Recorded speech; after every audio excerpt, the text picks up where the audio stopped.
Christmas. There is just one thing I need.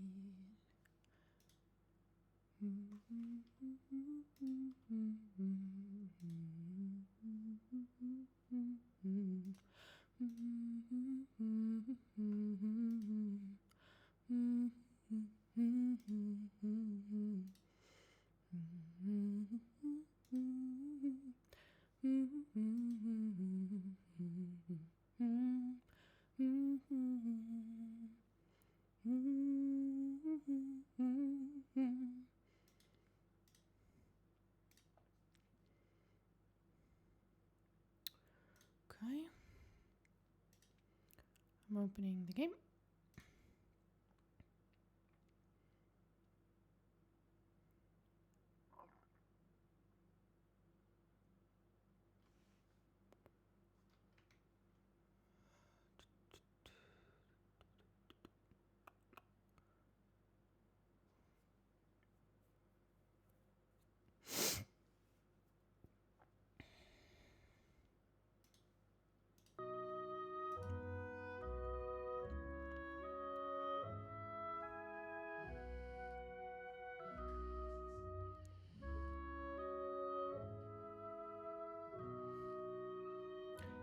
If you want to come in, you can come in. But please stop yelling so loud. She's being very disruptive today.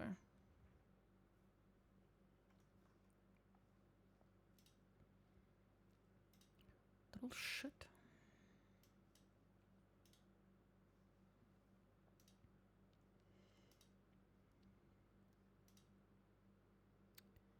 Well, is the game gonna let me?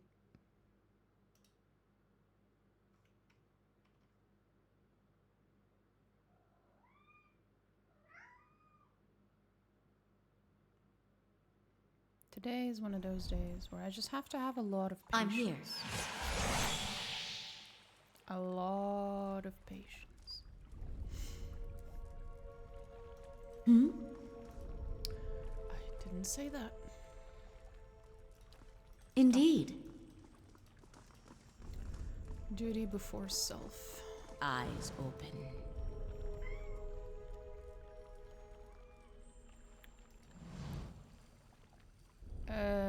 The fucking stonehead's gonna talk to me? There is no truer blade than essence forged in bronze. Turn twice to the left and prepare your soul for its reckoning.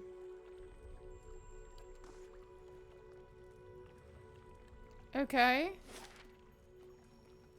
Assume the position. What? What do you want, Eris?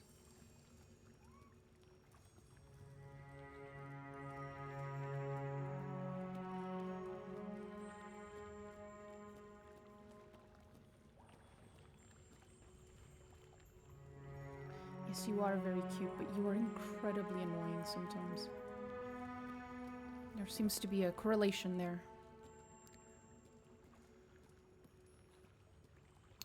There we go.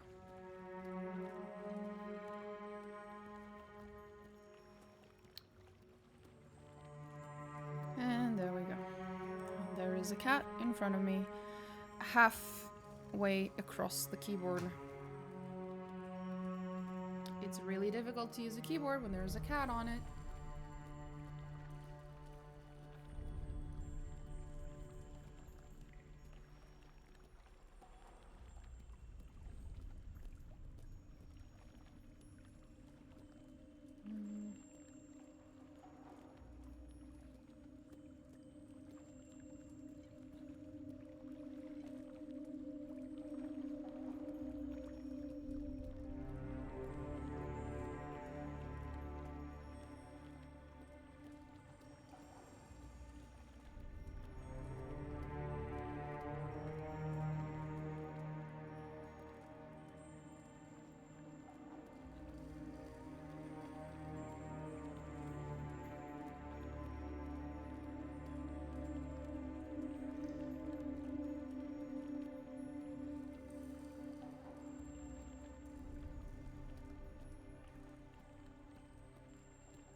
Let's see.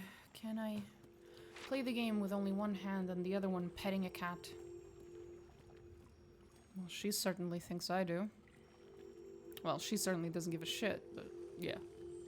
My thoughts will be as silent as my feet. This is the real reason human beings have two hands. So we can pet the cat. How may I help? Some people would argue it's so you can pet two cats at the same time. Those people are wrong. They've never owned two cats. That's it! Shed no blood. Shed no blood. These ones are in for a walloping! What? There's a lesson to be taught. Lavaru beyond seek.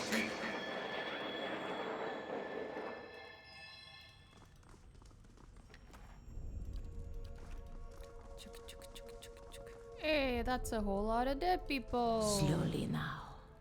Whee. And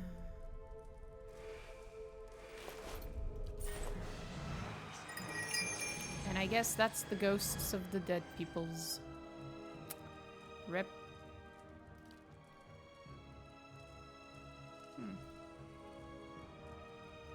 Shed no blood. How may I help? These ones are in for a walloping! They are indeed in for a What? weapon.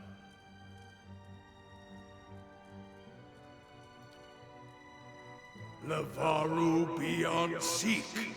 Lavaru beyond seek.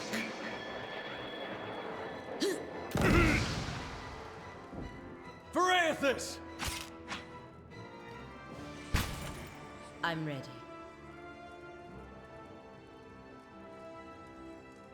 Border Republics! Aye? I shall deal with this one. How may I help? Still need to dominate 6 more enemies. I'm And ready. Olaf. The Arches Vox Converano! I wish you no harm. What? Let's That's an burn interesting this way away. to show it. Yes? Let's have it out! Hey. Verathus! I'm here. It's not working! I'm ready. Aye? These ones are in for a walloping! I'm ready. Border Republics! What? There's a lesson to be taught. I shall deal with this one. Hey. Leave it to me! Very unlucky. His scepter has a 10... Oh, hi, Seasant. His scepter has a 10% chance to cast Dominate, and so far hasn't casted a single fucking time. Holy shit. Shed no blood. I'm ready. Very unlucky. I shall deal with this one. Come on! I'm here. Attack!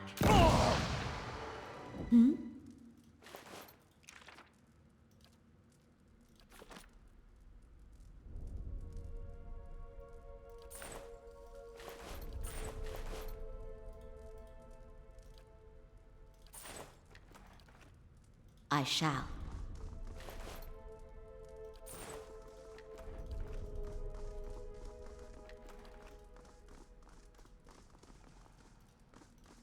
I think that was everything. All honor to those who give of themselves for the glory of Engwith. The pale stones around the room look dull and lifeless.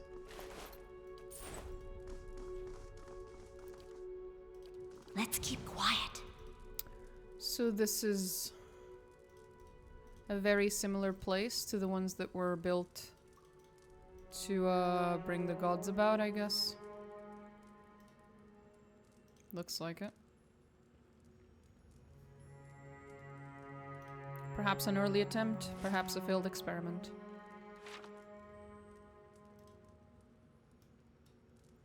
Yes?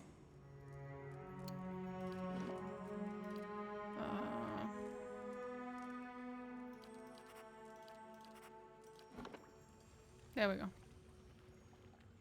I shall. It's a little hard to navigate with just my mouse, but there's a cat that demands at least one of my hands, so...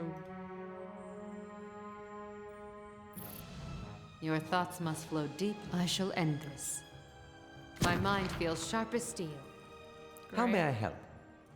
These uns are in for a walloping! In for a whooping. What? Yes? Onward!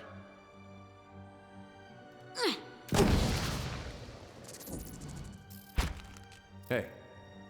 I already got past the on board, there's nothing to hunt outside. Make the snow go away and make it warm. Human moment. Yeah! I miss the summer. I'm ready. Border Republics! I'm here. I'll see what I can find.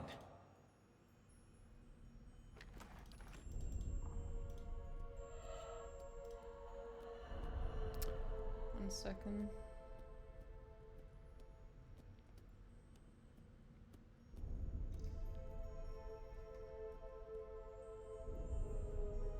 Oh, okay, we are supposed to go this way.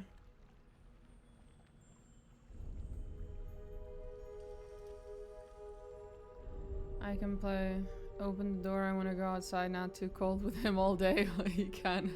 I like the patience after 3 tries. Yeah, no, she's all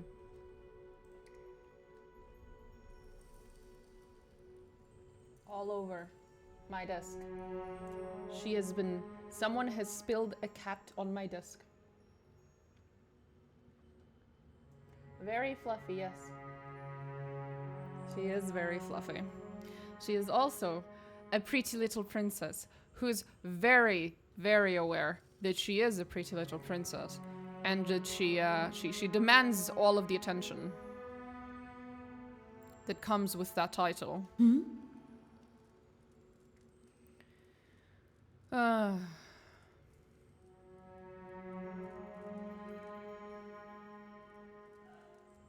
I shall.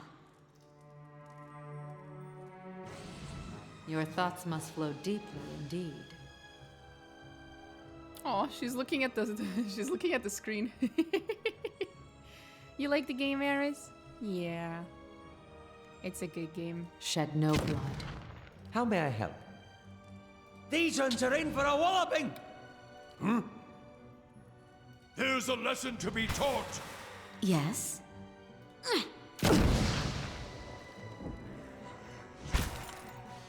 Hey, Yo-Yoke.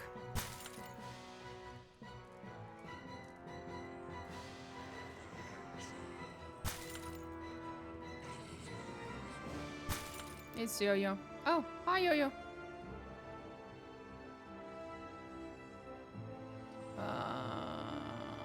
The Ashes Vox Converan! Eris. God damn you. At least she's watching the game.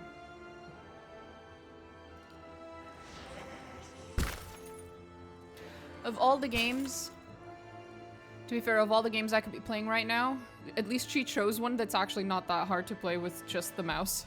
Could have been worse.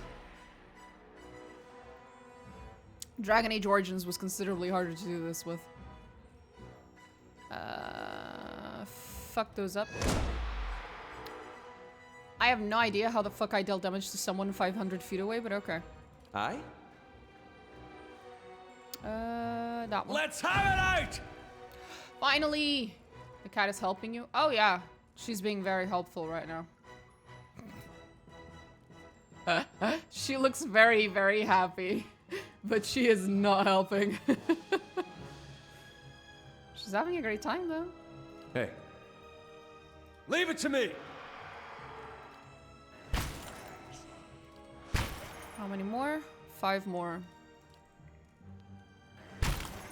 I'm ready. The Attack Ashes the Vox green ones. Converan! Oh, nice! It What? turned red. Now I can try to dominate it again. I shall deal with this one. Oh, What? I tried. Let's burn this away! I shall end this. Yes? Fuck me, man. These ones are in for a walloping! Okay, well, whatever. Yes? Approach and make yourself known to me. Oh. Oh, are we bored? We don't want any more pit-bits? Don't come back meowing later, though. She's gonna come back later and meow about it. 100%. Is that you, Sword? No, I don't think so. Let's see. Is there anything in particular?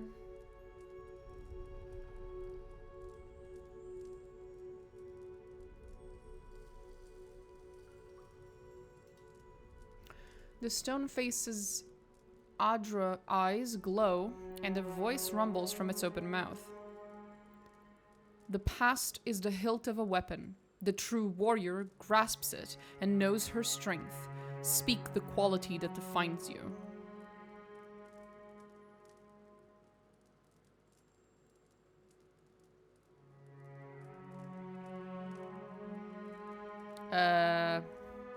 Power Rangers Venetia.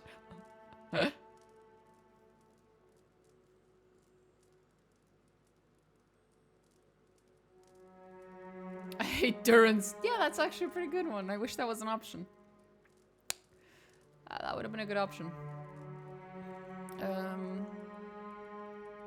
Sure, I bring people... I really don't, but I bring people together. So it is with your power. Sure.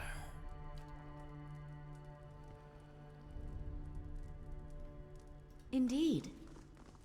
If I remember correctly, the things that you answer in these questions dictate the enchantments of the weapon you get at the end of this place or something. Stupid like that.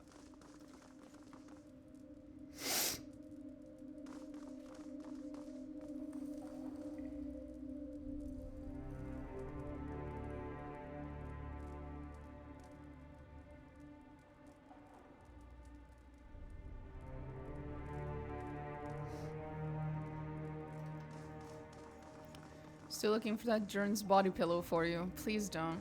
I'm good, thanks. Nice and I quiet. appreciate the effort, truly, but I think I'm good. Be cautious. Be constant. I'll see what I can find.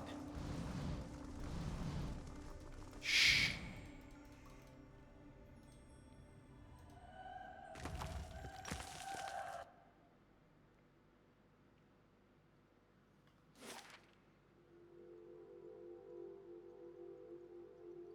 Did I fuck up?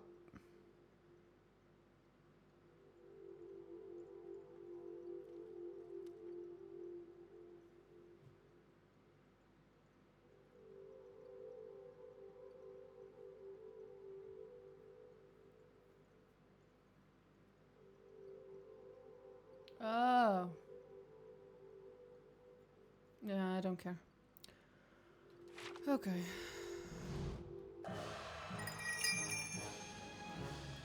No, don't do that. Aye? I shall deal with this one. God damn it. Yes? Shoot that motherfucker. Good shot. Hey.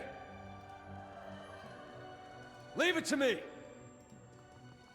I shall end this. I'm not questioning that. Oh, we need to kill that thing. She will not stop fucking wailing the entire time we're in the battle until we kill her. We need to kill her. Holy fuck.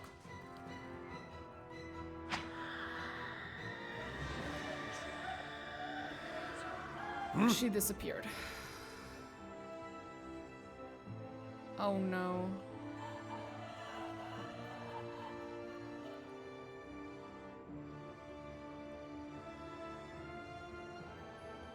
If I recall correctly, that's bugged. She's not gonna reappear. Hey.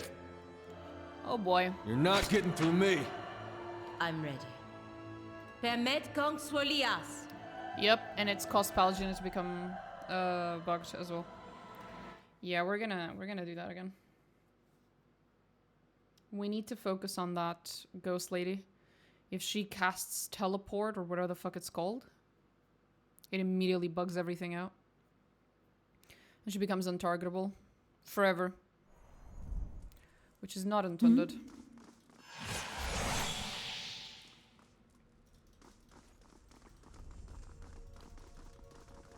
Shh.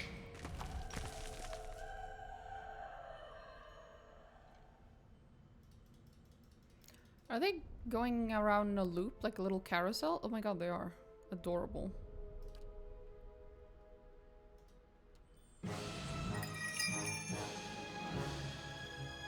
I wish you no harm. Well, How I may I do. help? Fuck you. I shall deal with this one. What?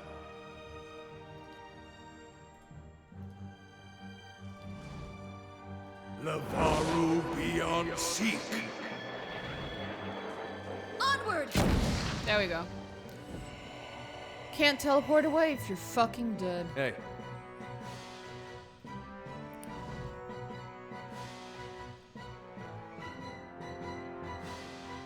Okay.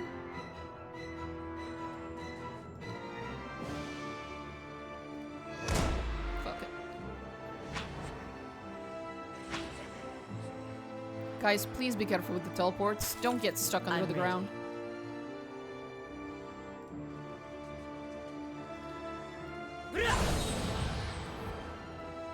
Aye? Let's have it out! Goddammit. Hey.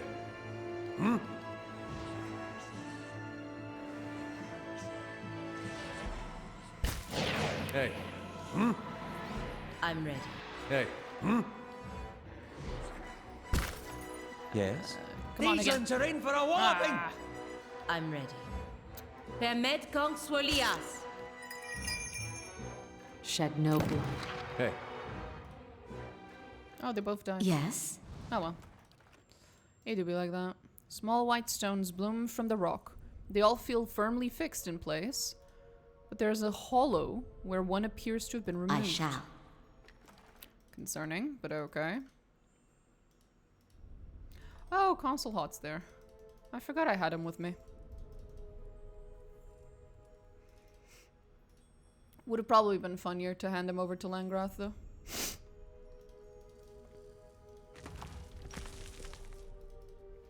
He would have hated that. Which is good on my book. Yes?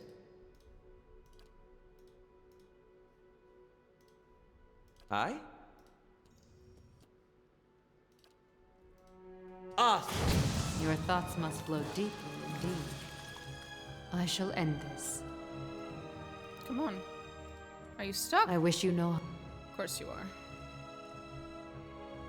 Yes? Let's just skip that for now. These ones are in for a walloping! Let's burn this away!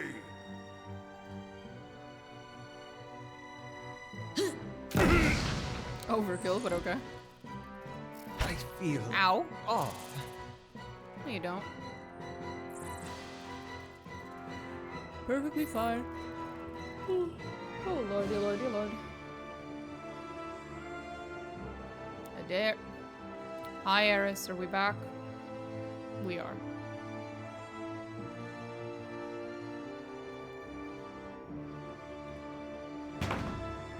Eris!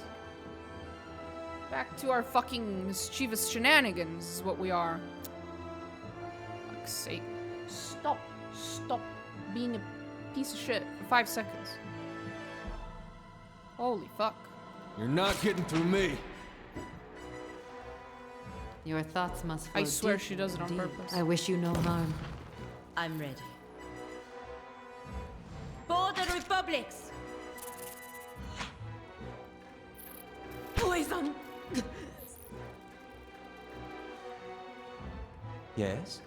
I shall deal with this one.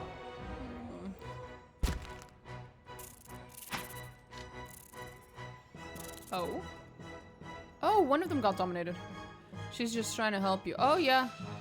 She jumped on top of the desk, walked up to where my phone is like standing upwards, toppled the phone and then fucked off.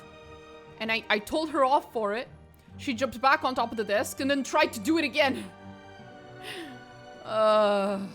She knows. You can try let Margaret's She knows fire I'm mad at bless her. this- She knows she's not supposed to do it. She does it anyway. I'm ready. For the Republics.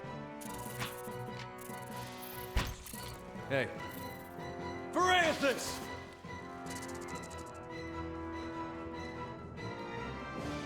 Poison. Let's have it out! I'm here. Onward. What? I'll let Margaret's fire bless this one. These ones are in for a walloping! Hey. Leave it to me! Okay, whatever. You feel an unwelcome crawling sensation in your head. That's creepy, especially when we just killed spiders. A high-pitched ring overwhelms your senses and is accompanied by an angry utterance. Invader! Thief! The voice is alien and fierce, jolting through your mind like lightning. Needles stab at your brain with every syllable, but vanish abruptly along with the words. The ringing in your head is gone.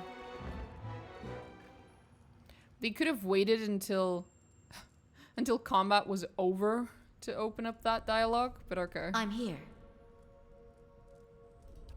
My thoughts will be as silent as my feet. Indeed.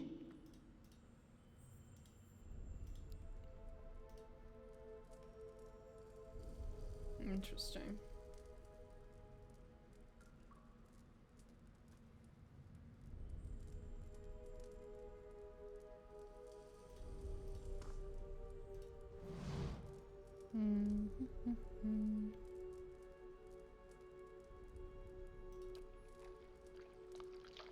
Let's see what we found. Lovely. I shall end Kill it. this. How may I help? These ones are in for a walloping! What? Lavaru beyond seek. How may I help? Oh, we got another one. Oh, there's more. Hey. Leave it to me! Permet Kong Swolias. Hey. You're not getting through me. I'm ready. These ones are in for a walloping! I did not mean to kill it. Fuck's sake. Lavaru beyond seek. Permet Kong Swolias. Keeping an eye out.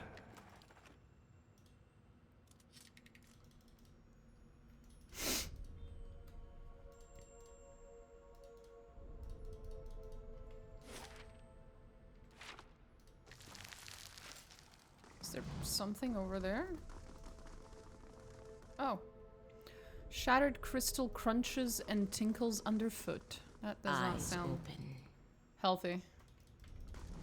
Laying low. It sounds like you're gonna hurt your feetsies.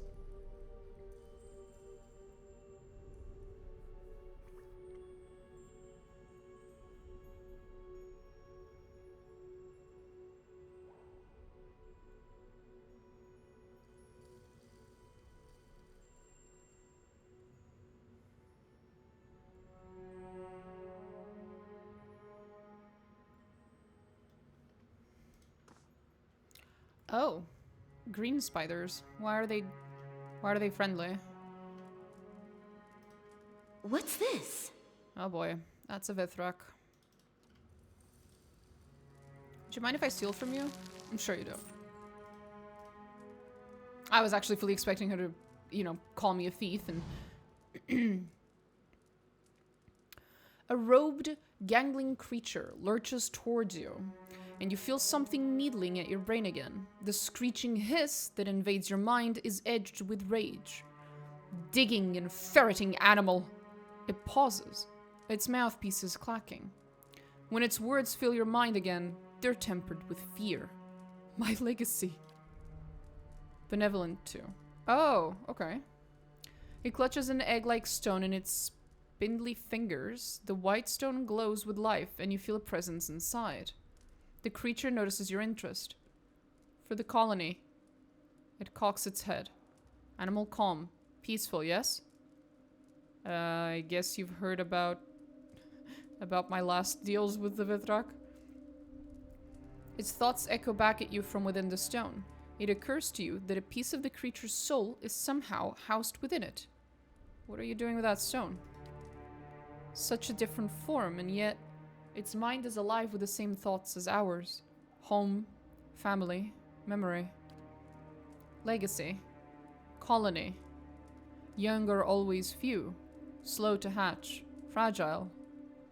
Last of colonies, soon to die. It draws the stone closer to its narrow chest. Long dead animals put spirit stuff in metal. I keep spirit stuff in stone. Take to new colony. Colony alone is weak, young, frail, empty of wisdom. But 2 colonies together survive. Make strong colony. Need legacy to guide new colony. Keep it strong.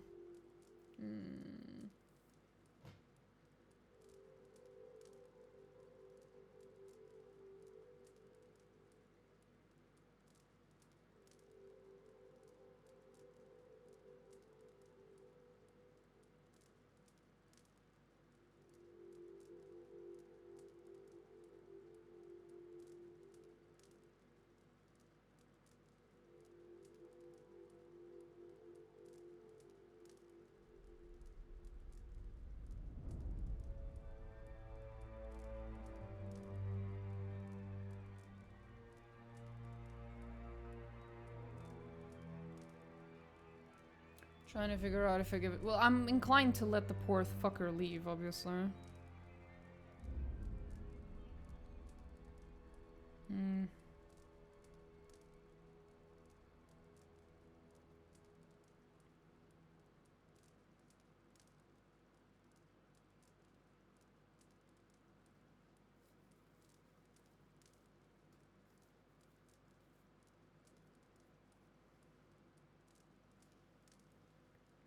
Okay, we'll just let him go.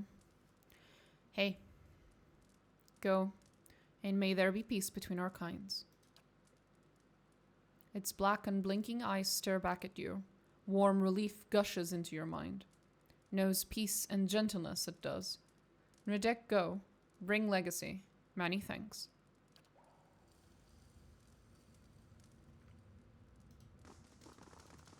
And what does the flame reveal?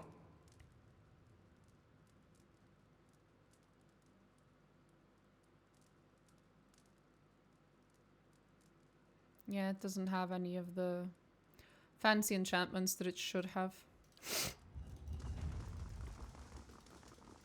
But that's okay.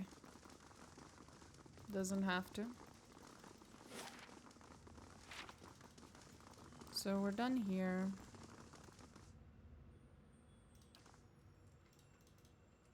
Now the other place is there. Here.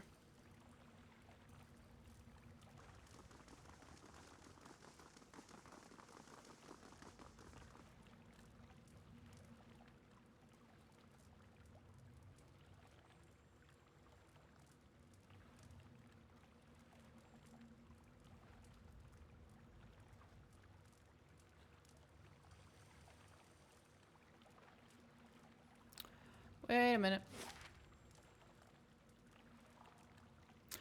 Hold up.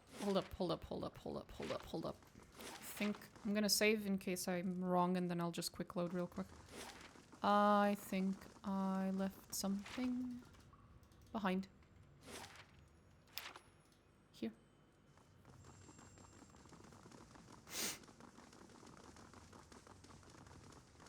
Go, go, go, go, go. Go, go, go, go, go, go, go, go. Laying low.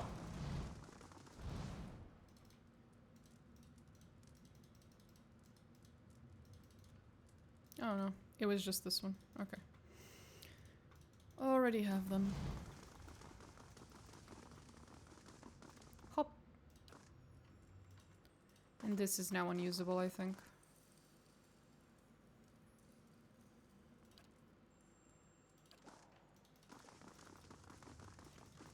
Yeah, no, fuck that.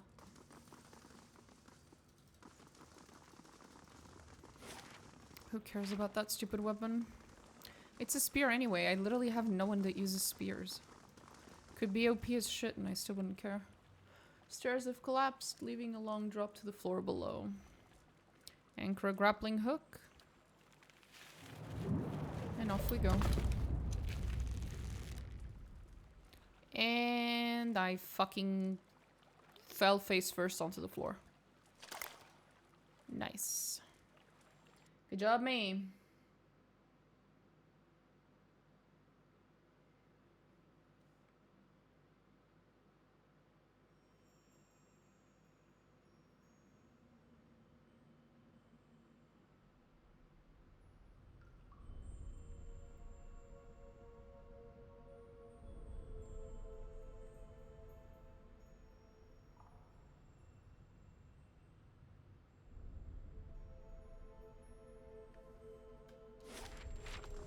Laying low.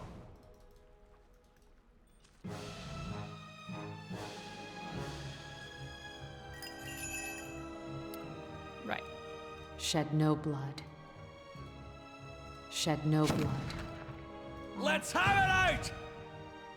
Hey, What? Yes? how may I help? These ones are in for a walloping! Oh, come on. Hey.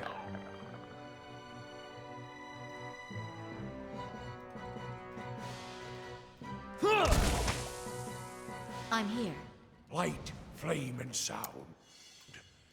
We'll keep to Ooh, ourselves. what's this? Some fucking boots, really? That's it? Well, this sucks. My mind feels sharp as steel. I shall end this.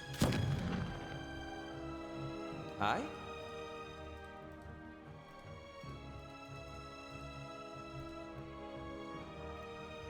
Yes? I shall deal with this one. Hey, What? that's what I wanted. Nice. I'm here. Onward! Hey.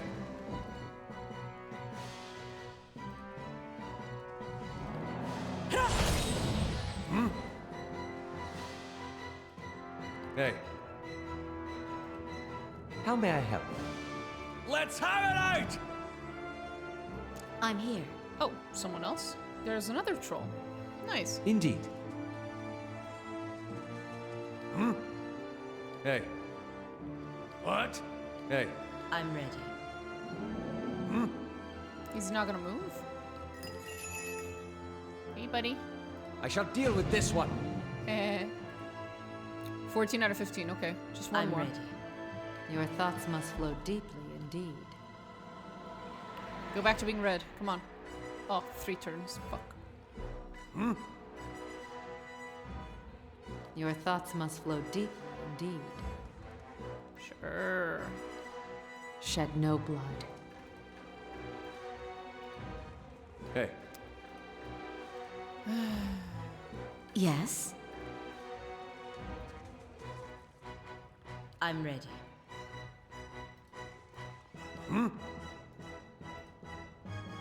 Your thoughts must flow deeply indeed. Yes?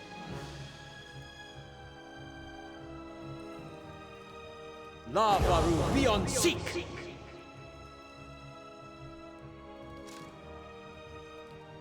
Yeah! Yes? Sorry, Aleph. What? Your thoughts must flow deeply indeed. Yes? Lavaru beyond seek! Come on, troll. Turn red. I don't think we're getting... I'm ready. I don't think we're getting another shot without troll. What? Your thoughts must flow deeply indeed. Shed no blood. There we go. Nice and quiet.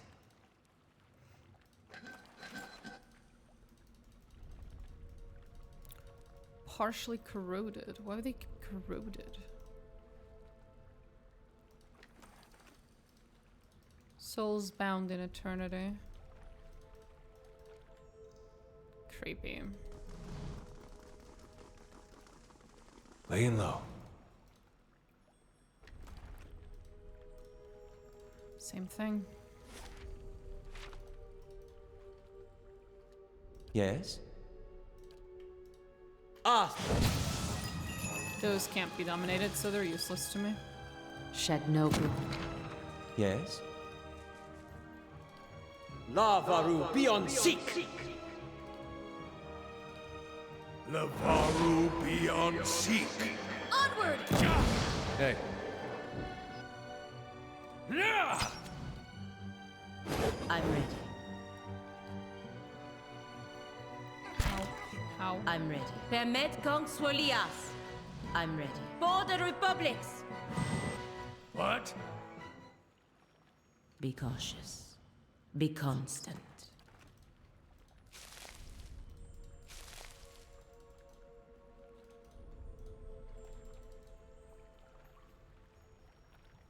Nothing.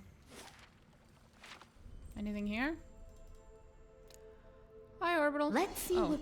more of these fuckers. That's what's here. we found.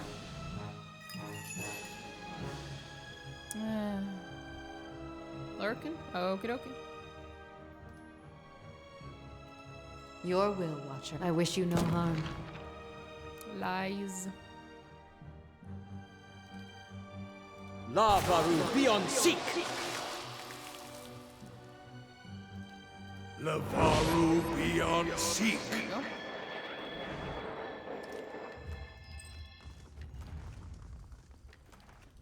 Light, flame, and sound. We'll keep to ourselves.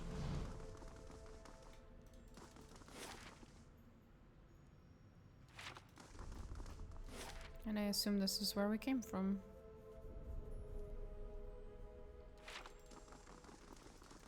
Right. Well then, we're done here. While I drive home, have a good stream, go kick some ass, kill some creatures for me. Okie dokie. That's what I was already doing, so you're in luck.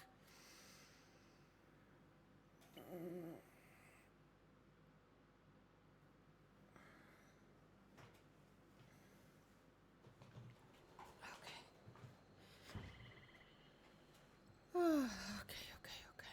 Yes? Light, flame, and sound. Light, flame, and sound. We'll keep to ourselves. And what does the flame reveal? Nice and quiet. Laying low. Light, flame, and sound. We'll keep to ourselves. Margaret's fire casts light in dark places. And what does the flame reveal?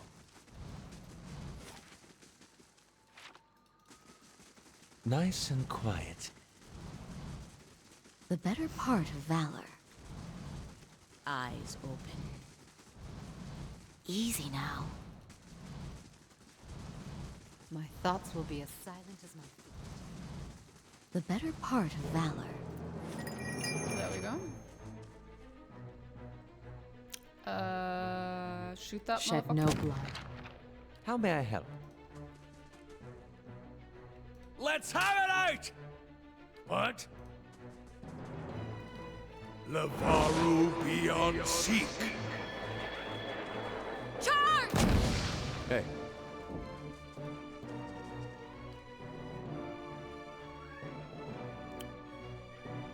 Do you have to yell? I'm ready.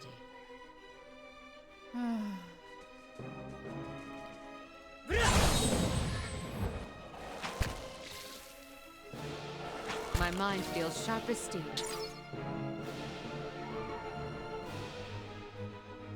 Hi? What? What? What do you want? You can meow all you want, but like, I don't speak cat. You want pet breaks? You can come up here. Just lay down. Just lay down. Lay down. Let's have it out! Fucking cat. What? Lavaru beyond seek. I'm ready. Permet Kong Swolias.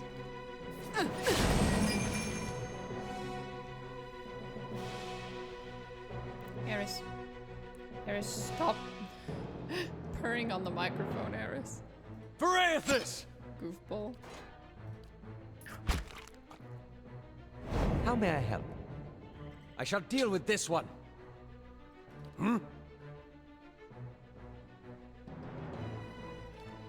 Lavaru beyond seek.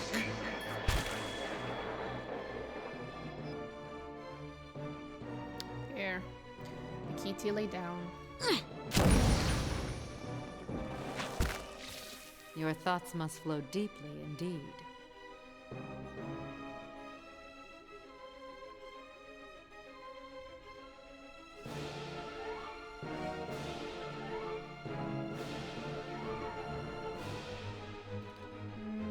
Lavaru. I'm ready. Yes, yes. Vi arches vox converano. Yes. Whose side are you on? Your mom. Shed no blood. What?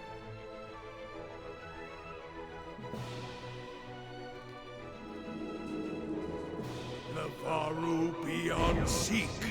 I shall deal with this one. I'm ready. Border Republics. Kinda stuck over here. Shed no blood. Yes? Yes. Let's have it out! Hey, Oh, that was my last attempt. Verathus! It dies now.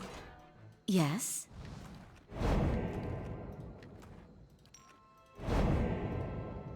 Moss has taken root in the damp stone. How incredibly useful of a piece of information. Get your paws off the keyboard, miss. Thank you.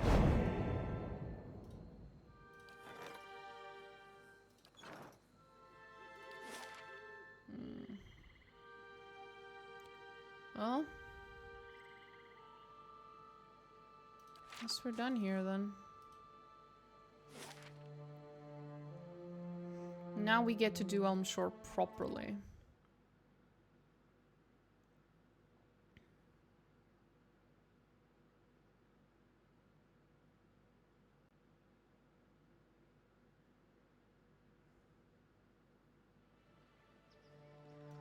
Hmm?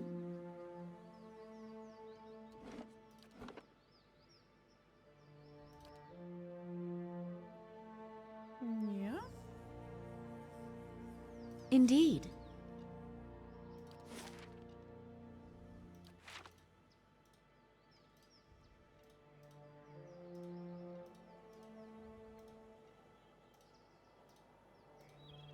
What's here? Don't remember this. Is it a dragon? It better not be a fucking dragon. We've had enough of those.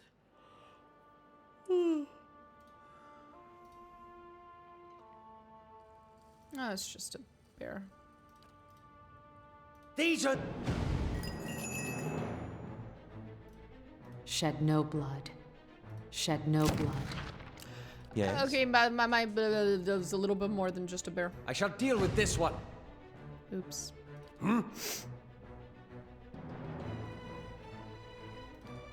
Lavaru beyond seek. Slight miscalculation on my part. Onward! Slight.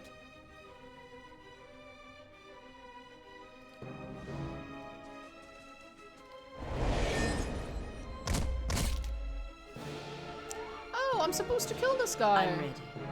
He's one of my bounties. Nice. Stunzenet postenago bats.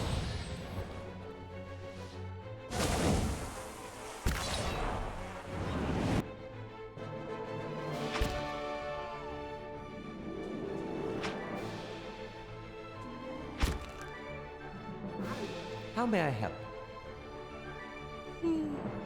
Oh, lordy lord. These ones are in for a walloping!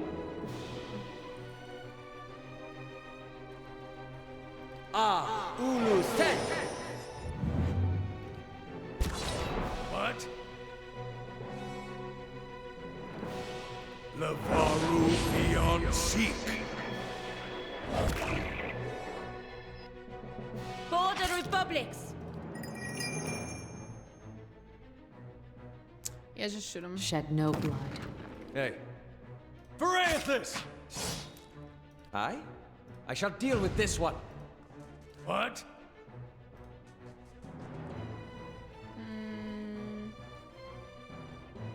Eh.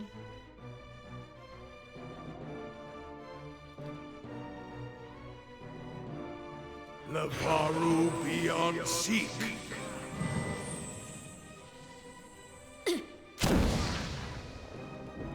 Rip, buddy. Palgina can take that. She's a big girl. What?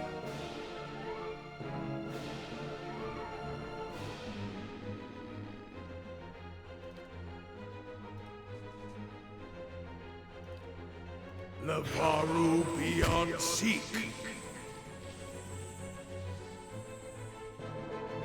I shall deal with this one.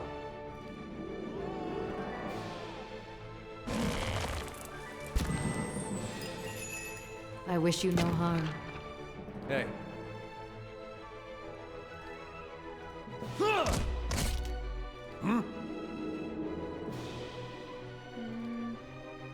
Lavaru beyond seek.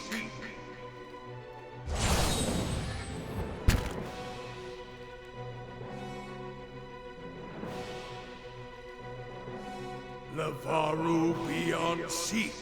I shall deal with this one. Oops. Didn't actually mean to kill that one. Oh well.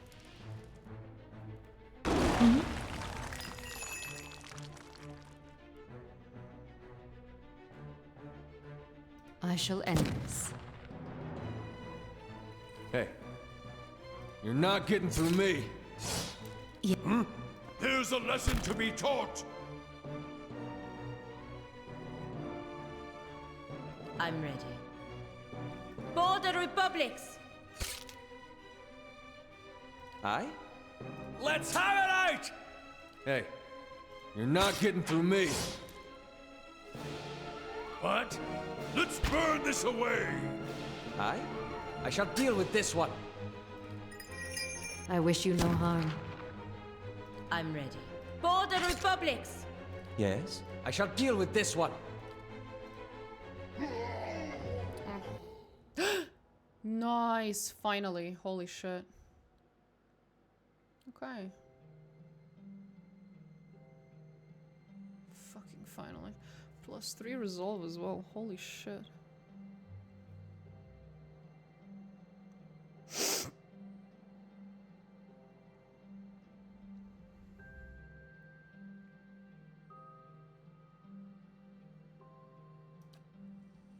I'm here. My thoughts will be as silent as my feet. It's done.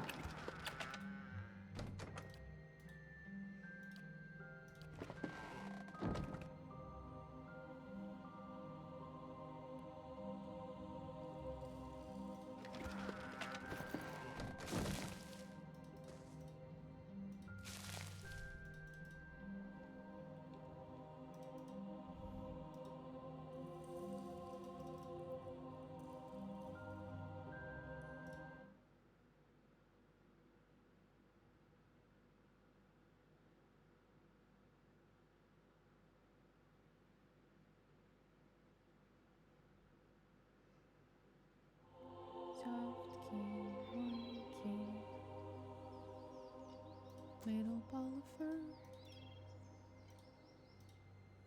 Yes, Harris.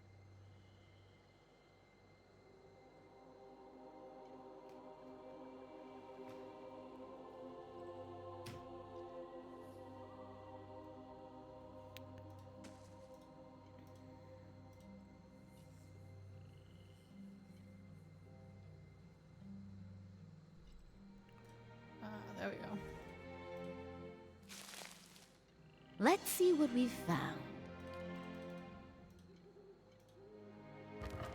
Fuck is that?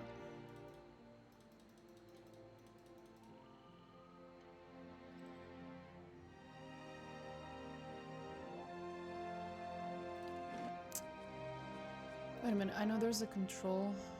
Oh, oh, the cat's gonna get up. Okay. Nice. Oh, I can actually see shit now.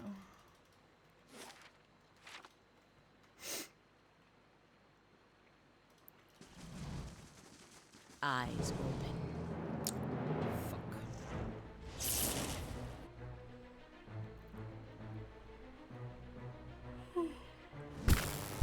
Oh my. I shall end this. Aye? Like worth and wrath!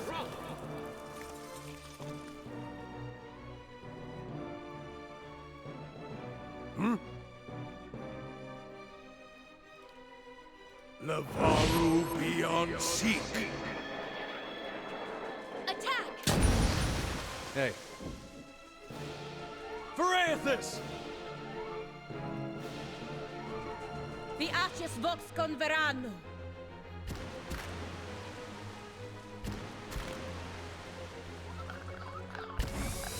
Hey.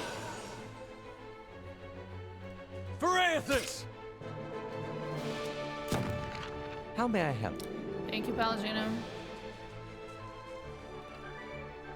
Lavaru beyond seek!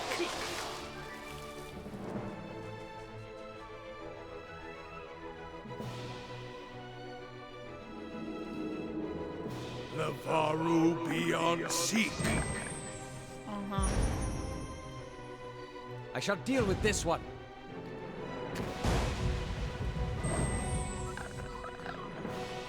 Your thoughts must flow deeply indeed.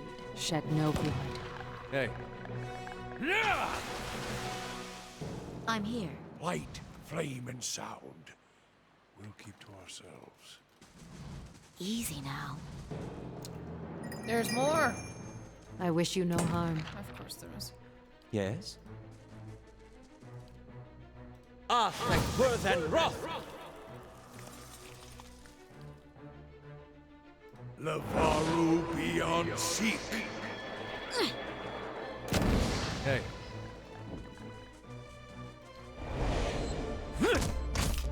I'm ready. For the Republic!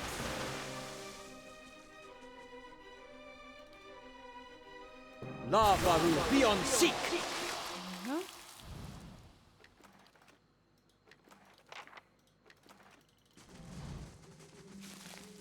Eyes open. They shall see nothing while I see much. Laying low. Oh, cute little circle. Margaren's How fire sweet. casts light in dark places. Margaren's fire casts light. Yeah, shut up. Adra pillars. Yeah, I can tell that. Thank you. Thank you, game. Laying low. Very useful. Oh, random dead dude. What's up? Dead adventure. Be Yeah. cautious. Be Not all of us have Durance in our party. Understandable, sir. The better part of valor.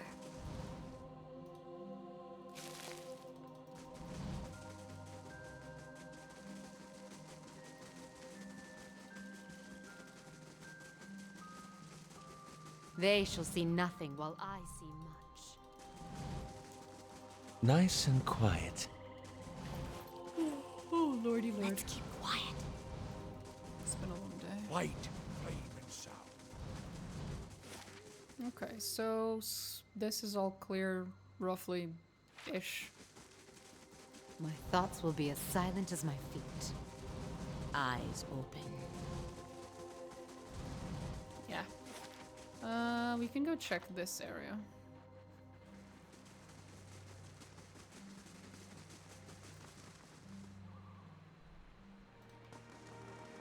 Keeping an eye out. Ooh. Oh no, it's just a thingy. I thought it was an NPC. It's just another deer. A dying monk. Are you okay, sir? Well, I mean, clearly not.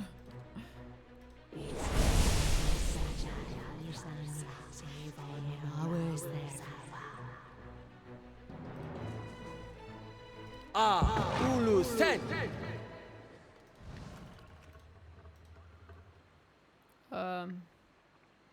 Hello? Please, traveler. What happened? Forgetful. So careless. Cuts on my knuckles from morning practice. The Stelgars, they smelled the blood on me. Thought they found their next meal. They were almost correct. You are known to us, Watcher. We know you have treated others honestly, fairly, and I have need of someone trustworthy to finish my mission. Your wounds look too severe to be helped. Be still. Allow me to tend your wounds, or at least ease the pain. Your intentions are kind, but I must embrace my suffering and ready my soul for its next journey. This must be delivered to my order. Okay. Take it. It needs to be carried to the celestial sapling. Give this to my brothers. They will reward you. Do not open it. The contents are for my brothers only. If the seal is broken, they will... And then he starts coughing blood.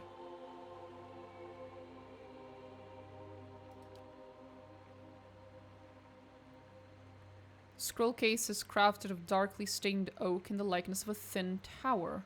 Along its length, 5 wax seals adorn the case, each with its own symbol: a small flame, an open palm, a crescent moon, a shining sun, and a balanced scale.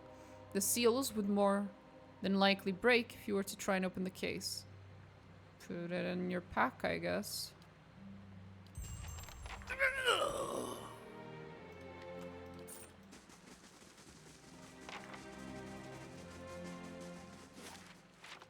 If secrets whisper here, I shall listen for them. Okay. This has been weird. Slowly now. And what does the flame reveal? Okay, almost done with this area. I didn't have enough time the last time to clear it, so we get to clear it now.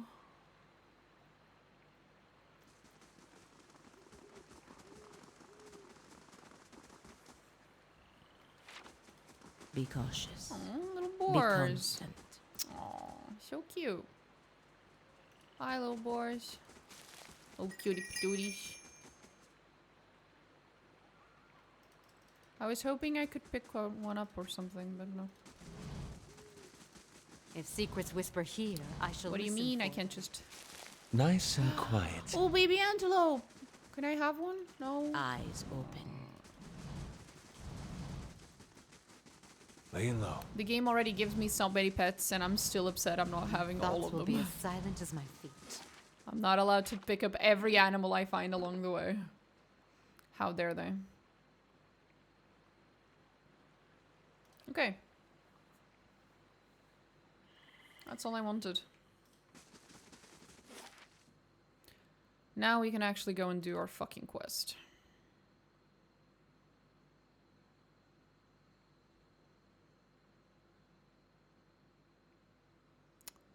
I'm thinking about the people I'm carrying with me.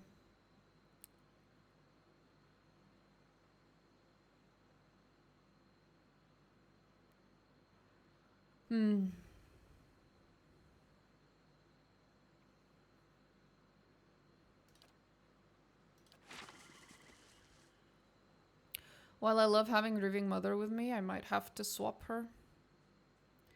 Because there are people whose personal quests are not over yet, and hers is already done.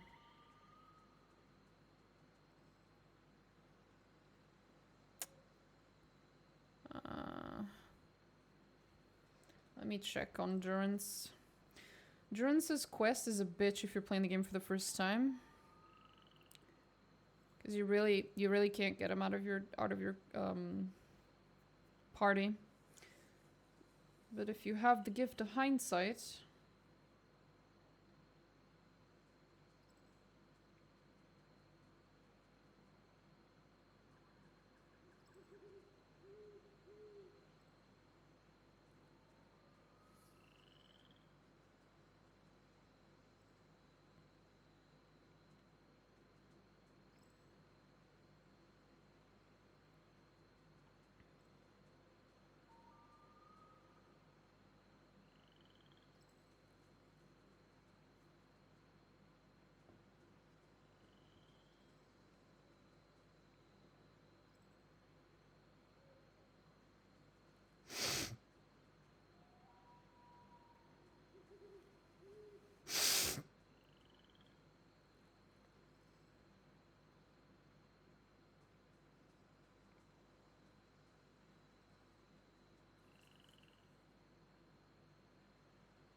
okay, we can actually kick out Durance for a while.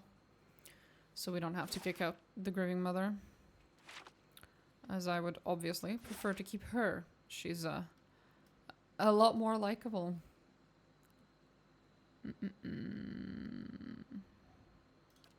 We'll go to Cadnua to do the swap.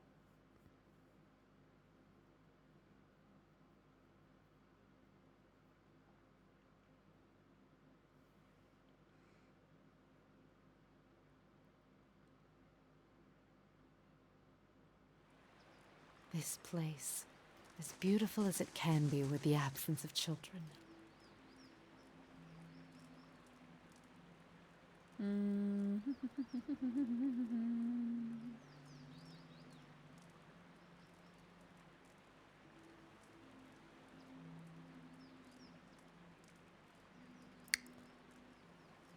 Sure, I know.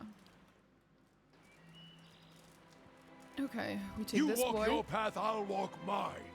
We grab this boy. I just have to remember. When it comes to her, Sagani. When was the last part?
Okay.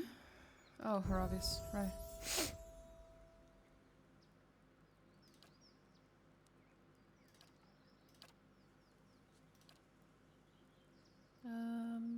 Lore, I guess? No, not no, athletics is actually fine, yeah.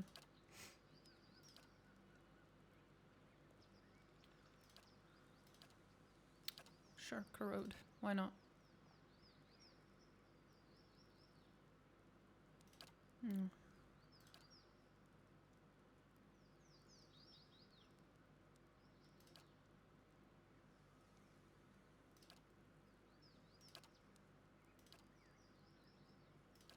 There we go, another point in survival.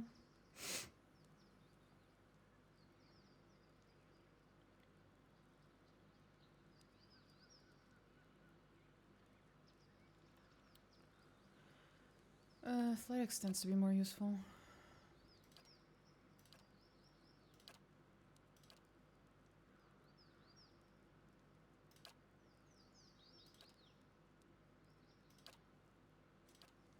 Jesus Christ, how many points have I skipped on this dude?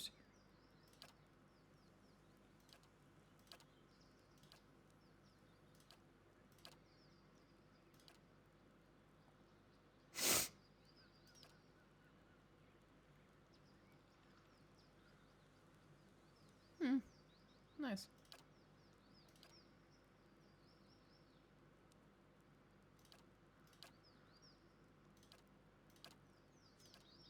Oh my god, it keeps going.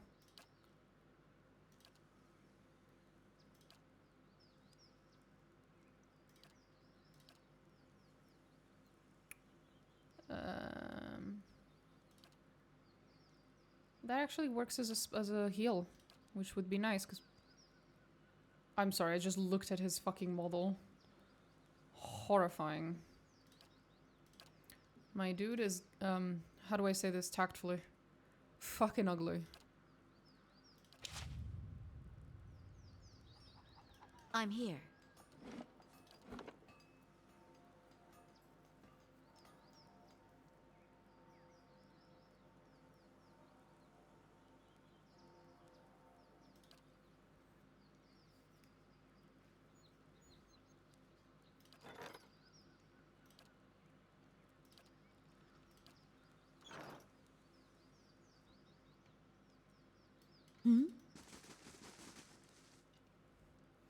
Estramor, still. There we go. Tread carefully, Estramor. Another fugitive from the burning city? What do you mean another? The 6 tribes of Erglanfath welcome you to Twin Elms. You do? Before you lies the Harfsong district. You are free to explore it, but do not let your feet stray into the other districts. Those are forbidden to Estramorn. What can you tell me about Twin Elms? The city is sacred to all Glenfathans, and it is the place where our ancestors first encountered the Builders. That fated meeting turned our people from generations of wandering to a permanent home among the Builders' relics. When the Builders commanded us to settle here, they allowed us the unique privilege to live among their structures here. It is the only place in Erglanfath where this is permitted. The sacred city is divided into 4 districts. Herfsong, the Commons District, Old Song, the site of our temples, Helm's Reach, home of Delamgon and Druids, and the Burial Isle, which is the most sacred place in the city. Okay, tell me about Herfsong. This is Herfsong. It's a place where Glenfathans and Estramorn may gather together. It is also the site of the Passage of the Six, where our tribal leaders, the Anamfatha, meet. That way is the market. Guard your purse there. No one bargains like a Glenfathan. And if you need a place to stay, follow the fence to the east. There you will find the way to the Celestial Sapling. Which temples lie in Old Song? There is Noonfrost, which is dedicated to Rimmergond. A group of pale elves from the frozen Southlands arrived not so long ago to oversee it. There is also the Nest, a temple of Helia, and Gallowayne's Maw, a den of beasts dedicated to the hunter god. The route to the Burial Isle also lies that way. Tell me about Elm's Reach. There lies Teir Evron, one of the only towers of the Builders still in perfect condition. 2 great elm trees twine around it. Even the mightiest works of the gods protect the works of the Builders. 2 Delamgon sisters dwell there now. The Hall of Warriors stands at the other end of the district.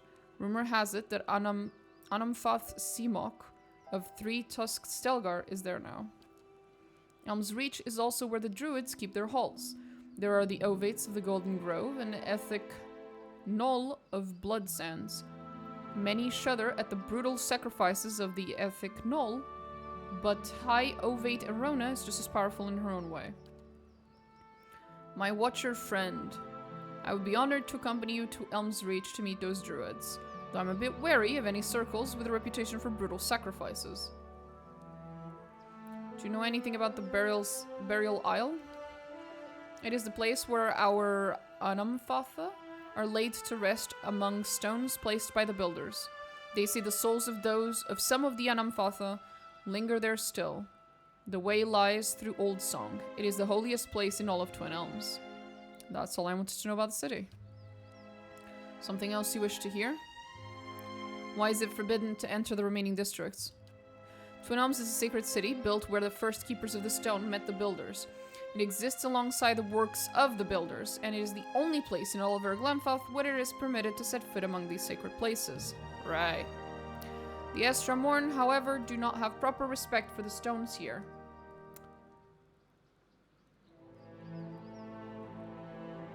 His word triggers something in your memory. You see an image of a perfect cube of Adra. Just as quickly, the image fades. A leader of one of the tribes could give you the permission of the city. Only Anamenfath Bethel is present in the Passage of the Six today. She has her own troubles. You have other questions? Haven't heard of the Keepers of the Stone. That's them. The oldest of the 6 tribes, up the stairs and into the Passage of the Six. This is where our Anamfatha gather. Bethel, the Anamenfath, fuck me, of the guided I can't read this. Hey, it's the druid with that which has that weird way of talking. Oh yeah. I feel like they say that everywhere. No one drives a bargain like insert local merchant. Yeah, obviously. Bethel of the... I'm not reading that. Of the guided compass can tell you more. Who are the builders? You know them as the Ingwithans. To us, they are the builders, creators of the sacred places that we guard to this day. Best to keep your visit brief. Word has reached our ears that the riots have ended and the gates of Defiance Bay have opened once more. Right. I'm here.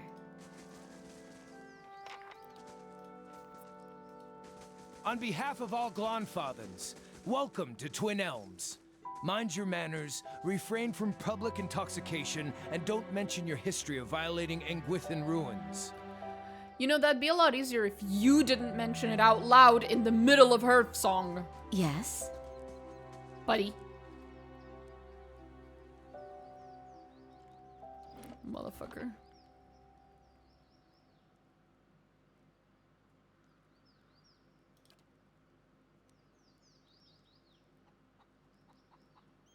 Of course. I assure you, they saw the man break into Ter Evron. I speak true. He commanded strange powers, they claim. Another foreigner. Did he look like this one? Many blessings, traveler. What is it, Estramor? What men do you speak of? Strange man, a foreigner, broke into Ter Evron, the tower under the giant elms. Yeah, I think I know who it might be.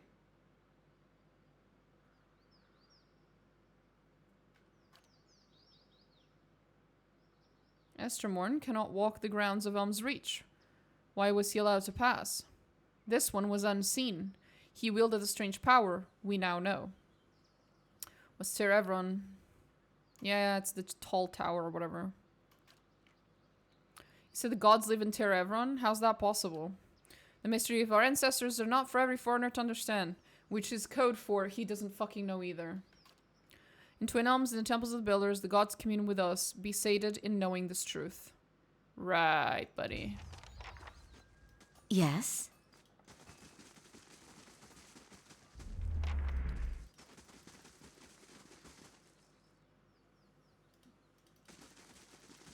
My thoughts will be as silent as my feet. Oh, small little kids. Hello. Why do you wear such funny clothes? Well, because I'm not from around here, buddy. What can I say?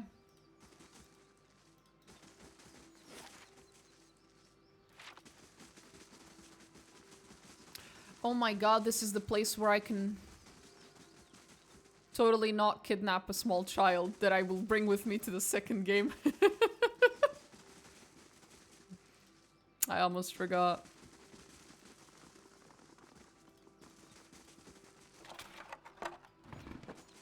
The better part of valor. Keeping an eye out. Be cautious. Be constant. That's where I'm supposed to go, but I want to go literally everywhere else, so yeah.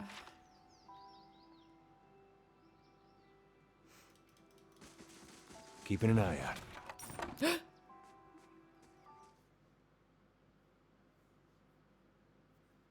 I was caught stealing. It was an accident. The stealing, not the getting caught. I actually genuinely did not mean to steal. For once, I didn't. It was an accident. There we go. Indeed. My thoughts will be as silent as my feet. Shh. Slowly now.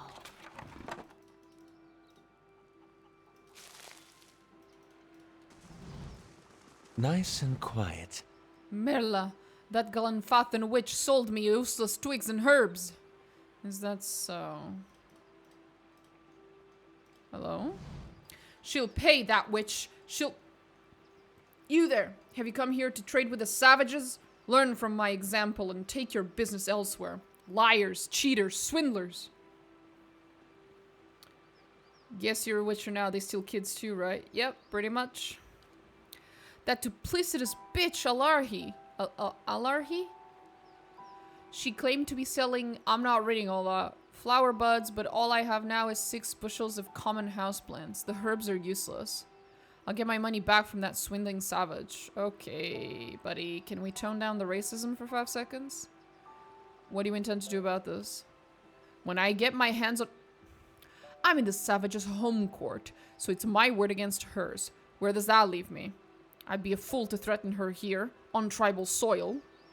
I cannot sell this worthless herb to recover my coin, and I'm powerless to confront Alarhi. I don't suppose, if you were willing to mediate, perhaps you could succeed where I failed. I would, of course, pay you handsomely for your troubles. Heard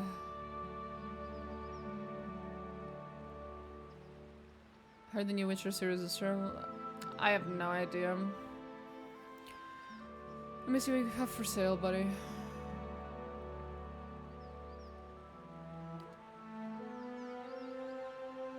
Right. Welcome.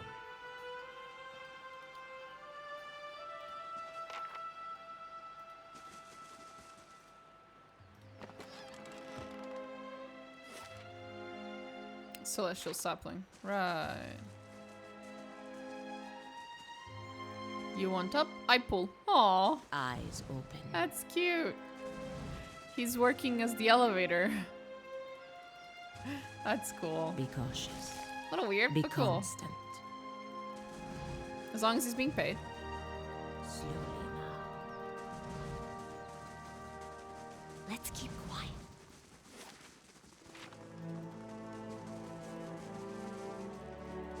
That's where the baby is, actually. Let's keep quiet. I didn't mean to.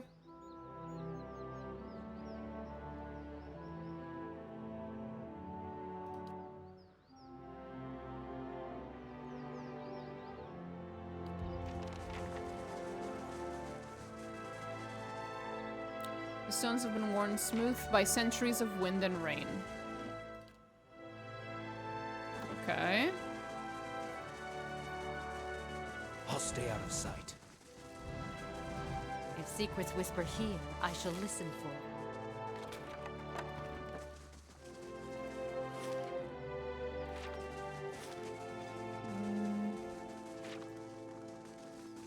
The better part of valor.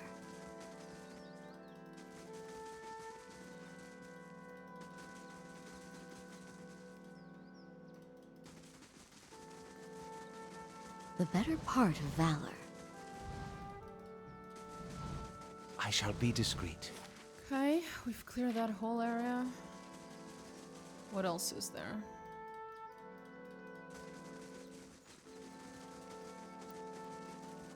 Slowly now. Oh my goodness. Oh, kitty! Can I take your kitty? A tabby cat snaps out of its placid stupor as you approach. It opens its eyes wide, following your every step, before trotting to your side to rub against your legs. Aww, I've been chosen! The cat distribution system strikes again. Oh my god, look at that face! Look at that face! It's just like my kitty. Except completely orange, whereas mine is only mostly orange.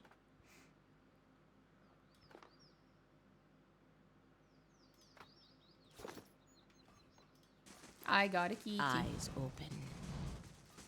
Teehee. I'll stay out of sight. Uh-huh. Will not... Simok's hearth will not have warmth for the foster child. Oh, they're talking about the kid. They're talking about the kid. They're talking about the kid that I'm gonna kidnap. I mean, adopt. Save, even. I'm going to save the child by adopting them without their parents' consent.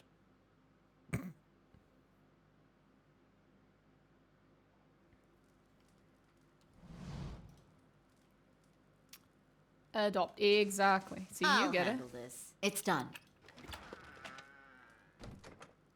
Flask of war paint.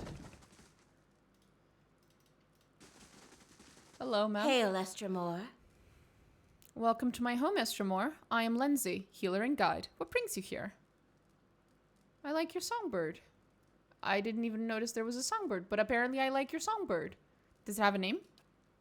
Well, he does, but I ought not to have let my friend's daughter name him. The name is long and rather silly. The short version is Beaker. The next bird I have will be named after an Anumfoth. Tell me about yourself. The locals have called me a wise woman, a term of respect. I'm sure, but it makes me feel my years. I'm a herbalist and healer. I spend most of my time caring for the ill, helping with the delivery of children, and making remedies for those in pain. I'll be going then. Bye.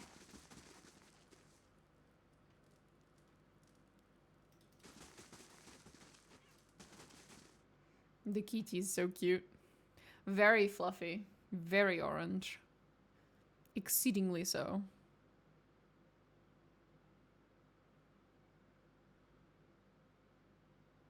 On both counts.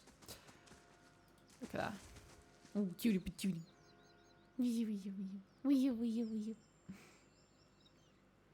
I miss when Adair would sometimes talk to the pets. I'm not trying to go there. Stop being retarded about it. My thoughts I'm will just be as walking silent around. as my Chill. feet.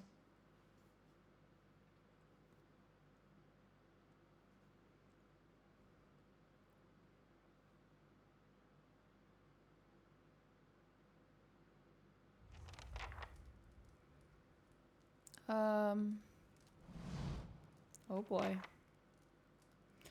This looks like it might turn into a fight. Very much so.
This is one of the few moments in the game where I'm going to feel forced to use a deceptive dialogue option. Not right now, but later. You speak on Renato's behalf, I presume?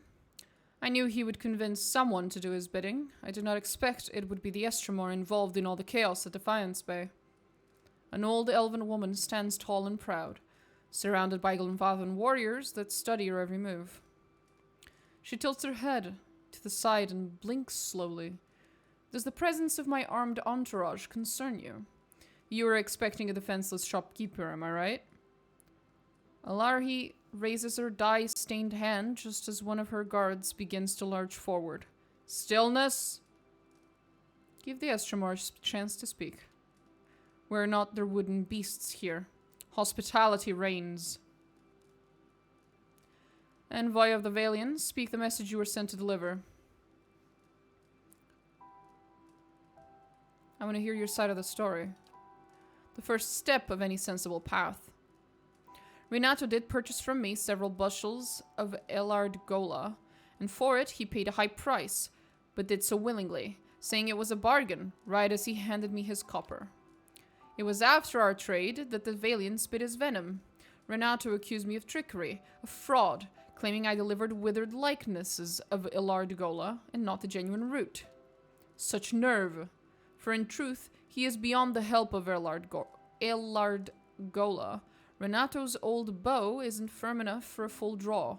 No amount of Elard Gola will give him the spear of a young hunter. Oh! Oh, that's what...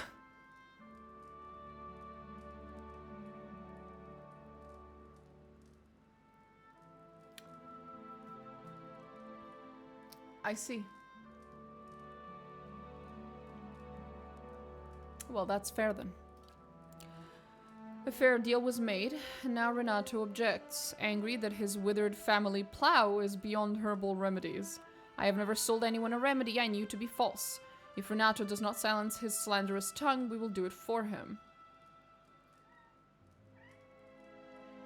What kind of punishment do you have in mind for Renato? Renato has slandered his host, making him no longer a guest. The merchant must vanish from the Twin Elms. But Glenfathan hospitality must be observed always. He is to be given a chance to leave on his feet before he bleeds on his back. Deliver, in our name, a warning. Tell Renato that if he does not leave, he will be accused of conspiring to pilfer Engwithan relics from our lands. He won't risk a trial by the Council of Anamfatha.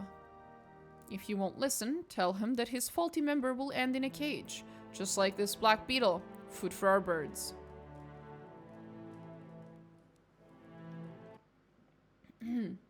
Right.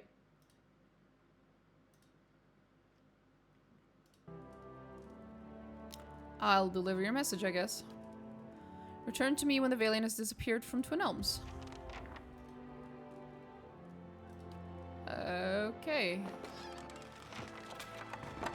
They shall see nothing while I see much. On the hunt.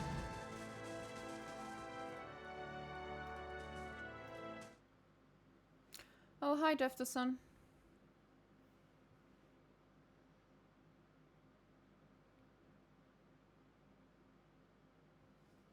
That reminds me.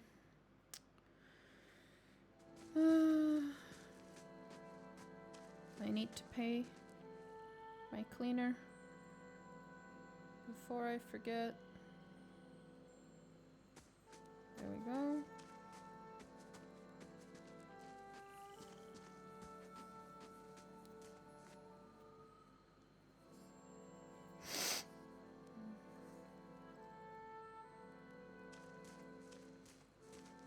There we go. Paid. Yes? That's the market. Just gonna keep walking a bit. Easy now. Keeping an eye out. In general, looks like we've already been pretty much everywhere. I'll stay out of sight. Except, of course, for the market. Slowly now. The market had a bunch of things going on over there, so... They shall see nothing while I see much. Easy now. Harp Song Market. Not yet.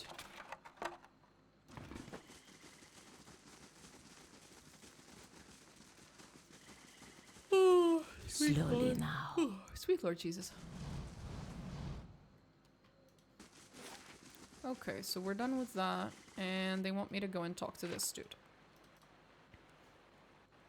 How we deal with him will depend on whether me using deception now is enough to gain reputation of deceptive, or not.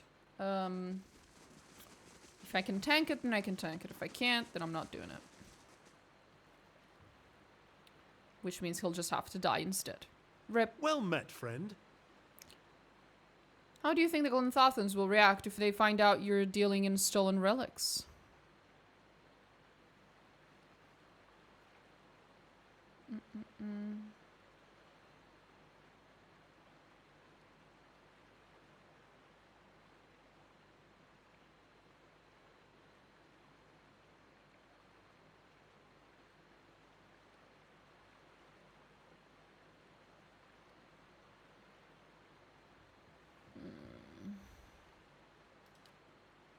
You devious cad. I've done nothing of the sort. And just what makes you think the Glenfathans would believe your lies over my good word? Alarhim gave me this beetle in a cage for you. She said your problem would end up in the same place if you continue your stay in Twin Elms. Okay.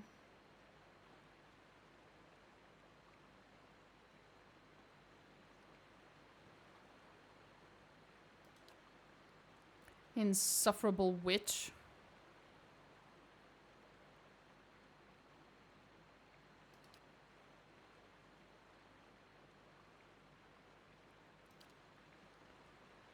And then someone kills him. I fucked up.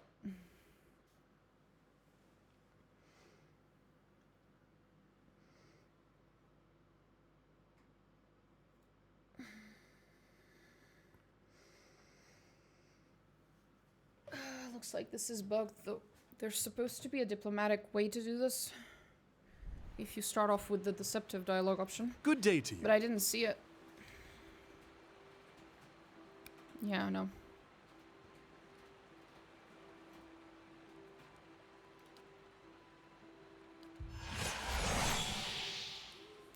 I don't like picking aggressive, and I don't like picking deceptive options, so we'll see.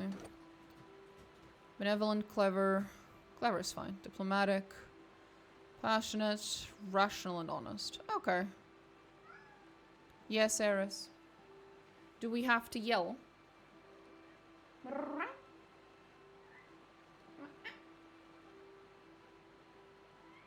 Meow. Yes? You wanna hop onto the desk? No? Okay. Well, she just really wanted my attention. Okay. Very normal. I'm here. Well, I managed to do it without killing the fucker, so he's welcome, I guess. He is very welcome. I didn't know you were so influenced so many different languages. Oh yeah, cat speak, especially.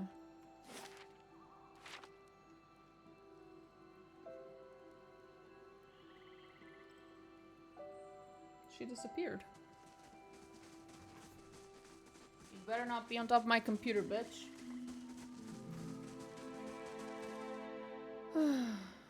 Every now and then she just jumps on the computer and then poof, there goes the stream. She turns it off because she just puts her little pausey on the on and off button. Fairly certain I've had her shut off my stream at least twice in the past year that way. Bless her heart. Renato won't trouble you anymore. He left town. I'm pleased you were able to convince Renato to leave on his own two legs. What trouble it would be to have him leave on the stretcher. You have done well, Estramor. Accept this reward for your services. And should you need herbs or tinctures, I will see to it that you are always treated well at my shop.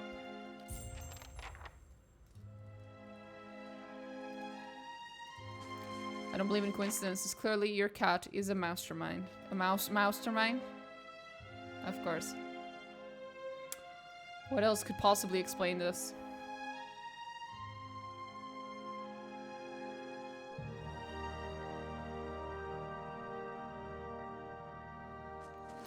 Oh, supposedly I also got a... Yeah, there it is. Tiny beetle. This small beetle gleams like a gem. Its manifold segmented legs tap rapidly along as it struggles to keep pace. Oh no, he has tiny little legs. He can't keep up with us. Oh no. That's adorable. Almost as adorable as the kitty cat I just got earlier. Almost.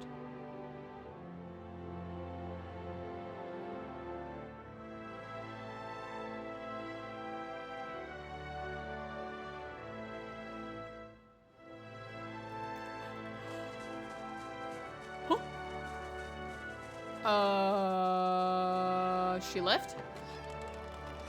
I mean, based, and I can just take everything, but she left?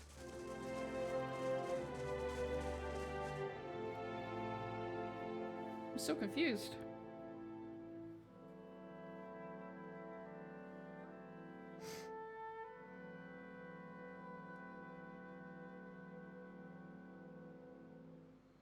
Oh, she's in the market. Okay. Hi, Eris, you're back. You're back, little kitty. Hi. Hello. Yes? Mm-hmm. You gonna lay down? I'm gonna go back to playing with just the mouse again. Ah, looks like I am. There is a kitty.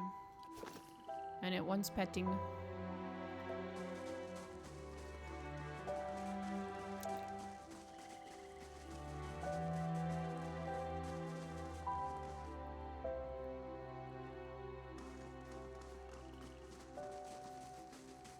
Hey, careful. That... Dumbass. You want to see the kitty? Is that it?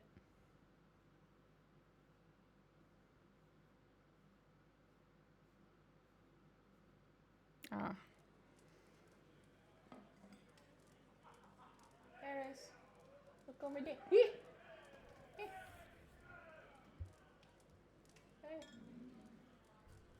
I spooked her. I spooked her. I have spooked the kitty. Don't purr at me. I can hear you. Jesus. Hey, stop eating my ears.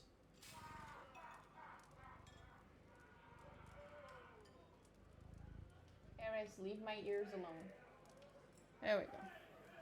Jesus Christ. Are we done being a menace to society? There we go. Now she laid down. Good girl. That makes things a little easier. Everyone else has such professional fucking streamer setups, and mine is always pure chaos because my cat walks all over it and just throws everything everywhere. I'm not allowed to have anything here. In the cat community, we are the menace. Meowie the cat doesn't know what it's doing precisely. She could also just be feeling it out. God fucking damn it, Dollar. Jesus Christ, bro. You are also a menace. A kitty! Look, Eris, it's you. A wee kitty. Well, it's your cousin. It's not you. You look very different. You're way prettier.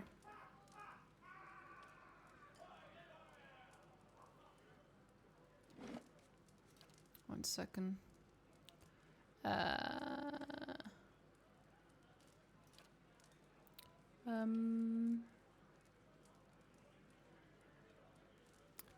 Is there anything?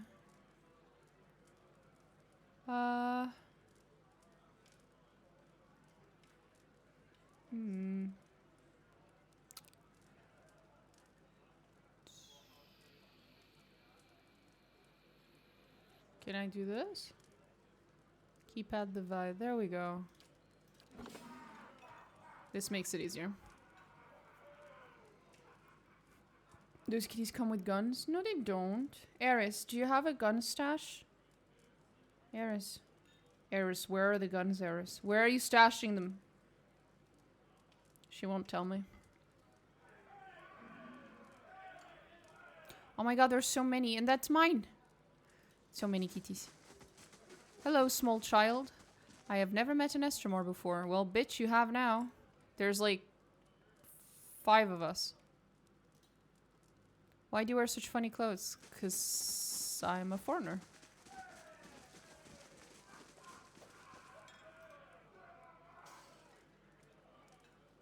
Keeping an eye out. Probably with her secret stash of catnip. Fair enough. Can I sneak in and take a look at your... Oh, hi, Alarhi. Musk of strange roots and herbs pervades these shelves. Hi, Alarhi. Builder's wisdom to you. Welcome, friend of the Fisher Crane. Welcome. Our hands give to you with warmth always. Wait, Fisher Crane? Isn't that the same one as him? As Heravius? Friend of Erglanfoth, a special prize. Oh, thank you. She's watching this stream. Are you looking at the game, Maris?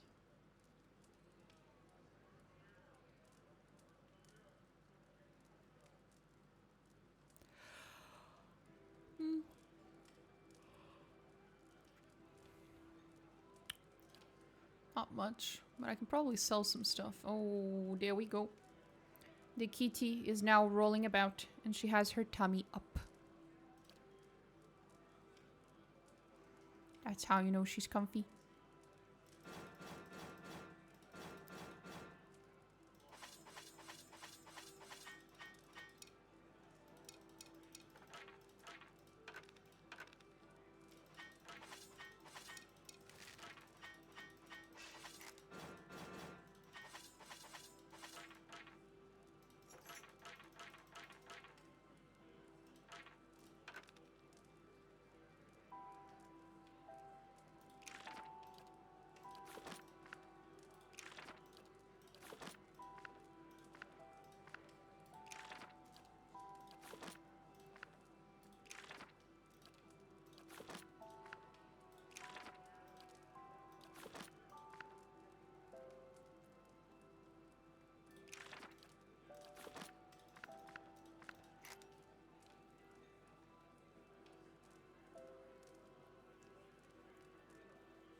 Eris, your hair is everywhere again.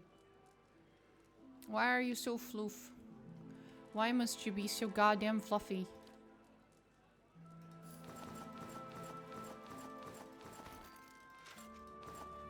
Oops.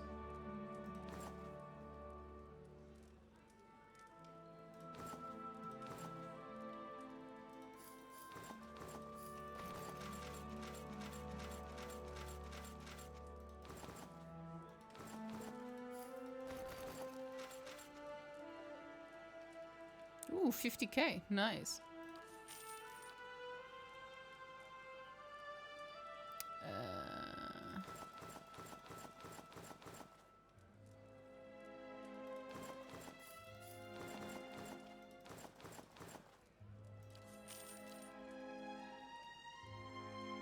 $35 fish. Why do I have so much fish?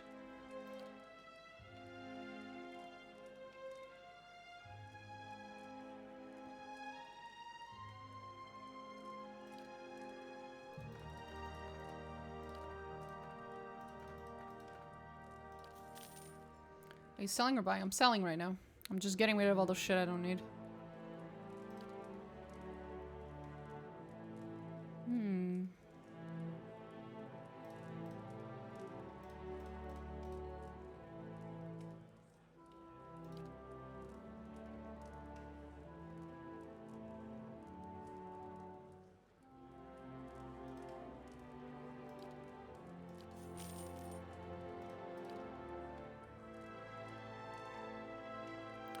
So you're not a true hoarder. Most people keep all the stuff until the end of the game because they might need it.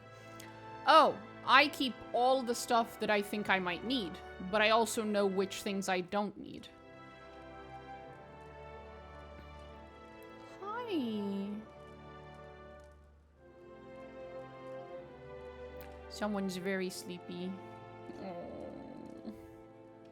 She looks so sleepy. My big floof.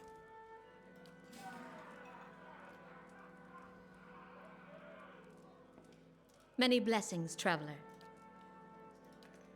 Yeah? May I have a moment, my watcher friend? I'm excited we'll be going to Twin Elms. Nervous, but excited. Why the mixed feelings? It's, a matter of, trepidation, maybe. I was never a well-accepted member of my own circle, and I'm fairly certain I'll find some way to make an insult or give offense. And for all I know, the Druids of Twin Elms are in contact with the Hawk and Ivy Circle. The Fisher Crane tribe isn't often this far northwest of the bog, but word of my ostracism could have spread. I've spent years coming up with new reasons to put it off. About time I go there and see what WoW wills me to see. Need something? My second favorite, what would you like to know?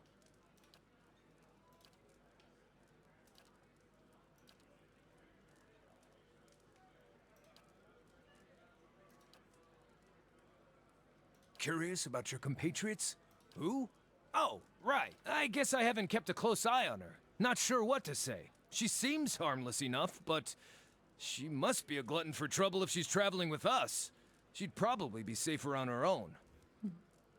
Her zeal is sincere, and I can tell you she's destined to die on her feet. And she's easy on the eyes. Can't fatten a thoroughbred, that's what I always say. I just wonder if she has a cloaca or not. Ooh, the curiosity is killing me. Why would you say that? I know what it means, but I'm still Yeah, gonna... cloaca. It's a combination Okay, I did not think he was actually gonna... Did not think he was actually gonna explain. He handles all the trades, I'm just her apprentice. Okay, buddy. Hi. Okay, she decided to stare into my soul. Did I do something wrong? Indeed. Eyes open. He's just as bad as Durance, except without the self-loading. Yeah, but then he doesn't have, like, half the charm of Durance, though. Hail, Estremor. Tell me about your trade. My life is simple, makes a poor tale. I tend the gardens and my herd, and my family picks this delicious fruit you see behind me. The gods have been kind. Just food. Oh, I need one of those. Thank you, sir. Estremor. Ah, I see that you heard it. A good blade has a voice, and it sings to its wielder. What weapon calls you forward? Tell me about your craft. My weapons speak for themselves, and every man and woman in this market knows my worth. Even that Tamra. I bear the knowledge my father held, and his mother before him. Durance and charm don't go in the same sentence. Yeah. Take up one of my blades and you hold a weapon 5 generations in the making. They say I should not waste such fine weapons on Estremor. I say a good weapon lying on a rack is the true waste. I don't believe you for a second. Builder's wisdom to you. Let me see your wares. Look all you wish, my weapons are the pride of Erglonfoth.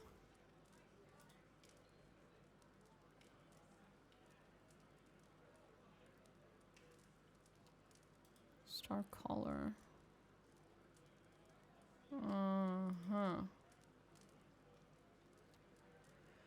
I'll buy them.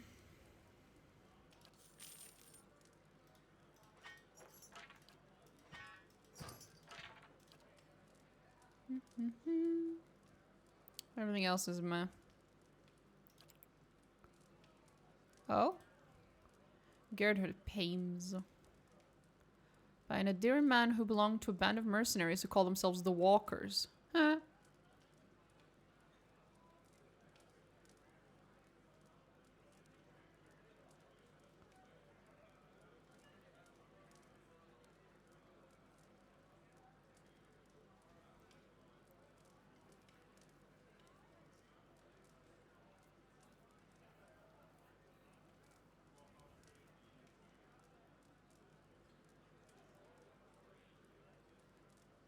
Okay. Oh, that looks pretty. Exceptional, +1 endurance per turn. Oh.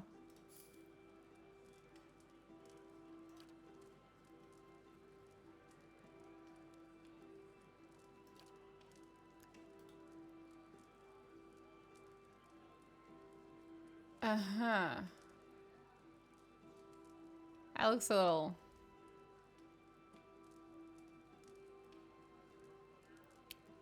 Okay. Let you see in the dark. Dark vision helmet. Dark vision goggles, except a helmet of dark sea. I love it, actually. I'm taking it. Oh, that's hilarious.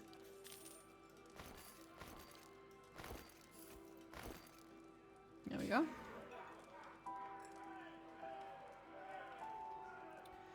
And now the last one, Tamra, who people have referenced on more than one occasion now. Hail, Estramor. You do not sound like you're happy. I hold here the best hides in Erglanfath. Hides so thick the Stelgar cannot claw through. Boots so supple they will smother the sound of your steps. What's your trade? I bear it on my skin. I sell hides from every one of Gallowayne's beasts. Estramorn come from every village to see them and know us for great hunters. Every hide bears the tale of a great hunt, and our traders bear them in turn to every corner of our lands.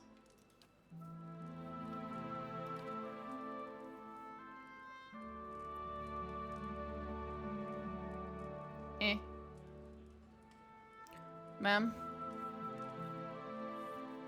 you suck. Your trade sucks. Many blessings, traveler. Estramor.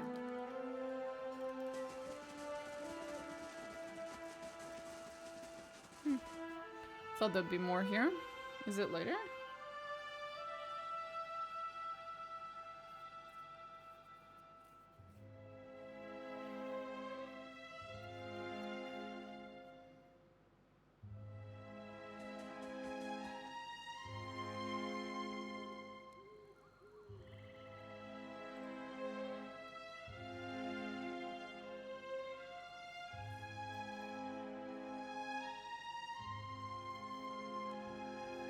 Okay, that's everything. Oh wait, no, there's... I keep forgetting this exists. The Celestial Sapling. We can go up there. It'll be fun.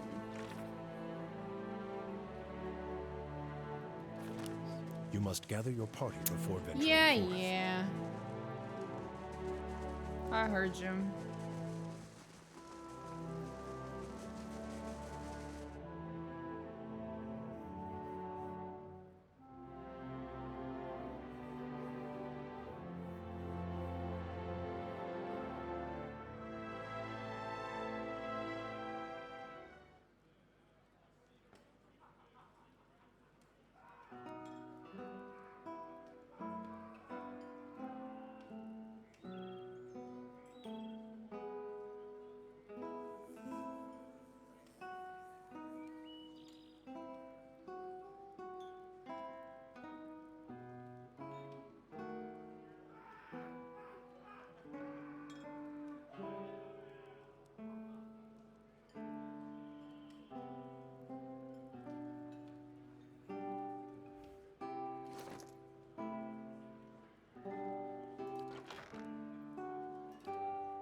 You see a problem? I threw it over the side. Please don't.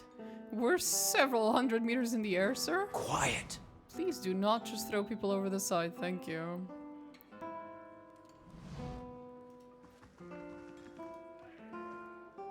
This man looks up sharply as you approach. You! What the fuck did I do? You're the one he's looking for. You killed Lord Ratherick. Oh, that guy. Yeah, that was me. What if I did? No, you don't understand. It didn't work. I'm one of the guards at the keep. I was one of the guards. He's killed most of them. The ones you didn't. Kolsk, he didn't last very long. Nothing but empty air, him. Nice enough to work for, I mean, much nicer. But that didn't help him when Radric came back. God's the screaming. His eyes, it was like he was burning inside. He says he's come back to lead us, like before. Says he's going to kill you for what you've done. Yeah, he's a death guard or whatever the fuck it's called. Death something. I told him I'd find you, give you his challenge, do it all honorable, that sort of thing. He let me go, and I kept on running far as my coin let me. Funny me running into you anyhow.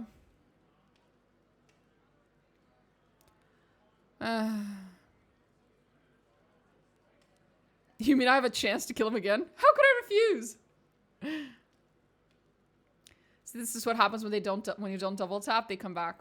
I know, that is true. That's my bad.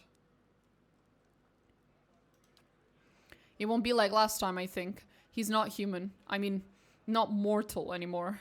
It's like he just up and refused to stay dead. That is literally what he did. Yeah, that's how his species, whatever the fuck. I think it's Death Guard, or something like that. 1 second. Yeah, I think it's Death Guard.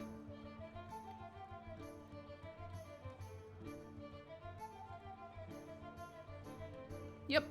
Extraordinarily rare, Death Guards are sometimes created upon the demise of a particularly determined individual who refuses to leave the physical world for the beyond. Which is a very long-winded way of saying, motherfucker died, and then when death was coming for his soul, he said no.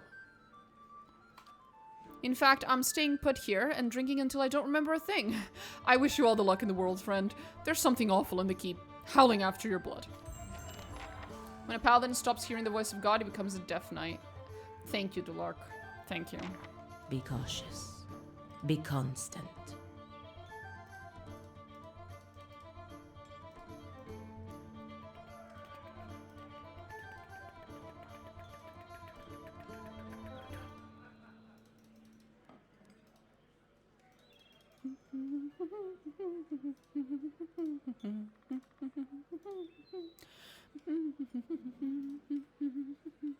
Welcome! Room needs a proper... This room needs a proper door. My brothers and I rented this space that we may have some measure of privacy in this foreign land. Perhaps you could find another room here in the inn? Who are you?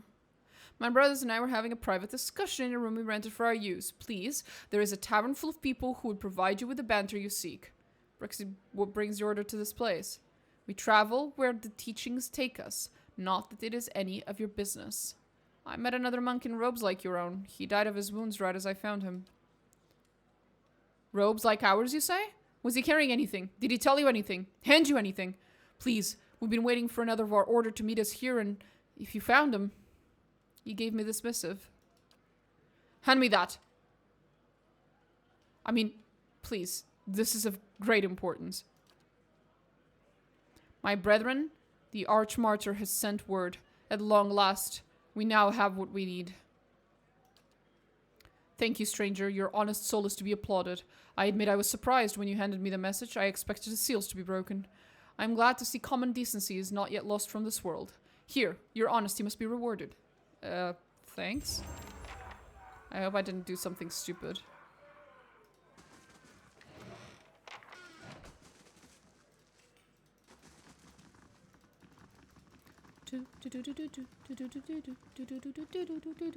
Gods keep you. Middle-aged elven man stands behind the counter of the inn.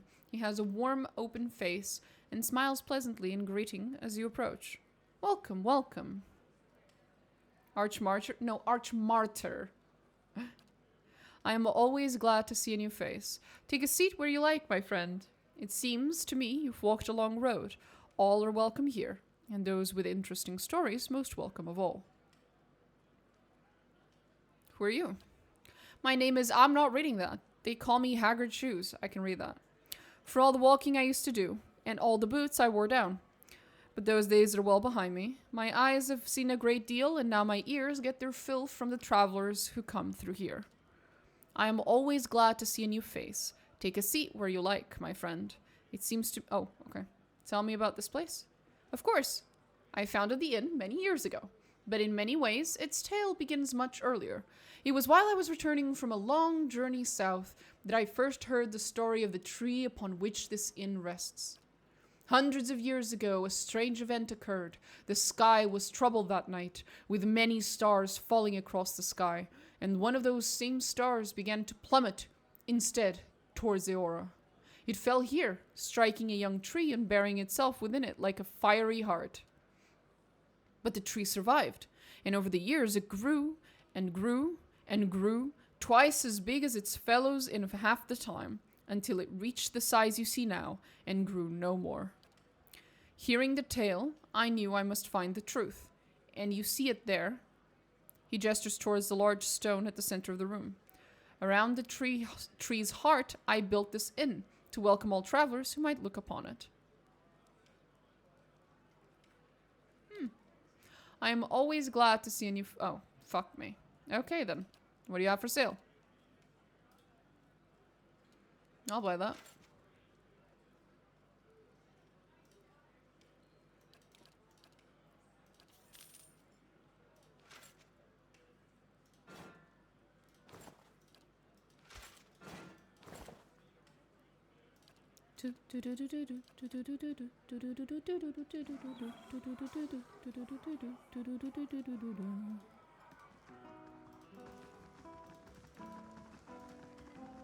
You want a word with me? Who the fuck are you?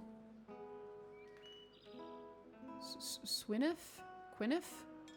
Hail, traveler. Hail. It's good to see someone from more civilized lands around here. A slender woman in dusty leathers locks eyes with you. Her unkempt hair sprouts in wavy black tufts. Despite the fine features that sculpt her face, a cleft chin completes her boyish appearance. I'm learning firsthand the many shortcomings of Glenfathan hospitality.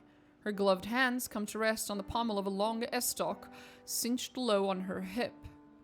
I can almost forgive the hostility towards outsiders, but to temperate taverns and these watered-down drinks, inexcusable. I hope I don't seem too forward, but I need to help my friends, and you look like the right person for the job. Which is to say, you're not Glenfathan, making you the closest thing I've got to an ally in this paranoid land. And allies, well, they help each other, do they not? Who are you? Where did I leave my ambassadorial manners? I'm Gwyneth. Pleased to meet you. For the time being, though, I'm just another Estromore minding her own business. She lifts an eyebrow with a blushing smirk. What help do you need? My friends have drawn some unwanted attention. Glenfathan scouts, and not just any mob of local zealots, the Fangs. The Fangs are a brutal, relentless bunch, eager to make an example of troublesome outsiders. As for why I need your help, I need someone to warn the expedition that trouble's coming, and I need someone ready to fight, if it comes to that. With any luck, we'll reach my friends before the Fangs do, but if not, the Fangs have a reputation to uphold, and this might require spilling blood. Let me guess. You walked into restricted territory, despite the fact that you were warned multiple times not to do so. Why aren't you with the rest of your friends? It was my turn to handle Far Patrol. I spotted the Fangs on my trek back to camp. I knew that rejoining the main group would risk leading the enemy right back to the expedition. I know the woods, and I know how to stay quiet. But I didn't want to stake my friends' lives on my ability to sneak past expert hunters like the Fangs. If they noticed me warning my friends, we'd have been overrun. But if they notice me and some reinforcements, like, say, you, well, at least then we can scare them off or put up a good fight. What did your friends do to draw the attention of the Fangs? Just setting foot in Air Glamfath is a good way to offend the tribes. I don't know how they picked up our trail. I suspect one of our newer scouts didn't cover his tracks well enough. When I spotted the Fangs, they were retracing a path the expedition had taken days before. Tell me more about your expedition. I think we're on a mission of reclamation. Is that so? It is said that our armies left behind many valuables in their hasty retreat from El Glenfath at the end of the War of Black Trees. So the way I see it, we're simply gathering up what our ancestors left behind. I doubt the Glenfathans agree with me on this. My expedition set out from Defiance Bay, heading directly east to cross into Glenfathan lands. I split off once we arrived at the Bale, the natural frontier between our nations. The plan was for me to keep my eyes on the Glenfathans while the main group scoured the target area. 4 days, we eluded them, but the Fangs got wise to our presence. Your friends are trespassing. By local customs, they're criminals. You'll forgive me if I'm not sympathetic with face painters and their barbaric laws. And there we go, there's the racism. I'm not pretending that what we're doing is noble. I just don't believe trespassing is a crime that warrants execution.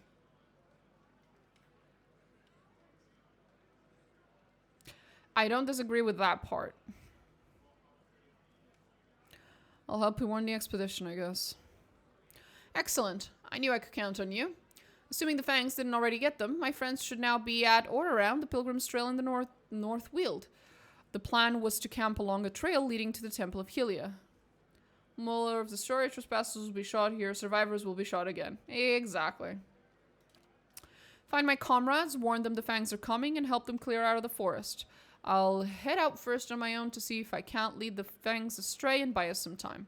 If the gods smile on us, we won't have to draw steel. Should it come to that, I'm glad you're on our side. If I recall correctly, the easiest peaceful way out of this particular conundrum is to take the leader of the expedition hostage and put him in jail. Like my jail at Cadnua, if I recall correctly.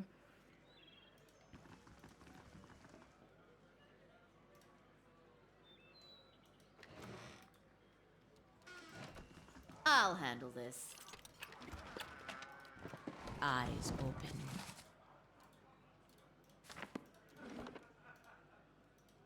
Gentle swing. Aw, that's so cute.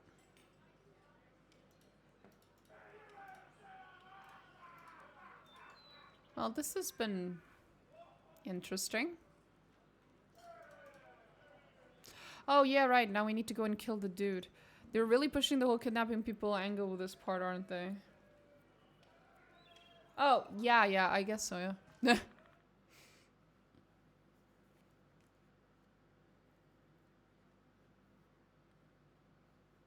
To be fair, the whole kidnapping kid thing wasn't really... I don't think that was like an intended possible ending to the quest. It's just that a lot of people finished that quest and they realized that they didn't like either ending for the child, so they just kept the child in their inventory. And then I think the developers realized that people did that a lot, and so they added an ending that takes into account the fact that you have the child in your inventory. And then when they made Pills of Eternity 2, they added the child as well into your boat, if you kept her in your inventory, which I did in my canon ending, my canon playthrough. So I do have the kid with me. She is adorable. She's a sweetie.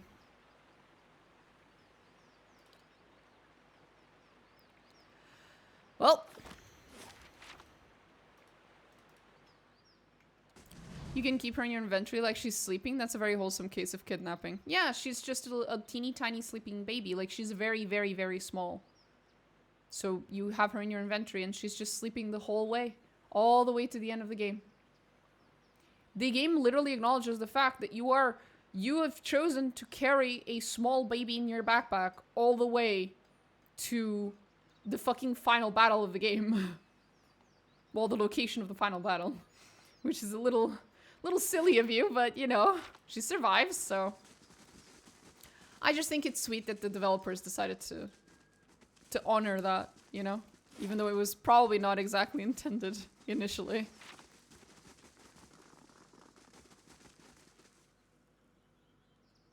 That's actually a trope for a lot of classic samurai movies and westerns, so there you go.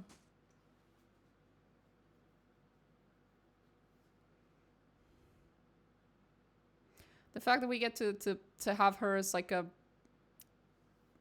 ship companion, I guess, in the second game, and you can talk to her, and sometimes other characters interact with her and talk to her and stuff. It's just very sweet. It's very adorable. On the hunt. Keeper's compass, crane, stelgars, arrows, and brambles. Whoops. In this hall, all 6 Glenfathan tribes come together as one people. Or at least tradition suggests we try to behave as one.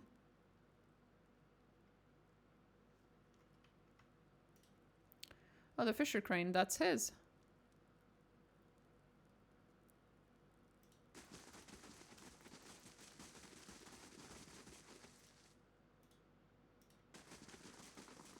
Wait.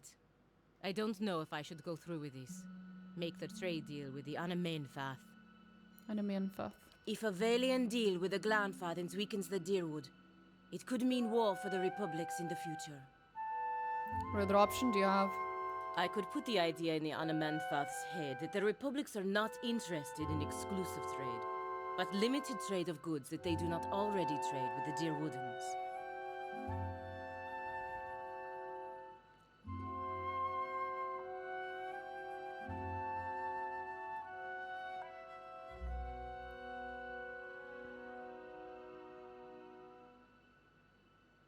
It's the right thing to do. The Deerwoodens are at the mercy of the Republics and they don't even know it.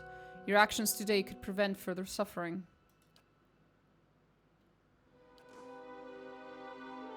She's going to suffer for this choice, but to be fair, it was her choice. Even if I had chosen to say, I'm not going to pick this for you, she would have still made that choice.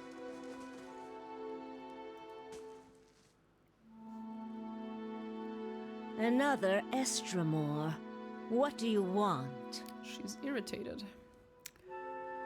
I'm looking for another who passed through the city.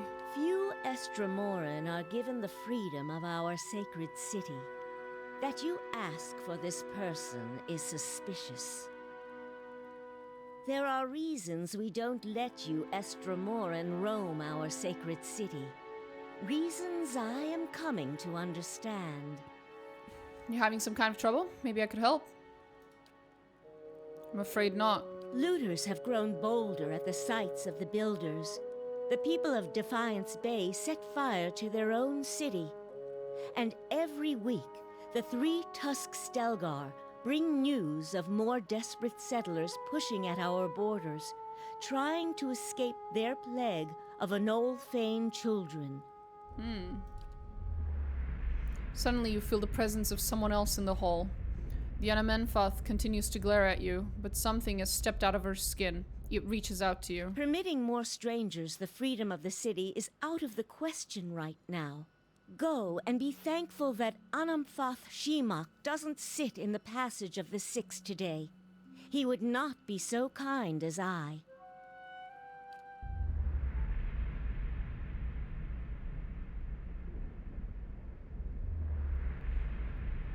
A vision of an Orlan man appears near Bethel. He has the same green-brown fur and hazel eyes as she does. Family? Help me reason with them, he points behind you. Turning, you see the ghostly shapes of 5 other Anamantha. Another Orlan with tawny fur and a scarred face, a frowning dwarf, a black-furred Orlan, and 2 elves. You're angry about something. I hear in your voice. What is it? Are the outrages I listed for you not enough? Trouble brews and none of it is my choosing. I'm not talking to you. They're headed for war. Remind them of Feralt's warning.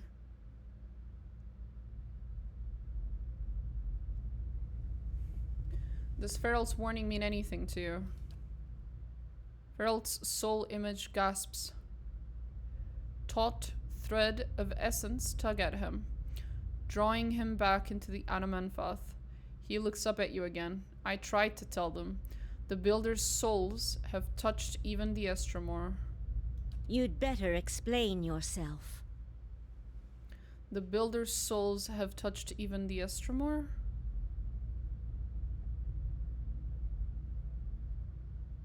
This other Orlan, do you know who he is? I'm more interested in who you are. There are other souls in this place, and in you. You must listen to them. There's no way you could have known this saying. Not unless you are a Galuth on Anams, a watcher of souls. That'd be me, yeah?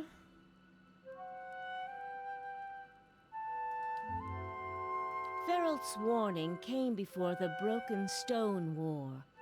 Feralt, my ancestor on my mother's side, was Anamfoth of our tribe then. When the Estromoric farmers defiled the builders' monuments, Feralt urged the other Anamfotha to patience, but louder, angrier voices prevailed. Feralt believed that the invaders could be taught to respect the builders as we do.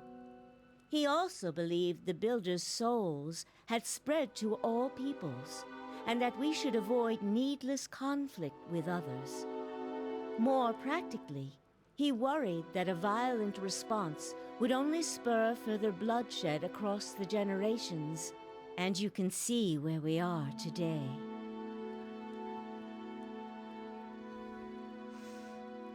Reyes fell into the trap of trying to come up with new names for every... They're not trying to come up with new names for every concept.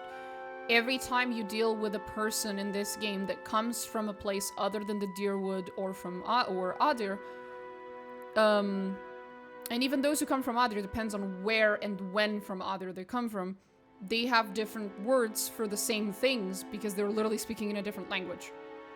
None of these words are new. We have English words in the game for these things, but she's not English speaking, basically. She has her own language, and she's just swapping between the two. Same thing if you deal with Valians, they also speak in fantasy Italian occasionally.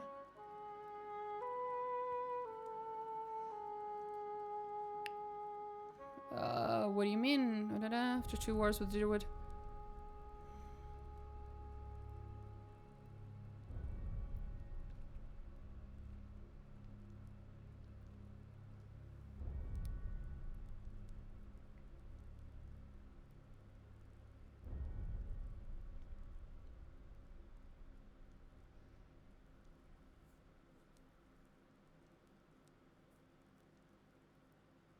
While Feralt's words were shrewd, they were ignored back then. Simply remembering his warning now will not undo the wars and the changes that the years have seen. There is blood on these stones, and that is all anyone remembers now. An image of a polished Adra cube flashes into your mind. There is writing on the sides, but the image is too faint for you to read. The Anamenfath turns away from you and looks at the ground, gnawing a pointed claw.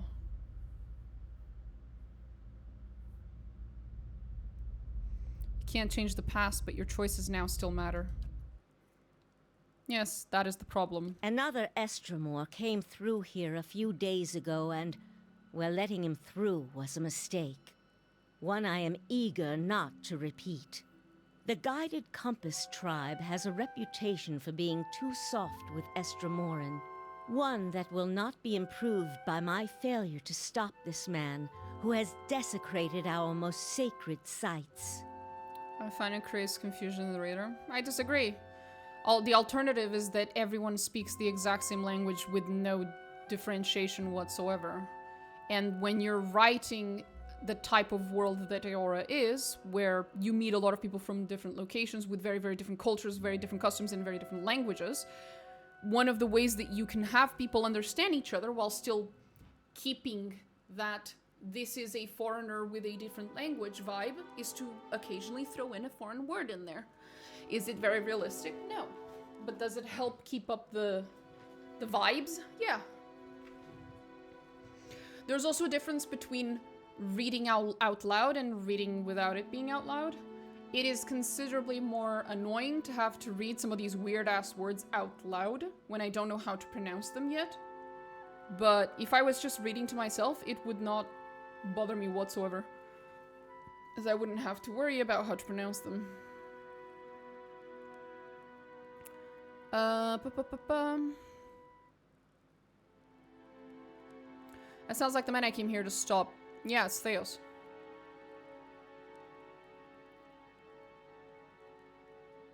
I won't repeat a mistake in my haste to correct it.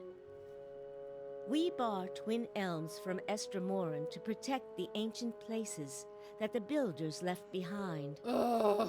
The builders left this heritage to us to defend, Uh-huh. but they alone had access to it. Right. On this much, at least the 6 tribes agree. And you're all fucking wrong. You again see the polished Adra cornerstone in your mind. This time the image is clearer. Each face of the stone is inscribed with a phrase you know by heart. You feel your lips form words. A gift from the builders of civilization to the guardians of their legacy. May the guardians watch the door while the builders keep the key. These were the words given to the keepers of the stone. What do they mean? They mean that Farewell's words may indeed be true. Very well. The city is yours to explore. Tell the guard at the gate that you come to see the cornerstone with the blessing of the guided compass. If the gods have truly returned one of the builders to us, find the Delimgon of Ter Everon in Elm's Reach. If the gods have sent you here with a purpose, the Delimgon will know. In the meantime, I shall be here to assist you. Right, ma'am.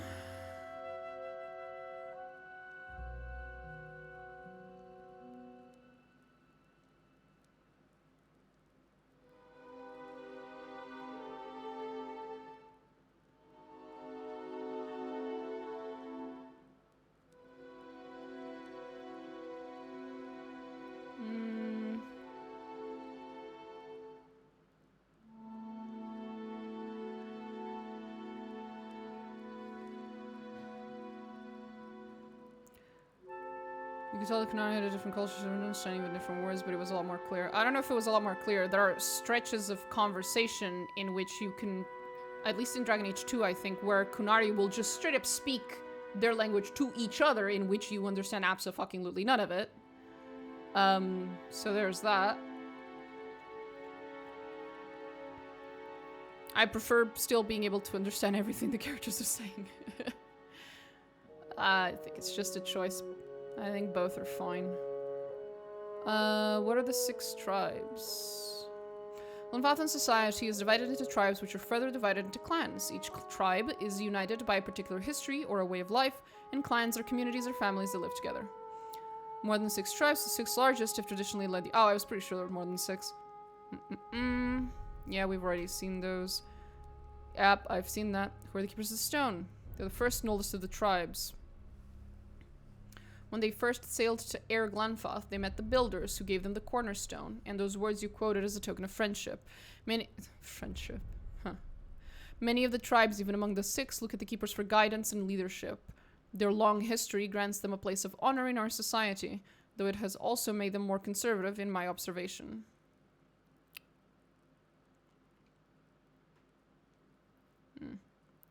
Fisher Crane. Mostly Orland tribe from the Thanebog, most of the sites they guard are half buried in the wetlands, and even the other tribes couldn't tell you where they are. They are not the most renowned of the tribes, but they are the cleverest and subtlest. Say what you will about the Berserkers of Three's Tusk Stilgar, I'd rather face them than a Fisher Crane ambush squad any day.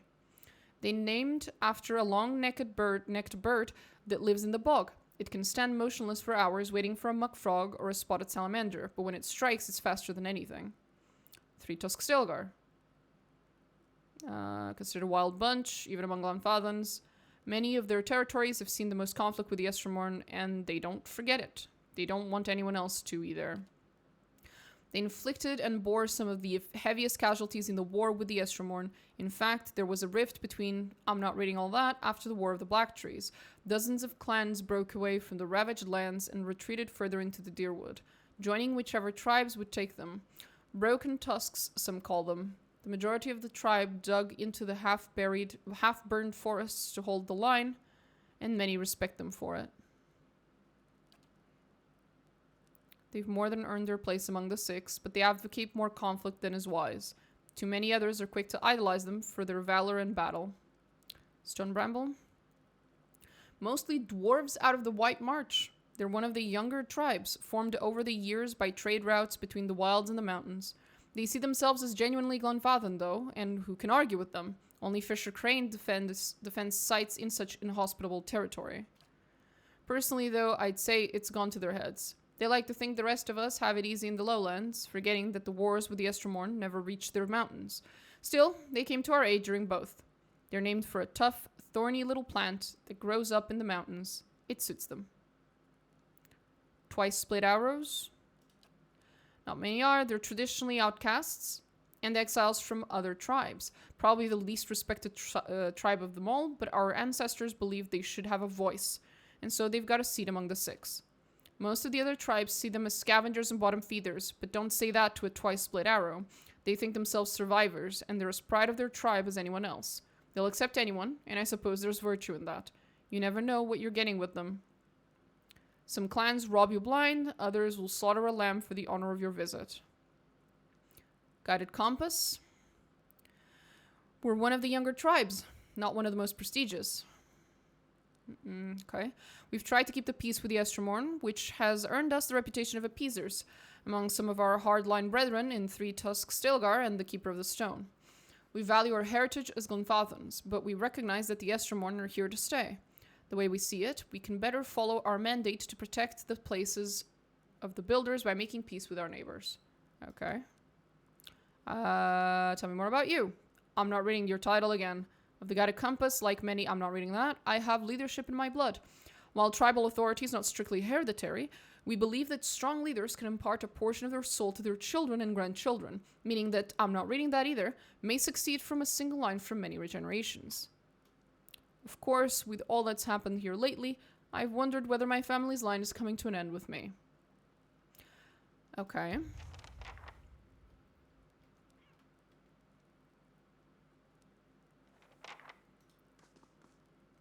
One of my companions, a representative of the Valiant Republics, wishes to discuss a trade issue with you. Yes, the Valiant Godlike, blessed of Helia. So they say. And diplomat of the Duke Bells. I understand you were to be sent here with trade assurances from your masters. Revered, I'm not reading that. It is true that I was chosen to convey these assurances, but understand that I was fashioned more for war than etiquette. In these dangerous times, perhaps it is better to send warriors to do the diplomat's work. Indeed. Leader, regarding the exclusive trade agreement,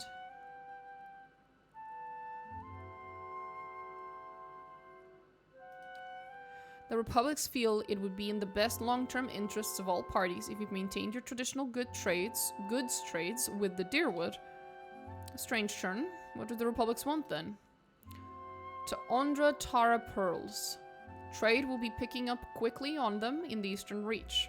You will buy them exclusively from us for the next 5 years. In exchange, we will be your exclusive market for Adraban and Caro Golan for the same period.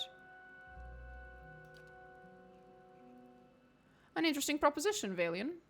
We will send emissaries south to discuss the details at greater length.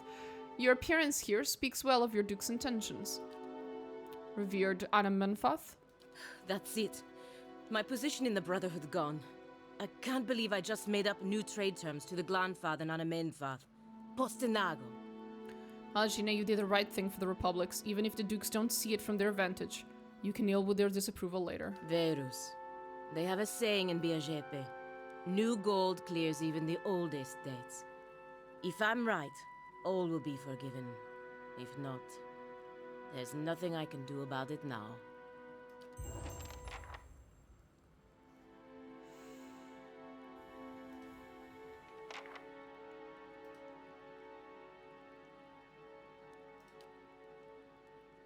Oh. Magma Blight. Cool. Cool. Okay. Are we fucking done here? You must gather your party before venturing forth. I like the idea that if you can tell the same sentence in fewer words, you should endeavor to do that. I'm of the idea that you should convey exactly what you mean to convey in as many words as is necessary to convey it. Sometimes you add more words because it alters the delivery of the sentence in just the right way. Yes?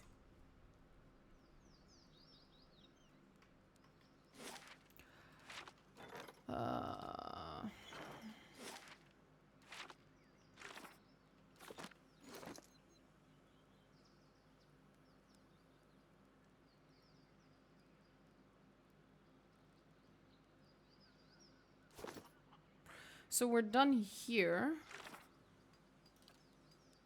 We have permission to go through. Oh, Champion of Barath, right. Sure, why not? Indeed. Let's go kill that motherfucker. Again. It'll be fun.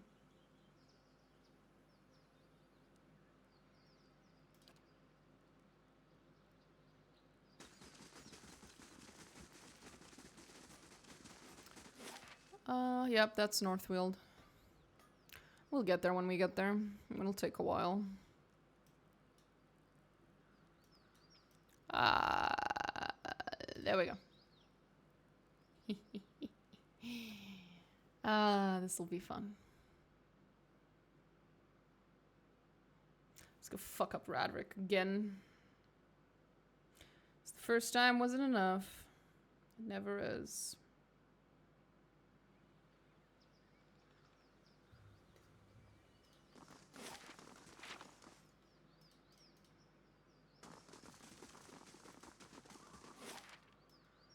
I wonder if Gilded Veil's alright.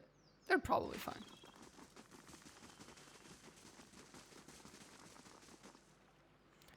Vampire. As you approach the smiling woman at the side of the road, you are struck with a sense of unease. At this distance, you can see that her skin has a sickly, pallid sheen to it, and her eyes are the glassy milk white of a cadaver. Her expression sits oddly on her face, as if it requires great effort to maintain. How do you do? Lord Radric's been expecting you. It is good that you have not refused his challenge. He feared you might prove a coward in the end. I will escort you to him if you wish. What are you? A loyal servant, granted a boon for her good service. Like my lord, I will persist beyond the cycle, and walk an eternity upon the earth. Seek answers from him directly, if you want them. Okay. Right.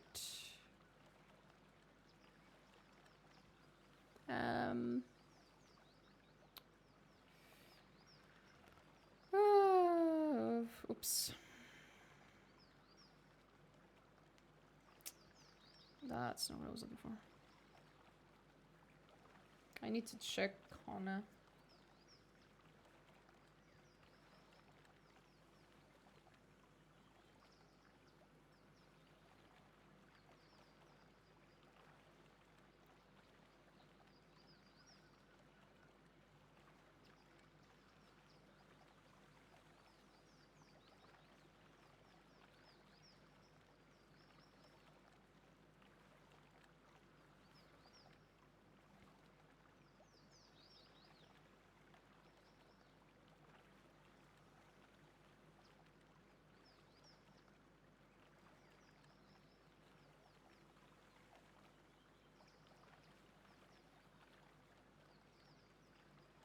Okay, no need for Khan anymore. Okay. Yeah, sure, take me to him. Why not? Come then. He waits for you there. We just fight immediately. It's a little faster than walking all the way there.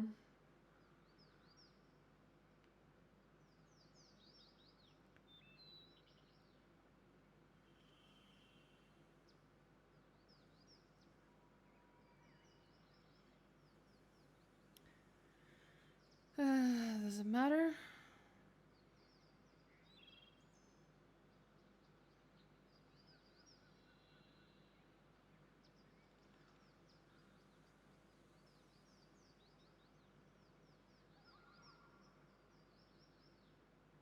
Oh, if I kill Radric, I can recruit this little vampire lady. That's cute.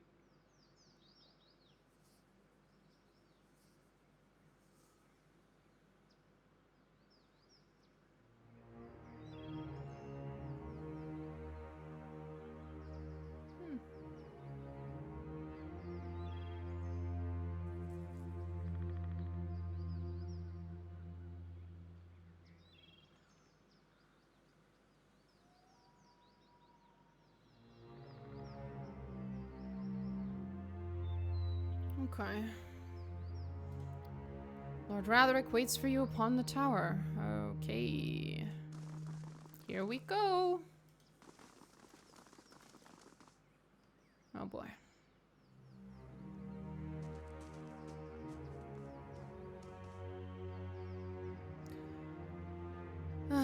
Lord Radek VII, an armored figure, strides forward. In place of its eyes, great flames burn, emanating heat and light. In that orange glow, you can see that the face beneath has succumbed to rot. The cheeks sunken, the lips pulled back over gray gums and decaying teeth. But it is unmistakably Radek who stands before you. Look well. See what you have made of me. But see too what great Berith has permitted. I am returned, mind and soul, so that I might be avenged upon my enemies. All I see is a walking corpse. I thought you'd speak. Then your eyes are deceived. You cannot imagine the power bestowed upon me. I feel the touch of the gods. My faith is a font from which I draw life. My wrath is a sweeping flame, and you will burn this day. I have strangled the life from the usurper Kolsch with my own hands. Ooh, that was so fell hard. Your champion, your great hope. What hope? What champion? At no point did I put any faith in Kolsch whatsoever. I killed you because you were a piece of shit. The fact that he took over was an unfortunate side effect. Was that creature to be your Thane? What? Oh, Kolsch. No, I don't give a shit. A man without resolve, without aim, a leech growing fat upon the veil, senseless to the ravages his vanity inflicted upon his people. Are you describing your buddy, or are you describing yourself? Almost sounds as bad as the alternative. I will not allow my lands to fall into ruin. I will cleanse the scattered god's poison from the blood of my people. I will scour his name from the Deerwood. Berith has blessed me with its favor, and I will be its sword. There will be no more mercy for the heretic, the thief, the charlatan. All will meet with death. You'll know justice, Radek, if I have to kill you 100 times. Do not speak to me of justice. I decide what is just within my lands. I am the Lord of the Vale, and you are but a passing pestilence upon the world. Have you held a mirror in front of your face lately?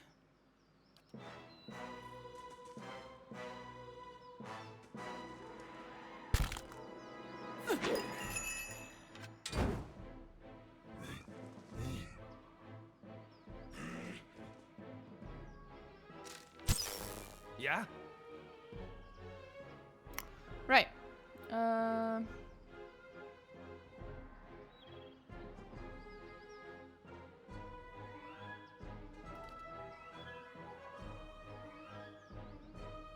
Lavaru, beyond seek!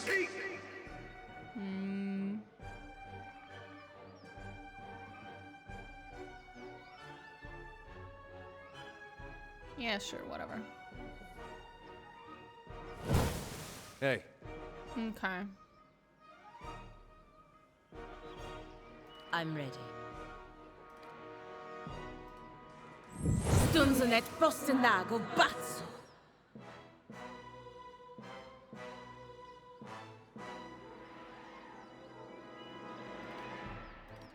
Adovidore.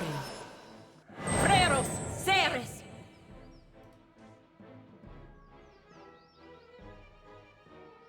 Hey.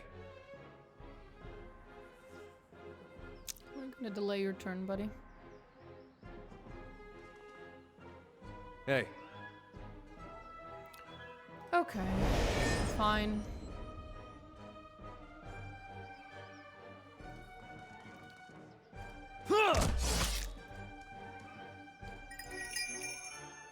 I wish you no harm.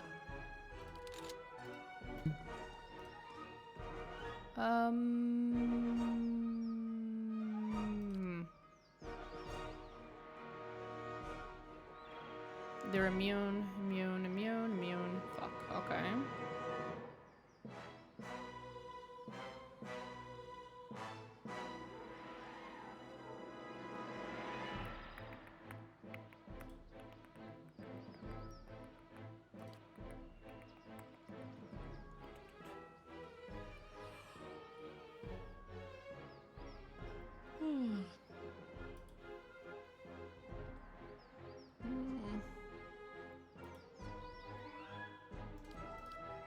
was hoping for some kind of AoE. Actually, not a bad idea. This should help.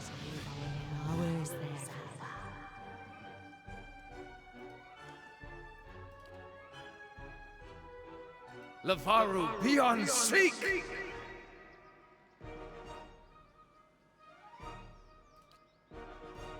Ah, Ulu Thed!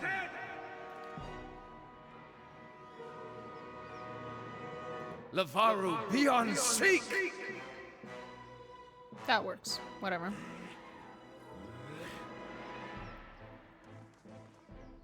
No one can hit. No one can hit it there. I'm here. Hilarious.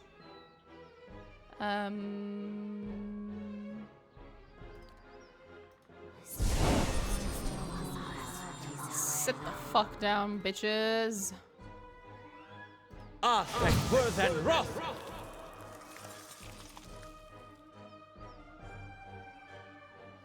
Ah, Ulu Sen!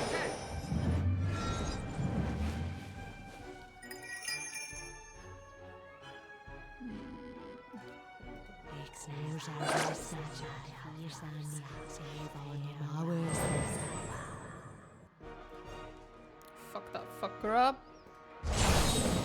Yeah, we go. Hey.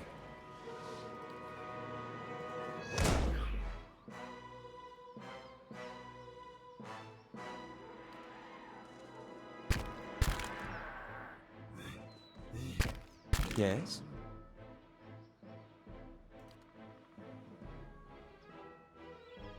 Lavaru, beyond seek! Down. Ah, wrong weapon.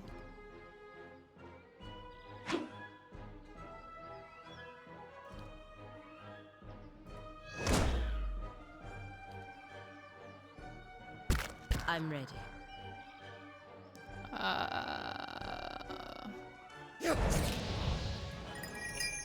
I shall end this. How may I help? Yeah?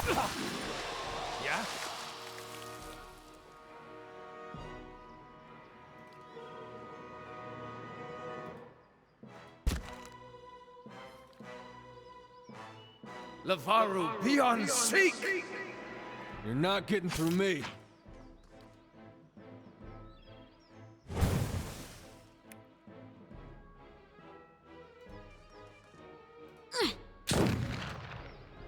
Yes?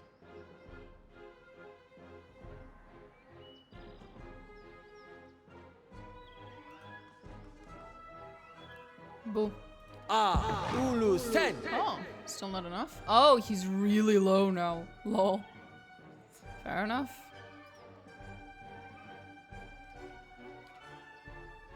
I'm ready. Post another hut! Whoops.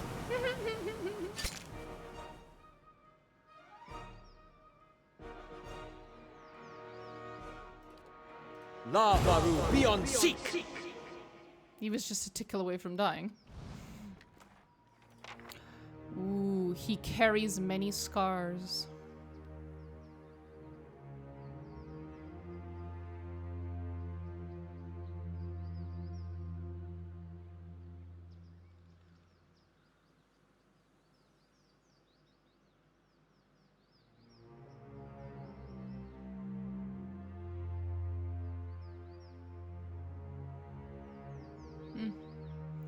Okay.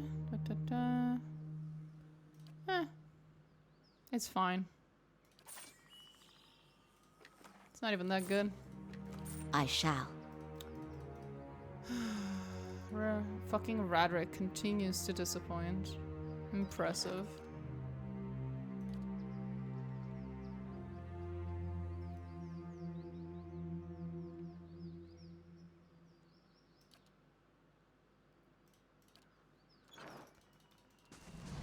Quiet.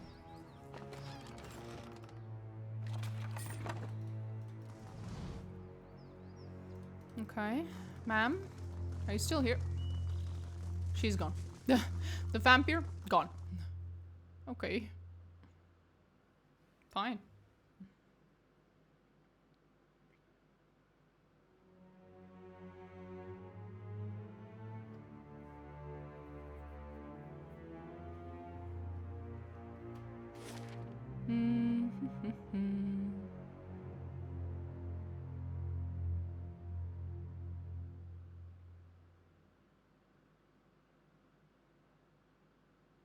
What's the easiest way out? I think here, the kitchen.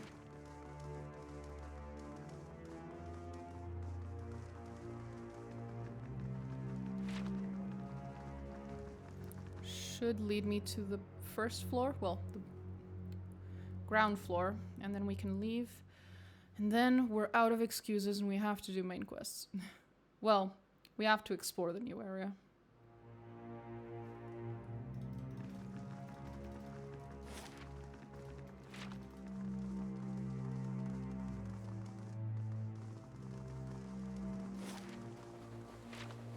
God, it's very empty. Holy shit.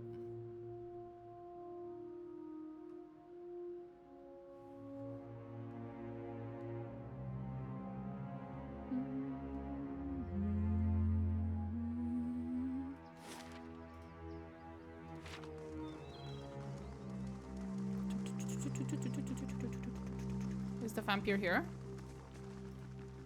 No. She's just gone. Poor thing. Oh well. Sided with the wrong motherfucker. North Wild is there. That's this quest. And also this quest. Yep. North of Twin Elms.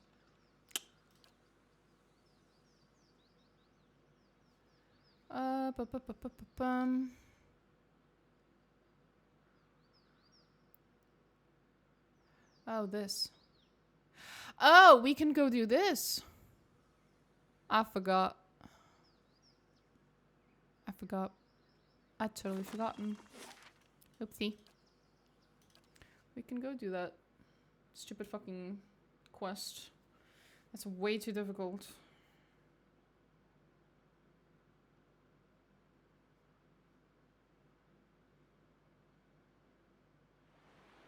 I must say, I'm impressed.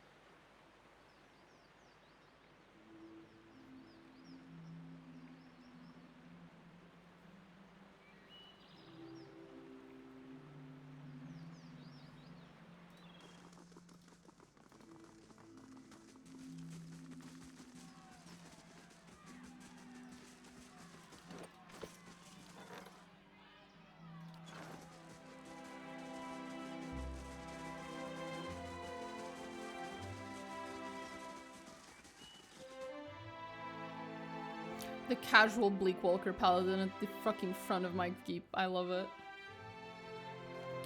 Oh, the watcher whose reputation is of being so honest and kind and benevolent. Fucking Bleakwalker.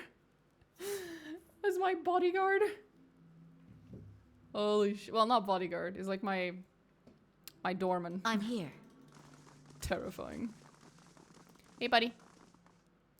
So let's talk about my army. Where am I getting my troops?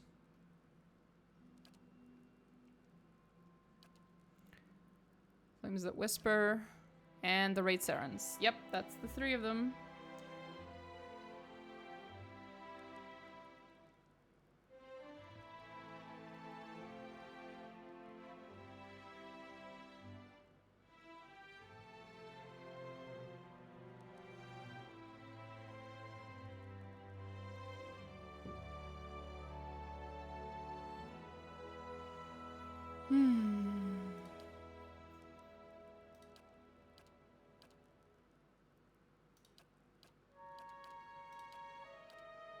Okay.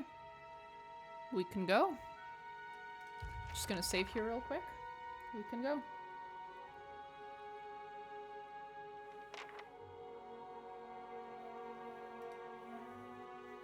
It is time, Marshal. Assemble the army. March to Yenwood Field. Excellent. Morale is high and the troops are eager to follow you to glory. Are you certain you wish to march? Oh yeah. Let's fucking go. Will you be accompanying us? Of course.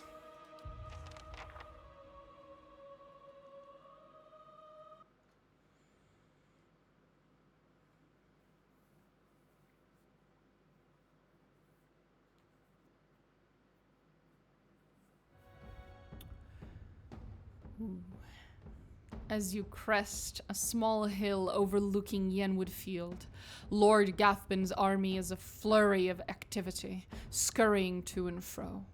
Even from this distance, you can hear the drums of war beating their steady cadence, designed to intimidate their foes while organizing the rank and file into battle formations. Marshal Forwin approaches. You've arrived just in time. Lord Gathbin's forces are beginning to move. An attack is imminent. You mean we've arrived? I came with you, buddy. Inspect your forces. Local militia constitutes the majority of the army, but veteran soldiers have organized the ranks and walk amongst the young, unseasoned warriors, offering advice or the occasional joke. They cheer, striking sword to shield as you pass, in thunderous approval of their lord. Among the troops, a small group of warriors shine brighter than the others, crucible knights, standing tall in gleaming plate armor and armed with spear and shield. They stand at attention, spear-centered, as you pass. You pass a group of crag ogres, working themselves into a frenzy. They carve jagged wounds across each other's chest and back, their war cries echoing through the camp. Your troops give them a wide berth. A squad of Raid Saren Pathfinders make ready for the upcoming battle. War bows are strung and quivers are filled as you pass. One of the archers spots you and whistles. Silently, each of them places a closed fist over heart in salute. Any idea what Gathbin's planning? His ultimate objective is to face you in battle and to be seen defeating you. I doubt he's foolish enough to challenge you to single combat, of course. Shame. That would have been faster. Sound the horn, Marshal. It's time to finish this. Marshal Forwin begins barking orders, and your troops quickly form up. Gathbin's army follows suit as the Diran war drums echo across the field. Within a few moments, the Marshal raises a brass horn in the visage of a mighty boar to his lips. He looks at you expectantly.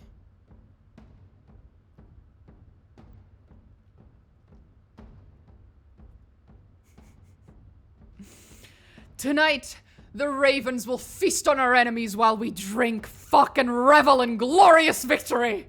Holy shit! I mean, based, I would cheer too. I was just not expecting that.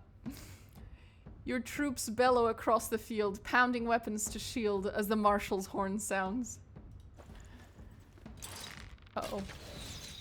Dozens of bowstrings twang in unison. Behind you as your archers unleash a hail of arrows at Gathbin's army.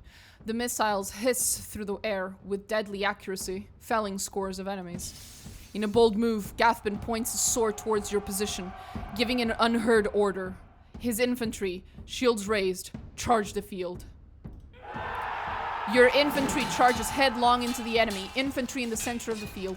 The cacophonous sound of metal on metal is nearly deafening as the two forces collide. The fighting is fierce, and the screams of the dying numerous. Led by veteran warriors rally to your cause, the troops fight valiantly and appear to be holding their ground. The battle thus far appears to be a stalemate. Then a group of Adiran battle mages emerges from behind the enemy lines. They begin weaving their hands in unison with practiced precision. Suddenly, waves of arcane fire erupt among your troops.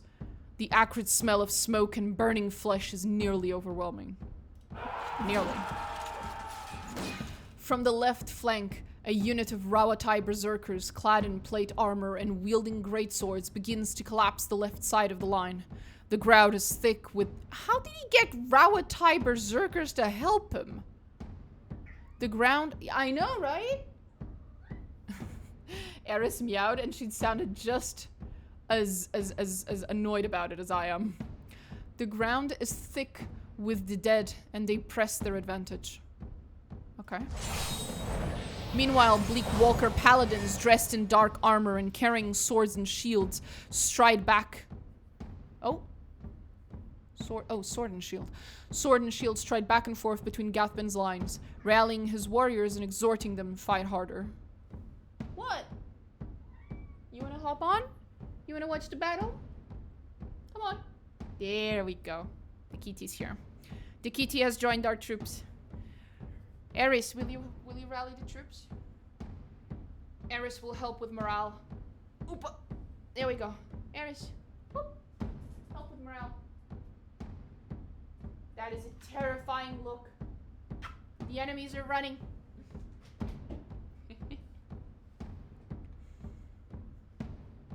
Oh, she's pissed. As the battle rages, Marshal Forwin looks to you for orders.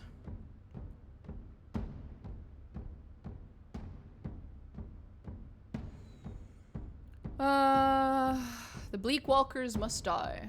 Well, study the battlefield. Your troops fight bravely, your lines are holding for the moment. The defeat is likely. That's not good. Take out the Berserkers. Well, I don't think it matters the order, but the Bleak Walkers must die then. And how'd you plan on doing that? Order the Raid Saren Pathfinders to give him a few volleys. The cat that is named after the goddess of discord, I assume, yes she is, will help with morale. Yay, this will go well. Look, as long as she sows discord in the enemy ranks and not the allied ranks, it's all good. Isn't that right, Eris? Yeah, she doesn't give a fuck.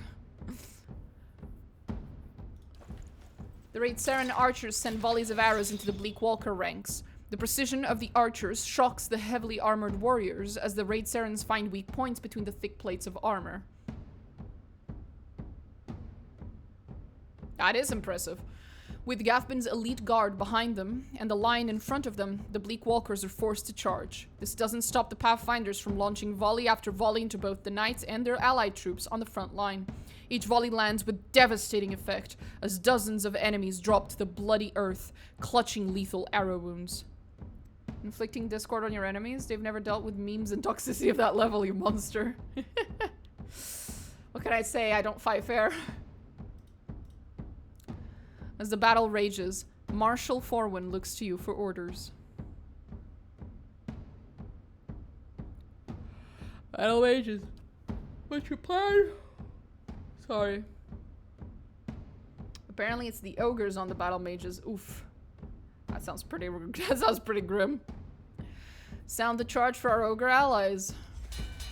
The Crag ogres charge the Gathbin lines in a blood frenzy.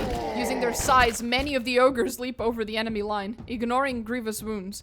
While many fall, nearly a dozen reach the battle mages. A high-pitched scream permeates the din of battle as you see an unarmed ogre lift one of the mages overhead and rip him in two. Shortly after, the magical barrage against your army ceases. That was pretty bleak. As the battle rages, he looks to you for orders. Take out the Berserkers. What unit should I send? I literally only have one left, buddy. Send in the Crucible Knights. The Knights of the Crucible form a shield wall to reinforce the crumbling left flank. Rawatai Berserkers throw themselves against the wall with reckless abandon. Each time a knight falls, another steps into the breach, shield held high and spear at the ready. The Berserkers' losses are many, and within a few minutes, it is clear the wall will hold. Victory is within your grasp. Okay. The heavy losses inflicted on Gathbin's troops have clearly lifted morale. Your troops push forward with renewed vigor, while Gathbin's army is slowly losing ground. Charge! As the remainder of your forces charge, a horn sounds in the distance, and you contingent of warriors crests a nearby hill. As Gathbin's reinforcements charge headlong into the fray, his other troops cheer triumphantly. Shouts of joy soon turn to roars of dismay as the new arrivals begin attacking Gathbin's infantry. You make out the figure of Captain Emery. Let's fucking go! Leading the charge in her dark armor. I knew she'd join the right side. Come on. She kills one of Gathbin's men with a well-aimed pistol shot before running another through with a gleaming rapier. She fells one foe after another, pausing briefly at one point to salute you with her sword from across the battlefield. I knew she'd choose the right side. The winning side. The betrayal by their reinforcements breaks the will of Gathbin's regulars. They drop sword and shield and flee the battlefield in a full rout. Rout? Okay. Domina, Lord Gathbin strides through the carnage, his elite guard accompanying him. The day can still be mine if I take your head. Come now. It's time I put you down like the dog you are. Spoken like a true Shemlin. Here I am. Let's finish this. Salute furniture weapon.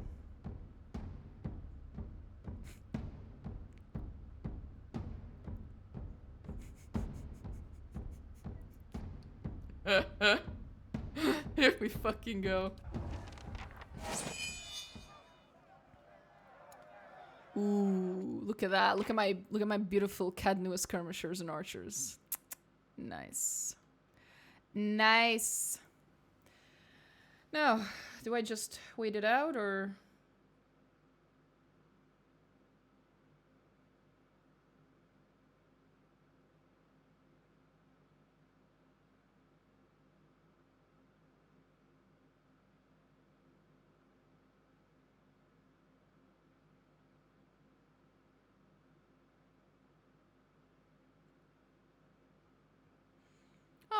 the audio in Yenwood Field was recorded at Obsidian. The audio designers got a number of Obsidian employees together in the audio booth to scream and shout as if they were in a battle, which supposedly resulted in a noise complaint from the companies on the floor below and above their offices. Based. This is the only correct and ethical way of sourcing audio clips for your battle noises, okay, in your video game. This is how you should do it. Thank you, Obsidian, for being objectively correct. Oh, that is so funny.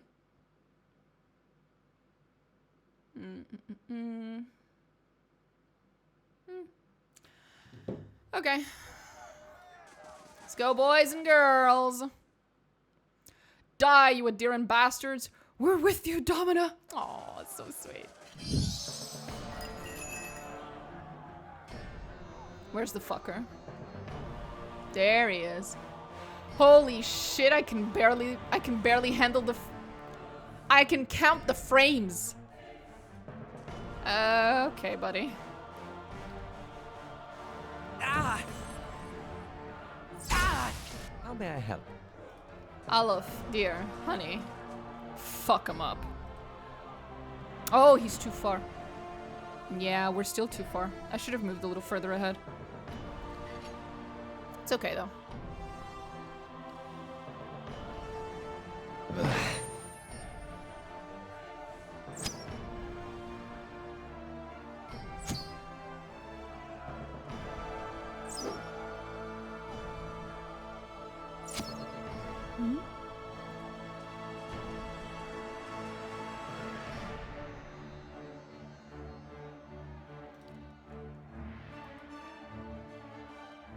Need something?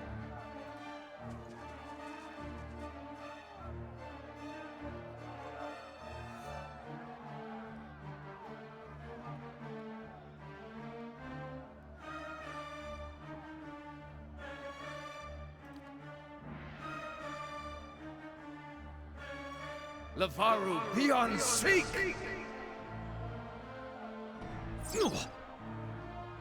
Yeah, in turn-based mode, this is a very slow battle. I think we found the limits of turn-based mode. It's this quest.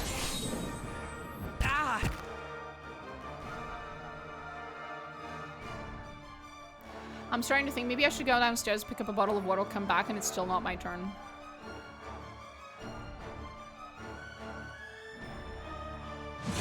Oh, there?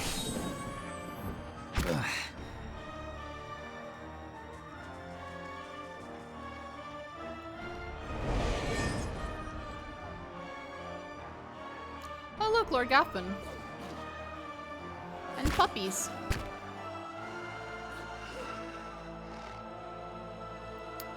Lava. Pretty sure you hit your own, but okay. Each their own.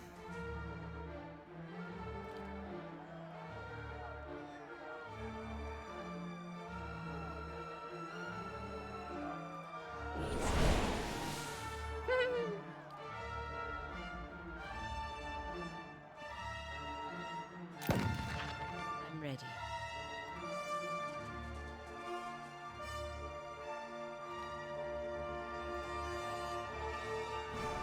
And now I'm gonna go grab some water while you guys watch that. Yeah!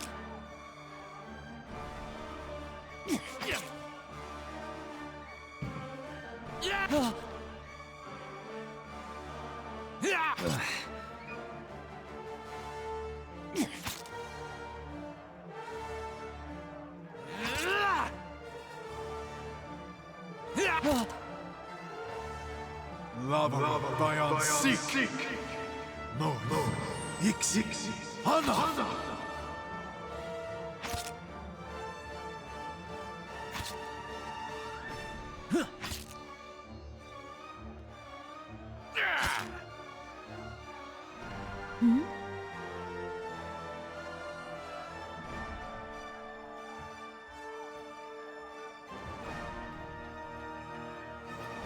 And we're back. I forgot my water. I did the thing.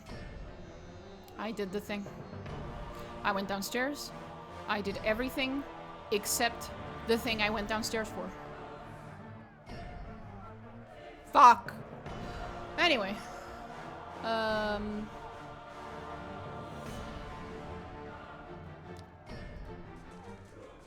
Attack! Bitch.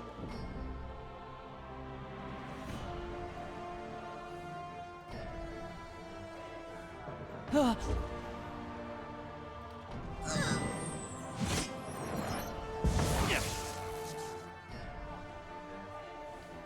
be right back.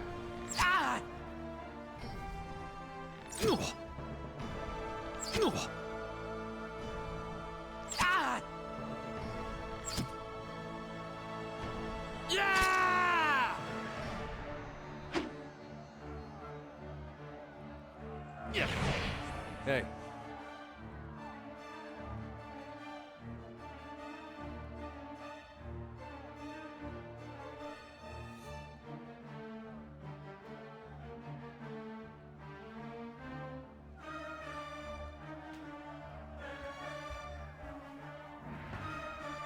And we're back. And this time I brought the water. What was I doing? Apparently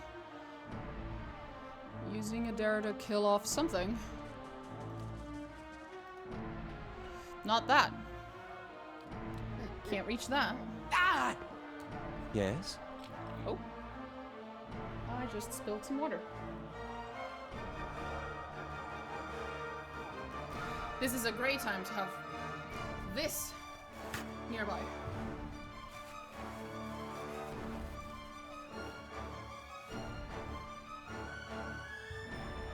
There we go.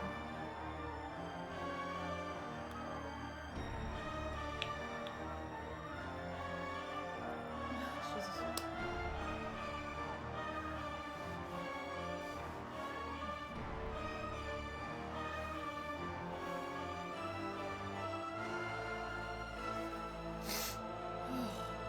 Okay. Back to this bullshit. Now I have to use something that doesn't hurt allies. Unless it's gonna be a problem.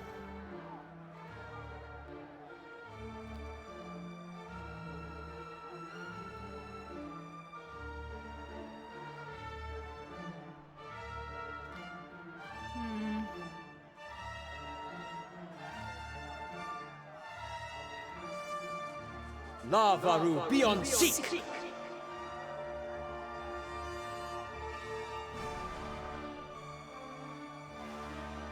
Yeah, not close enough to use the other one, so. Lavaru beyond seek!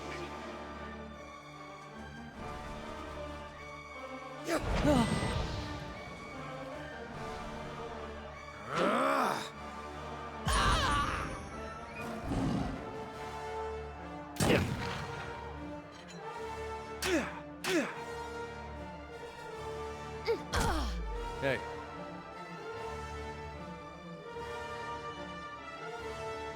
Hey, he says.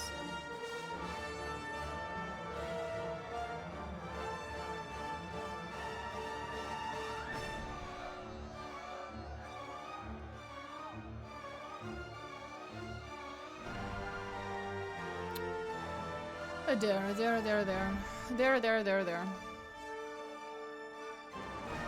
Oh, there's Lord Gothman.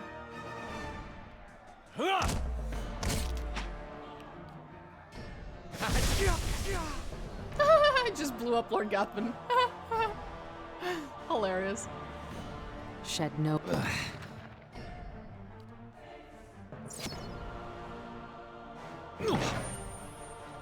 Lava beyond seek.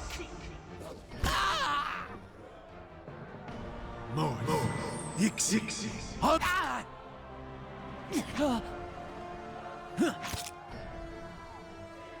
could I?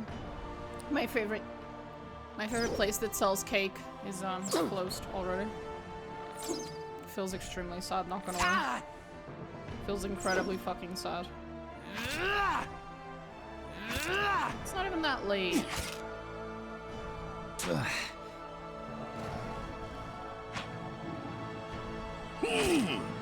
Yeah? Yeah?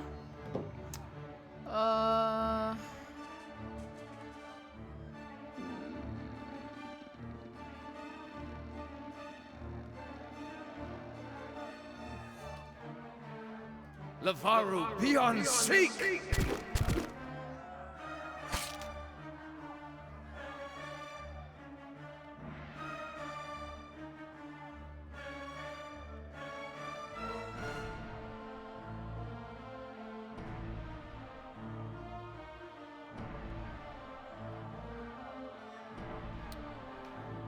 Okay.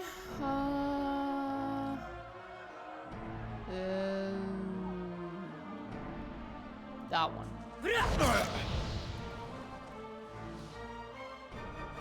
Yeah!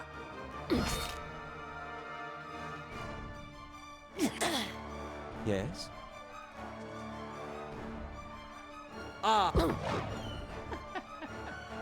Rip.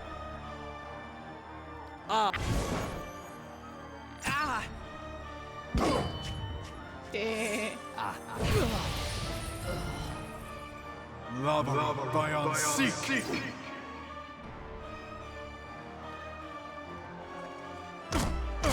Dumbass. Get down, idiot. Onward!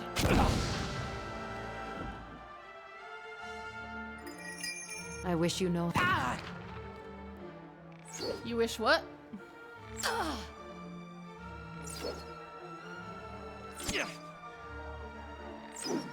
Yes? Yeah.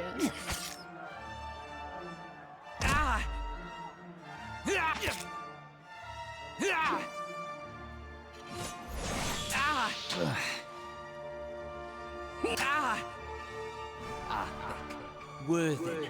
Rah!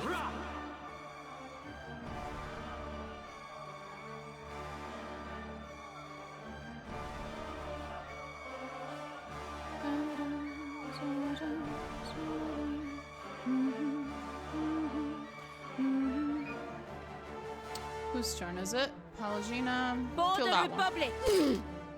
You suck, Palagina, quite frankly. There we go. That's a hit. Aye?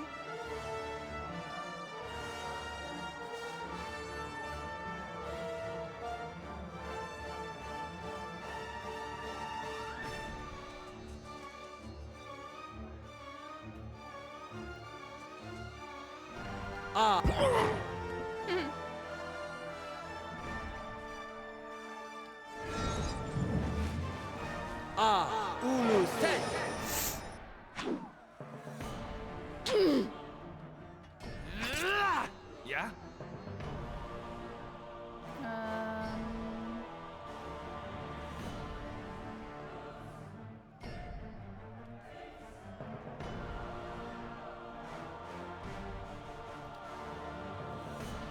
Lavaru, beyond seek!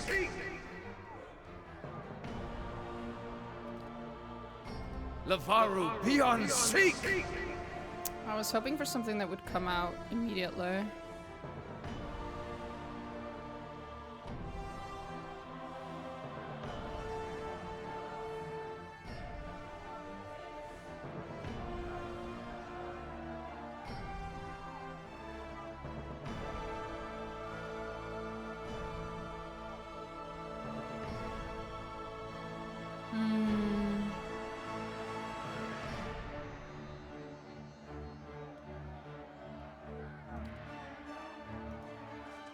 Oh, that kind of worked, I guess.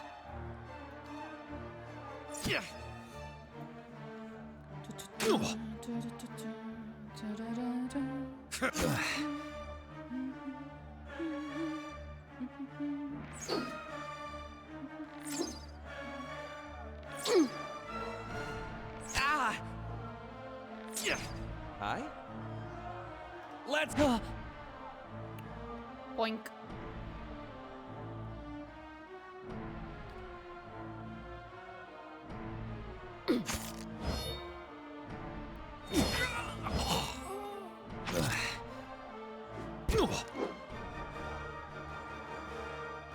Hey, Oh, there we go.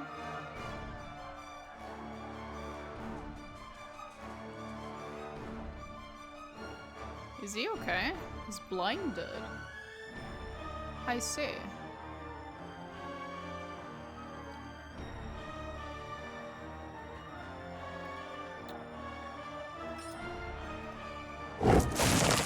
Parathis! Yeah! Onward! Problem solved. I'm ready. Permet Kong Swolias.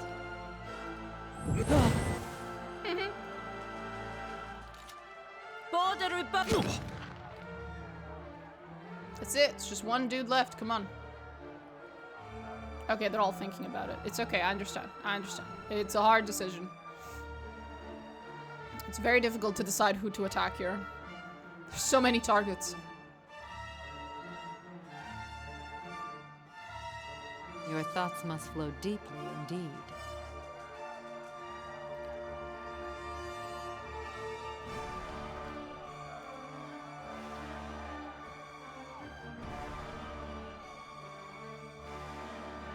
They're all bugged. Please don't tell me that in the end, this is when everyone's gonna be bugged. And I'm not gonna be able to finish the fucking fight. Come on.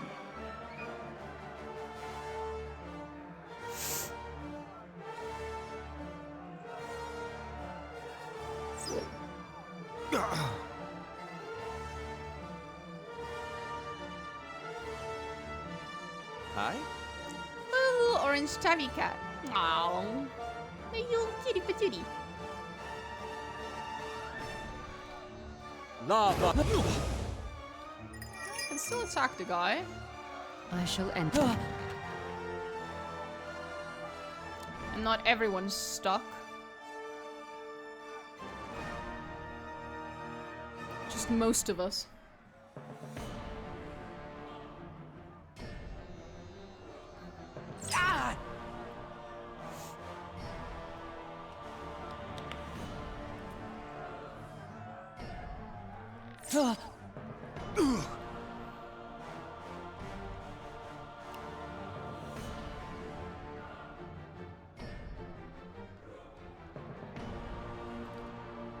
Lavaru, beyond seek!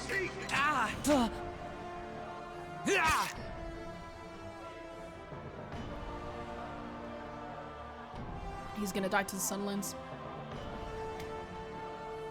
Lavaru, beyond seek! Unless he decides not to cast it, I guess.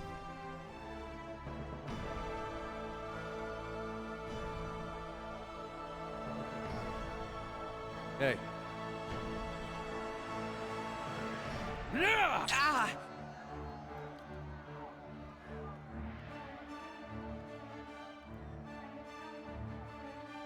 How may I help?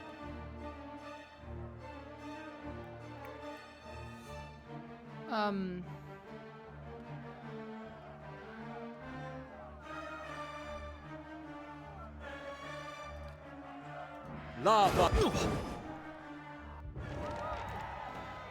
Lord Gathman lies dead before you, his army scattered, bloodied and exhausted. Your remaining troops look to you, swords raised high in victory, chanting your name. Yay.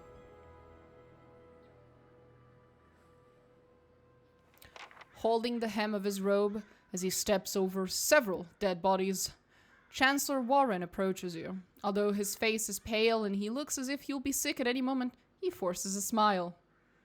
Sup, bro? Lady Domina, while I'm grateful this dispute is finally over, it is regrettable so many lives were lost in the process. Gathman should have been more reasonable from the start. Okay. He gags involuntarily as his silk boot brushes against his severed head. Bro, if you couldn't handle it, why are you here? In any event, as the legal arbiter of Earl Baidmar, I'm here to inform you that you've been declared a Thenu. Thenu? What the fuck is a Thenu? Of the Deerwood, and Cade Nua has been recognized as your domain. It shall forever be thus, and will pass down to any descendants you may have in the future. Well, my character's... Oh no, she's an elf, so she's fine. Okay, yeah, technically possible. I was gonna call, because in this game there's no such thing as like half elves or half anything. So I was gonna say, oh, my character's with Alof as of Pills of Eternity 2, so I don't think they're gonna have any descendants, but actually my character is an elf. She's a different kind of elf, but she's an elf. So, sure, technically possible. Biologically, at least. Of course, now that your claim has been upheld, you're expected to forward a small portion of any taxes you collect to your rightful lord, Earl Baidmar. Motherfucker waded through a sea of corpses, held the barf, okay? Because he really wants to throw up, and came all the way out here into the middle of a battlefield 5 seconds after the battle's over just to go pay your taxes, bitch.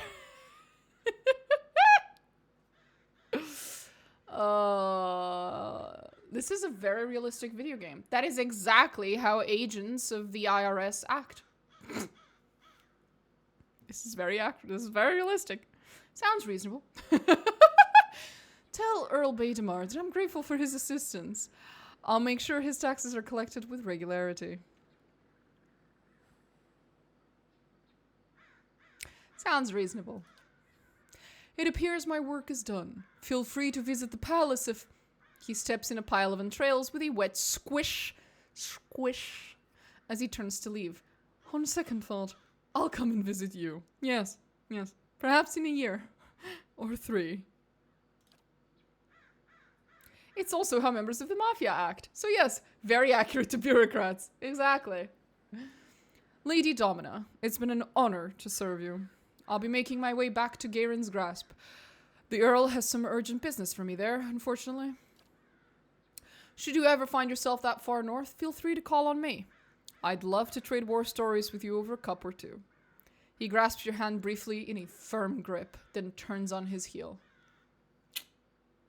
See ya, buddy. I miss you. Anyway. That's a lot of shit. Oh look, Gathban's family signet. Now that I have his ring, do you think I have like a claim to his lands too? Like that would like his claim to Kednua was flimsy as shit. I killed him. I have his family ring.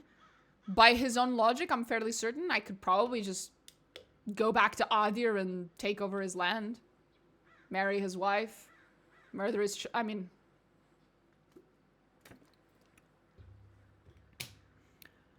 Grant Lord's authority, 10% ability area of effect. It's not even that good. That gave me a heart attack.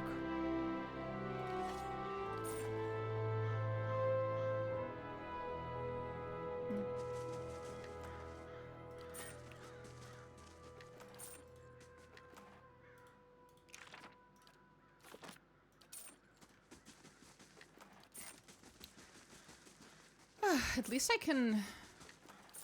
Well, I can't count the frames anymore, so that's nice. Well, we lost 3 out of our 6 people to the bugs. But other than that, it's all good. The better part of valor.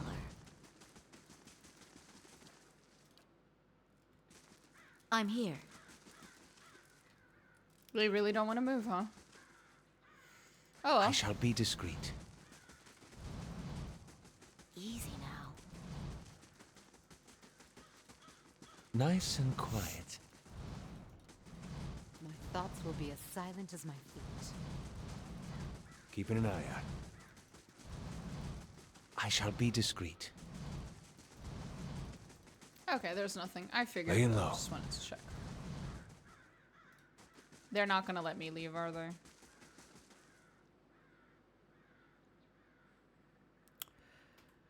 Second.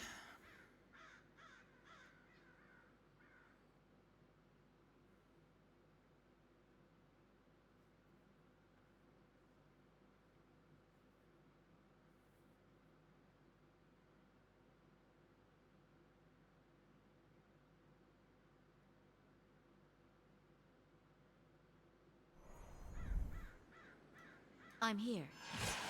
There we go. All good. How was Yenwood Field? Yeah, we've done a lot. I'm a little curious to go back to the first fires, but first we'll go to Kednua and we'll talk to our throne. She might have something interesting to say. Or not, I have no idea, but I'm just assuming.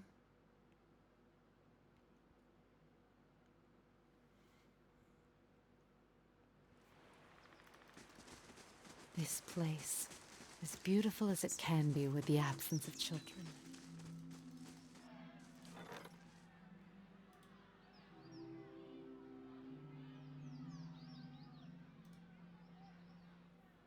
Damn, cool. Ah, what is it now?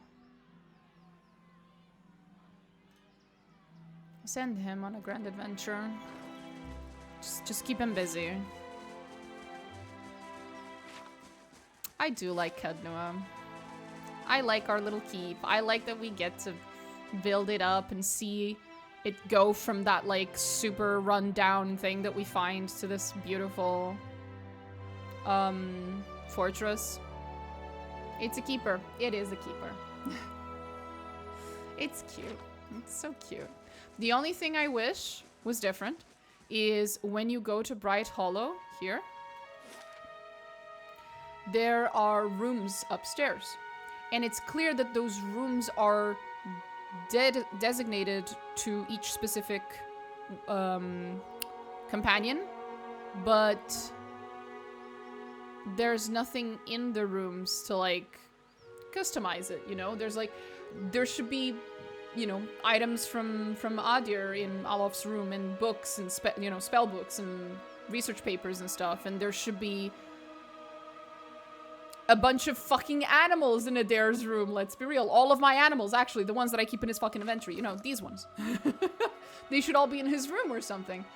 There should be like little things in each of the rooms to like really mark them as belonging to the companions. Yes. That's the only thing I think in the entirety of Kednua that I would personally change. Just customize a little. Teeny tiny personal touch. I shall. Laying low. Hey. I trust all as well. Yep. Oh, she doesn't actually have anything to say. I'm surprised, actually. But okay. Oh, I lost someone. Don't know who it was, but I lost someone. Odd.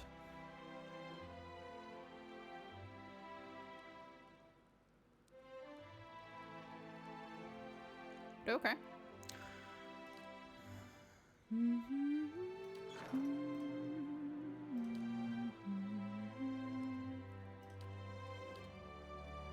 He devoted his life to excavating the ruins below the keep.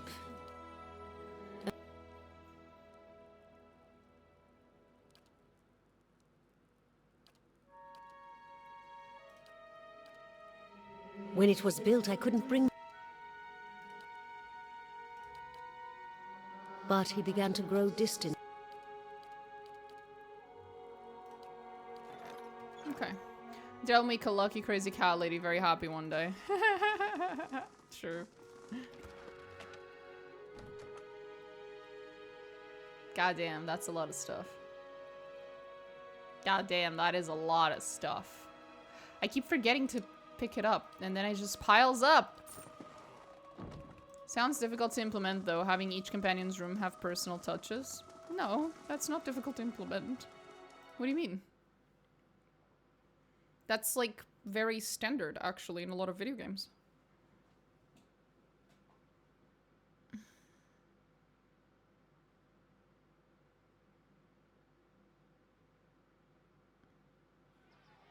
Not as beautiful as the Anguithan ruins near my home, but your fortress is impressive in its own little way. Little, he says.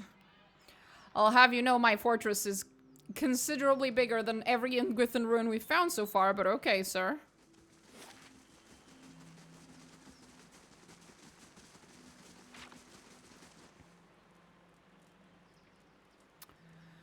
Okay, what else do we have to do? Because you can skip companions though, right? So would those rooms be empty? No, you would just have, the room would just be the default. So right now, if you walk into the Bright Hollow, right? Every single room looks the same. The, what you call it? The decoration of each room is this, like, default decoration, right? So what you would have is you would have every single room have the default decoration. And then once you acquire one of the companions, their respective room gets a new skin over it, basically. Like, mechanically speaking, the way that you implement it is that you actually just paint over it. But, visually speaking, from the player's perspective, it'll look like someone moved in and put a bunch of stuff all over the place.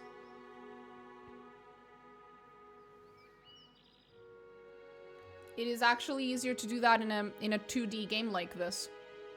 Because you literally just have to put a new coat of paint on top, essentially. In 3D games, it's, as you say, it's a little harder, so you have to just close the room and not let people in and stuff. But with 2D spaces, it's way easier. It's very cheap to do it, actually. And then if you dismiss the companion entirely, if they die or something, you just swap it back to default. I don't know anything about programming, so I'll gladly take your word for it. Then yeah, just trust me on this one. For this type of game, no, it'd be really, really easy to implement, actually. Just a little bit of art. I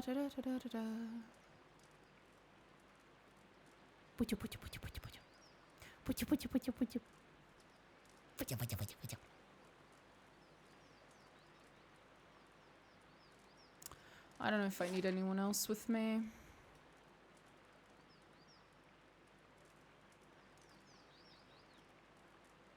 I'm tempted to go to Elm's Reach right now with Durance, actually.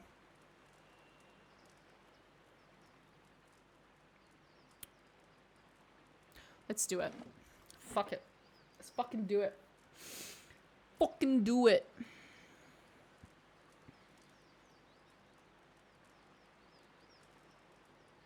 Just need to check. Can I swap Heravius? Or does he also need to go to Elm's Reach? Because I think he also needs to go to Elm's Reach, unfortunately.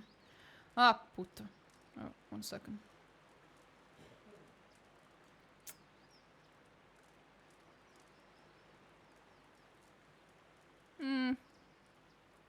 Both.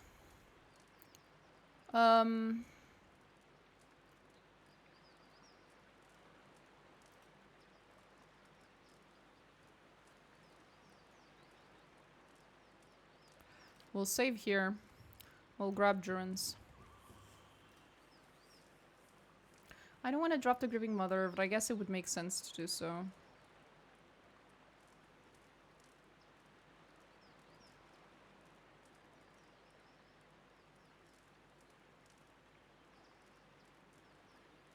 Ugh. There are moments where I'm just so upset that I can't bring everyone with me. I will wait in the place Fine. of your strength. Fine. Fine. I'll leave the Grieving Mother behind. But I do so begrudgingly. Very annoyingly. Annoyedingly. Zawa looks miserable. Yeah. Duh.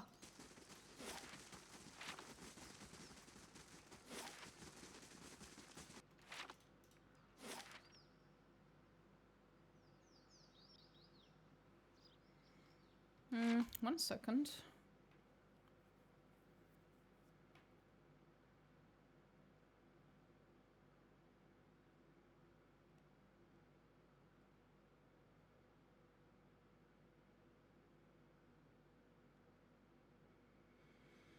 Yes.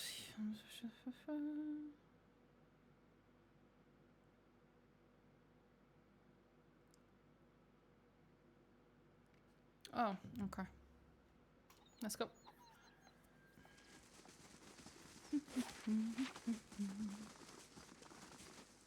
Hey, I have permission.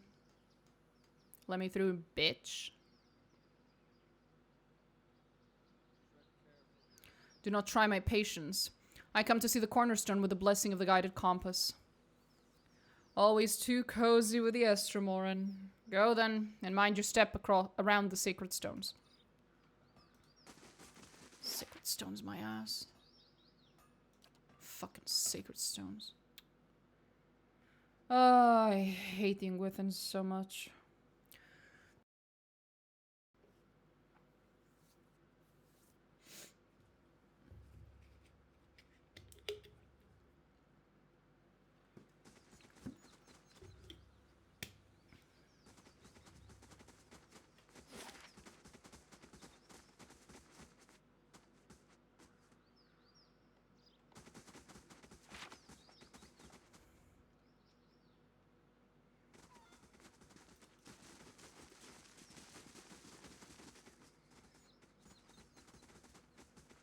They're talking about Theos. Never before has a man slipped past with so much ease. A sign. A dark sign. It has come to pass. It has come to pass. We could not have foreseen it. The Delmgun could not either. Many blessings, traveler. And what does that tell us? Estromar, excuse us. We're not used to your kind here, under the great tree. If we can assist you, we will. Tell me about the man you speak of. Not Glunvathen. Broke into the tower, here in Elm's Reach. Nobody saw him come, not even the Delmgun. He moved in silence, like a Stelgar in the shadows. Our hunters caught no scent until it was too late. But we heard the stones crack when he stepped inside Tir Evron. Dark home when I say this. Delmgun?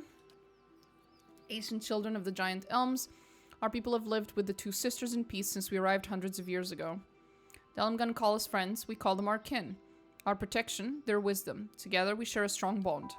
They have always lived under the shadow of the great elms. Walk until you cross the stream, and there you'll find the Delmgun sisters.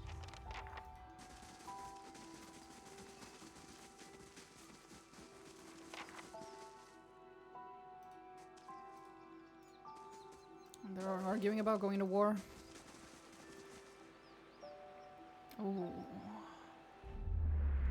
You have stayed true to our cause, Inquisitor, when so many others have not. For every heretic we confess, for every betrayer that burns on our pyres, new sheep continue to flock to Iavara ex Incios. But not you. I underestimated you in the beginning, but no longer. You honor me, Grand Inquisitor. It is not for honor that I summoned you today, but for duty. Too many of our own have confessed upon the wheel and the rack and the flame. Too many of our faithful have had their minds poisoned by the Kratom witch. The tide is against us now. We have but one option. Iavara's following must see her exposed for what she is. She must confess her heresy before my court. How would we reach her? Not in Kratom, surely. Their lord has embraced her heathen faith and protects her with his army. But in Oceanus, things would be different. The king of Oceanus is a sinful man. We have helped him to see the error of his ways, and now he fears for his soul. He would pay any price for absolution. But how would we get Iavara to move to Oceanus? You have already done much for the Inquisition. I wouldn't ask this were there any other choice.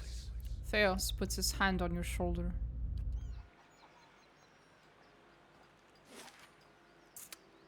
Son of a bitch. Here we go.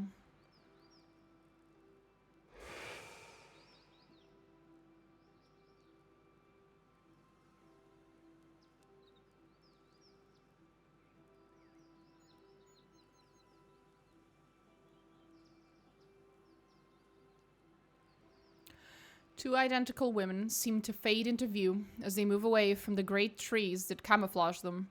Their skin is tree bark, rigid and scaly, wreathed in a curling tangle of roots, buds, and blooms. Their hair hangs beneath the shade of serrated leaves like the drooping branches of the elms above, and the pupils of their eyes are encircled by hundreds or even thousands of concentric rings, as if to mark the accumulated wisdom of millennia. Turn around, flesh creature.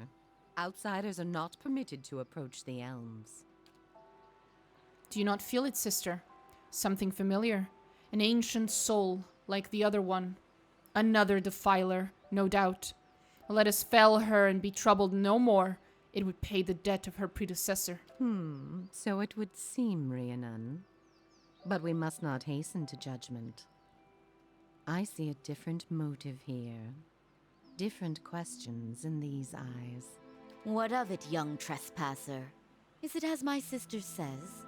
Or are you here to stain this place with foul deeds? I seek a man who came through here. It sounds as though you've already met him. There, by her own admission, Sita. Really, sister? And you wonder why your leaves begin to fall out before midsummer. Clearly that man did not want to be followed. Whatever the relationship here, I suspect it is anything but cordial. The answer is yes, old one. We crossed paths with Theos not long ago. They know! And we can tell you where he went. But I find it curious that anyone would seek him out. Suspicious, even. If we are to help you find him, we would know why. Stopping him might end Whiteone's legacy. So that is the reason he passed this way. This is low, even for the Leaden Key. I told you we should have confronted him, Sheila. He has always been a poison. It would have been the last thing we ever did, sister. Who can be said to have ever gotten the better of Theos? Give me a few more streams and I'll be able to say it. Yes, but imagine how much fun it would have been. Can't you just picture him all strung up in vines like an angry little puppet? It would not have lasted very long. But that's not what this is really about, is it? You are bound to that man. I see it now. You are awakened. Your soul is awake and something once buried deep now wells to the surface. Past overwhelms present, closes in around you. Your time has nearly reached its end. I just need to get to Theos. I'm sorry to tell you this, but Theos cannot give you what you seek. Nor can any man. An awakening cannot be undone, any more than your past can be undone. Oh, I'll be right back. Sorry guys, 1 second.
And here we are.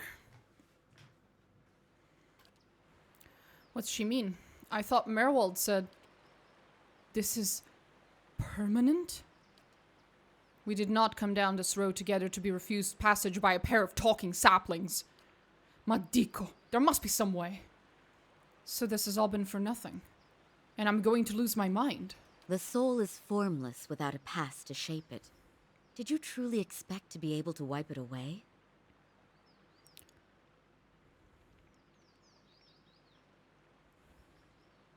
I'd rather have tried to put things right.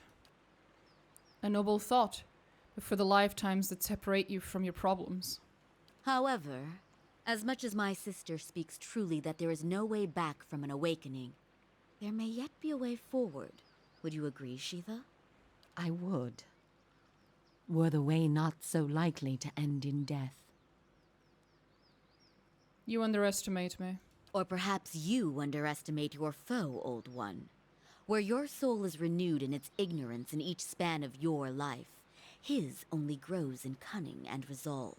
The man Theos you must already know by now. You are linked by a common past. I know. Something about it lingers within you, festering, unresolved. What it is I cannot see any more than you. And without that knowledge, your doom is certain. But were you to learn the source of this discord, perhaps it could be put to rest. Though it is equally possible it will trouble you as much now as it did then, and merely speed your condition to its end. My past comes to me in pieces. How do I unlock the rest? You might wait for it to come on its own, of course. But when it comes, it will replace your sanity's last breath. Such is the nature of your condition. Or you could learn it from someone who already knows. Theos, would he remember? It is said the gods made his memory perfect, that he may never forget his charge. If he ever knew, he still does. Not that he would tell you, of course. You have followed the right person for the wrong reason, it seems. We see it often beneath the elms. The soul dragging mind and body to unknown places for unfathomable reasons. You may have wandered into Theos's path many times, in many lifetimes, without an awakening to show you why. The only thing that's certain is you did not find what you sought. You said you know where he went. He has gone down beneath the tower to a place older than we, where the people of Yenwood once walked. He makes his way to the buried city, Sun and Shadow. May he stay down there and rot with the remains of his people. He may yet. He won't be returning the way he came, that much is certain. He opened a secret path in the tower's base, and saw it destroyed behind him through some vile means. Is there another way to get to him? We know of one. On the burial isle, through the court of the penitents, Braeth Yaman. A shortcut, in fact. Don't be cruel, sister. The way my sister speaks of is not for the faint of heart. A great pit at the center of a forgotten court, where faiths were judged in place of crimes. To most, it is simply a gateway to death. With the help of the gods, it can take you where you want to go. What do you mean with the help of the gods? The pit is said to have been a means of judgment by the gods. Those cast into it are meant to die. It is that way you must pass to reach Sun and Shadow. The court is old. We do not know much for certain, but it would seem only the gods themselves can grant passage. What is this court? No more than a ruin now. It is older than we, a place for the trial of heretics. We were not here to witness it, but at one time there was a group that refused to acknowledge the gods. Neither the first nor the last, of course, but these were numerous and all put on trial for it. Those who did not repent were cast into the pit and imprisoned below. The fall killed them, of course. The prison was not for people but for their souls, and their sentences were eternal. It is said that many of the condemned repented and were permitted by the gods to ascend from the pit, so long as they pledged their service to one of them. But these are old legends. How would I ever get the gods to help me? Behind us is Ter Evron, said to pierce the shroud itself and a place of communion with all gods. If ever there was a time for prayer, you have found it. So the only way to get through to this pit is to pray for help. Not the only way. Just the only one that doesn't end with your body impaled on jagged rocks. Thanks. Who would I pray to? Any god you can, I should think. I would pray first to those gods you like best. I hope for your sake, the feeling is shared. Is there no other way? None. How do I pray? Ter Evron is also called the Hall of Stars, and the stars show us the allegiances of the gods. When stars are in conjunction, we know the gods they represent are aligned as well. You should choose a place to pray where you'll be closest to those you want to hear you. If a god stands alone, you should pray to that god. If they band together, you should address them all. Choose your words wisely, for all gods expect proper homage, and none has patience for fools. I have other questions. What do you wish to know? How did you know I was pursuing Theos? The same way that you are no doubt able to peer into the ether and experience the souls of others. It is something we are born with, some more, some less. A gift common to many creatures of the wilds. You share certain similarities with the man you pursue. For your sake, I pray they are few and of no consequence. You mentioned people come to these elms without knowing why. A soul has a will all its own. Its needs and whims are seldom understood, but they follow them all the same. There is something about this place that reaches beyond our understanding. Something like a beacon. The elms have a way of uniting souls that have been seeking one another, with or without their owner's awareness. Sometimes it is for love, sometimes for vengeance, sometimes for peace. Often it is for no reason we will ever know. In your case, let us hope it is for peace. Or vengeance. I don't know about the two of you. There is little to be said about us, for we are bound here, caretakers and defenders of this place. Our journey has been over time, but not distance, measured in observations, but not experiences. We have seen the elms grow tall. We have seen cities built, burned, and built again. The only constant has been the tower, a silent companion through the ages. You can imagine why this recent destruction has stirred my sister so. If you do nothing else, make that man pay for what he did here. I will.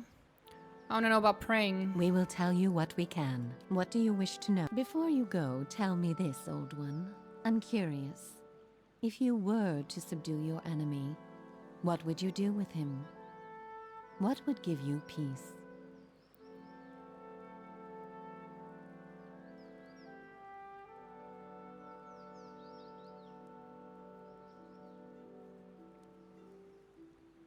I wish to undo the harm he's caused.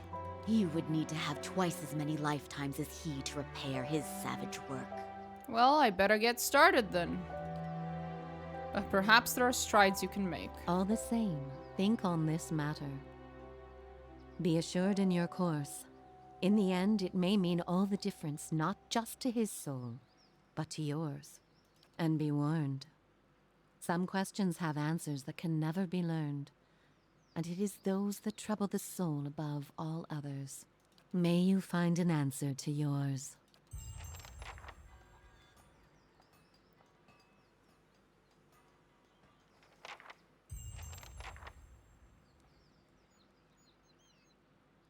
Boy, oh boy. Whenever I hear Savage, I can't help but think of that stupid Johnny Depp cologne I see advertised everywhere. So bad.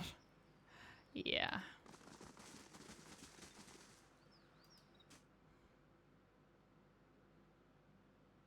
Here we go. Let's go have a chat with the gods, shall we? Always so fun. I will try to rein myself in and not insult all of them at first opportunity. Keyword try.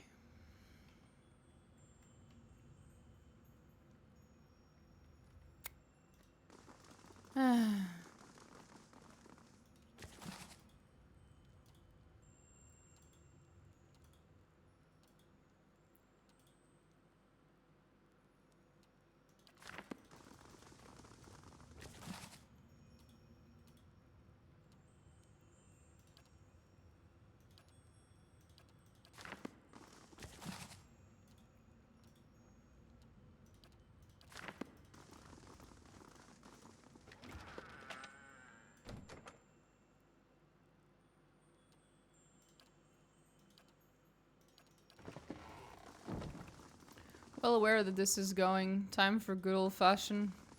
I can't read that, bro. Whatever you say, bro.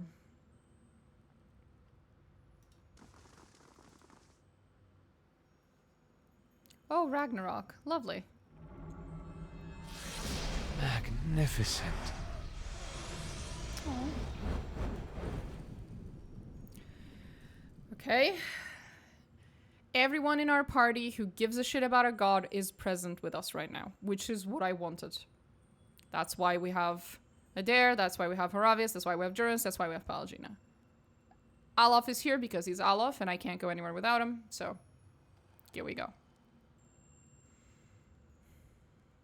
Let us speak to the one I hate the least.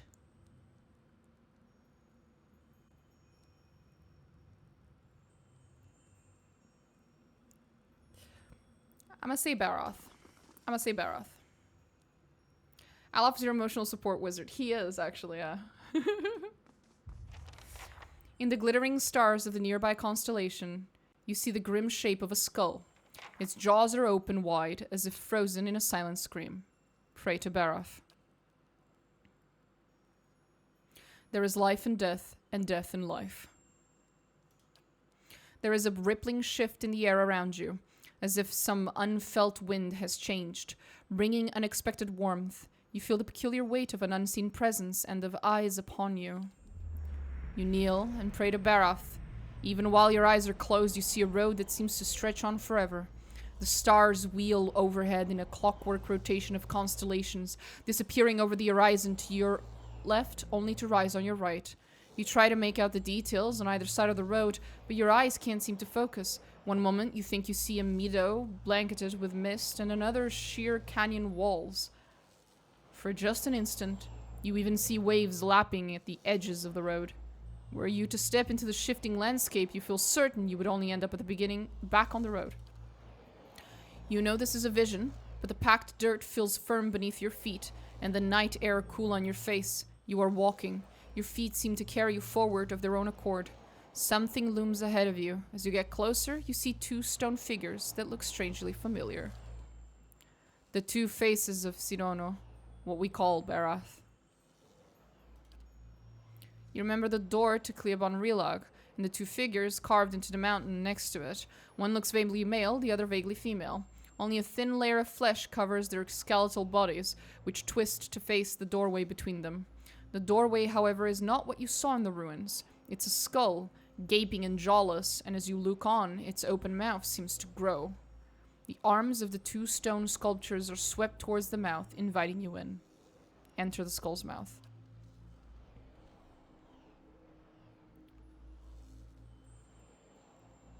I will approach the elven woman. You start towards her. There's something unnatural about the way she stands. She's too still. When you get closer, you see that her legs taper into a slender trunk, and in place of her feet are gnarled, twisting roots. She lifts her face to an invisible sun. Her long golden hair is the color of autumn leaves, and as you look more closely, you realize that her head is actually covered with tendrils and vines sprouting brilliant yellow leaves. Each glimmers with the essence of an entire soul. She gives you a beatific smile. As you look on, the leaves slowly fall from her head and settle at her roots. They melt into the path beneath her, and almost immediately new leaves sprout in the place of the old. She reaches toward you, still smiling as roots spring from her fingertips. Her outstretched arms bar the path. Come, graft your soul to the golden grove.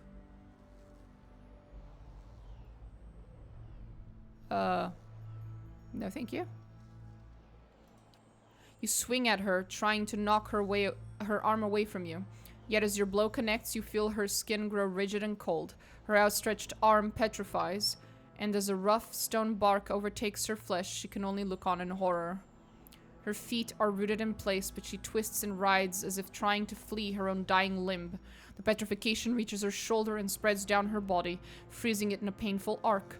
It creeps up her neck, and she throws her face skyward like a drowning swimmer.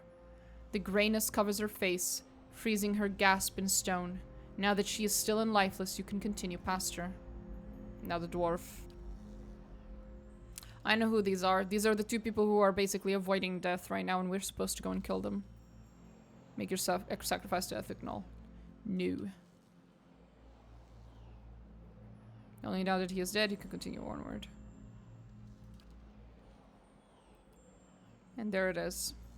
The words of Barath. Return them to the wheel. That's her quest.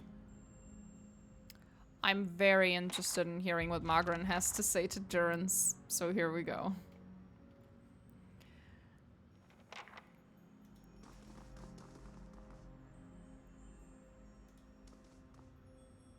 Pray to Galawain. Right. Galawain. Sure. That's who I was thinking.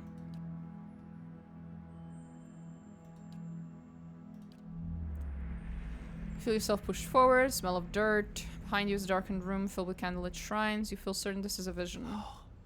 The scent of sweat, fur, loam, leaves, the discordant howls. I believe Galawain's herald approaches. Howl back.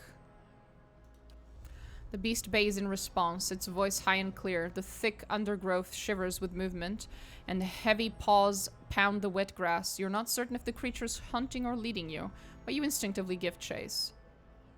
Rhythm of your stride, ba-ba-ba. You speed ahead, following the hound's cries. It catches sight of you. A massive bear lunges into the— oh boy.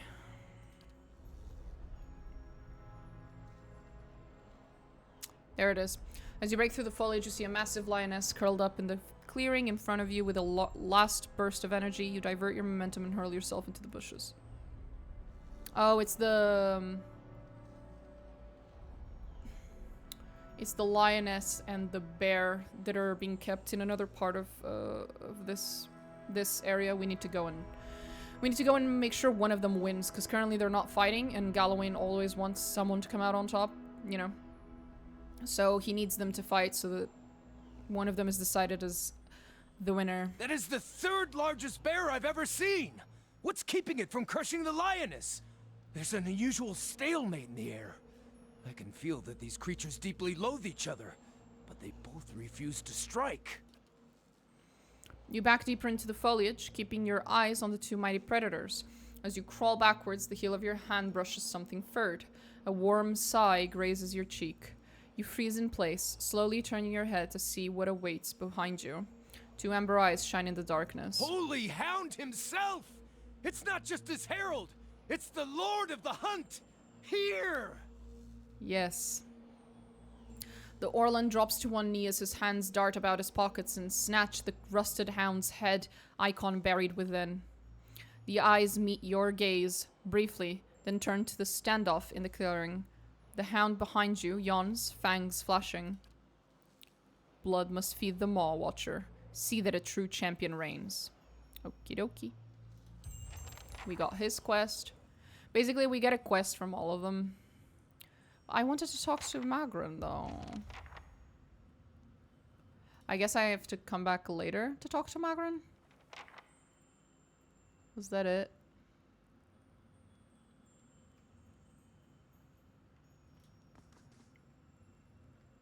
Afraid to heal ya.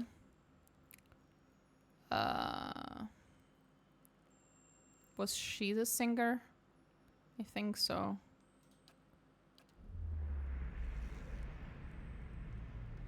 Open air temple built on a mountain summit, filled with elves and Orlans.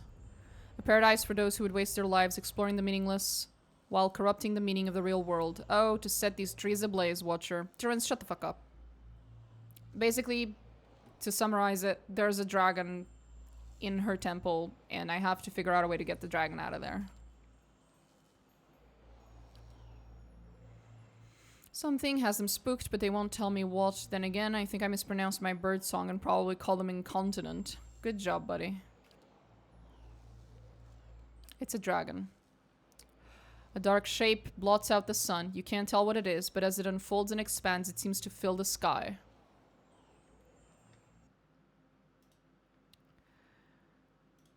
You have Durance in your party. I probably not want to talk either. He spent the entire game calling her a bitch while wearing the soiled holy robes of one of her priests. Oh yeah. Wind roars over the summit. Before you can flee, reaches the nearest kith. A black for the darkness swallows her. Yep, it's a dragon. Restore my temple.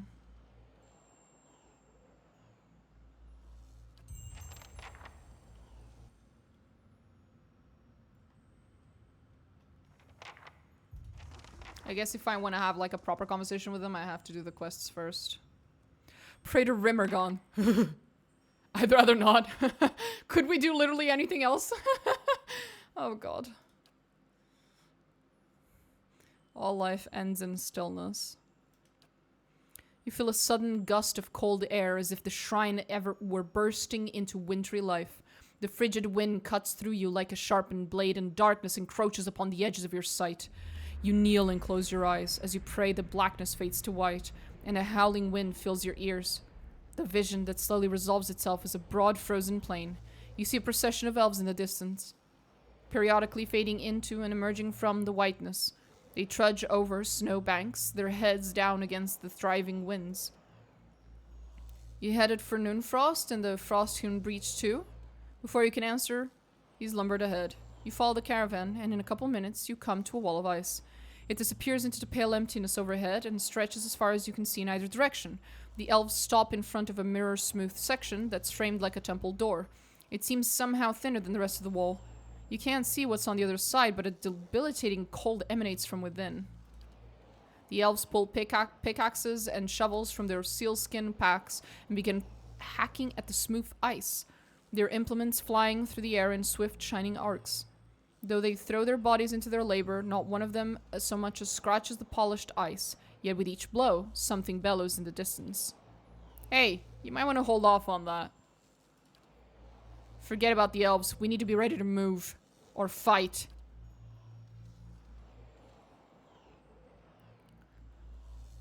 Try to get the elves' attention? Leave us, traveler.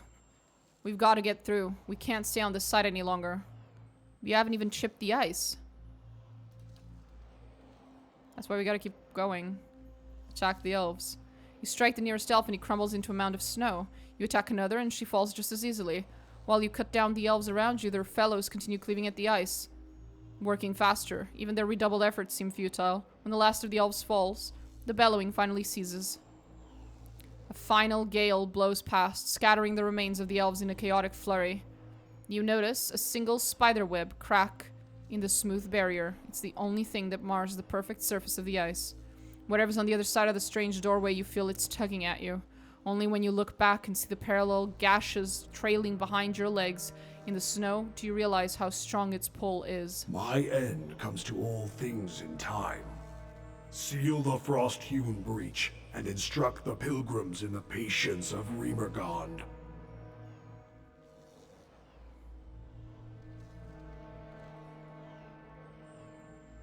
Notice how none of the other gods bother to actually be, you know, speaking with voice acting, but not Rimmergon. Rimmergon just has zero problems, zero chill talking to you. I will plug the hole with my finger. You stick your finger in the hole and you feel a stinging cold. Fuck. You yank your hand back, but the finger snaps off and remains wedged in the crack. Well, fuck. A hoary rime instantly grows over the smooth surface of the frozen doorway, fusing it with the rest of the wall. A crystal of ice grows from your frozen stub. As you examine it, the vision around you fades and your finger rises from your stump, but a shard of unmelting ice remains in your palm. Okay. Lovely. Aren't they fucking lovely? All of them. Just delightful. Wodika's shrine. Wall's shrine. There is no other response. Of course.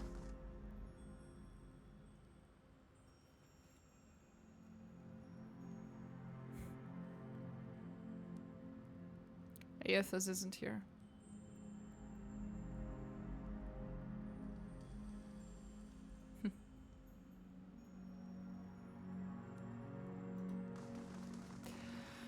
Oh well.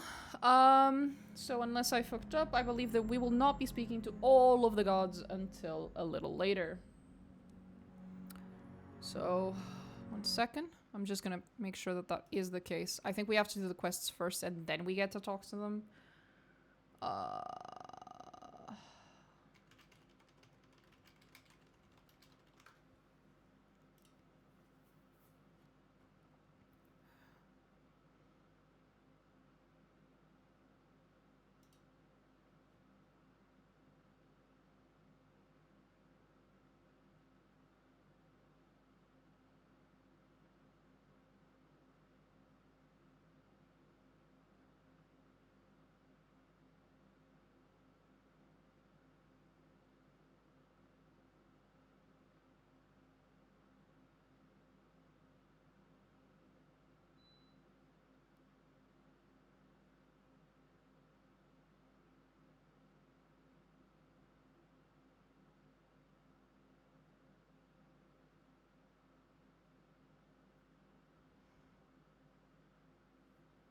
Okay. No. I guess if we are to talk to the other gods, it'll have to be later.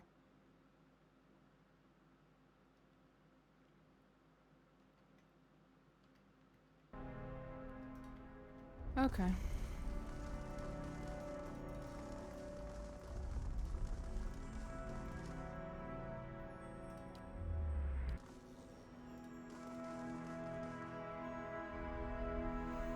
We will save here, and we will come back tomorrow.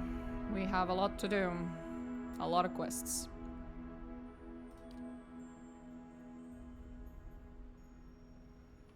So, see you guys. Bye.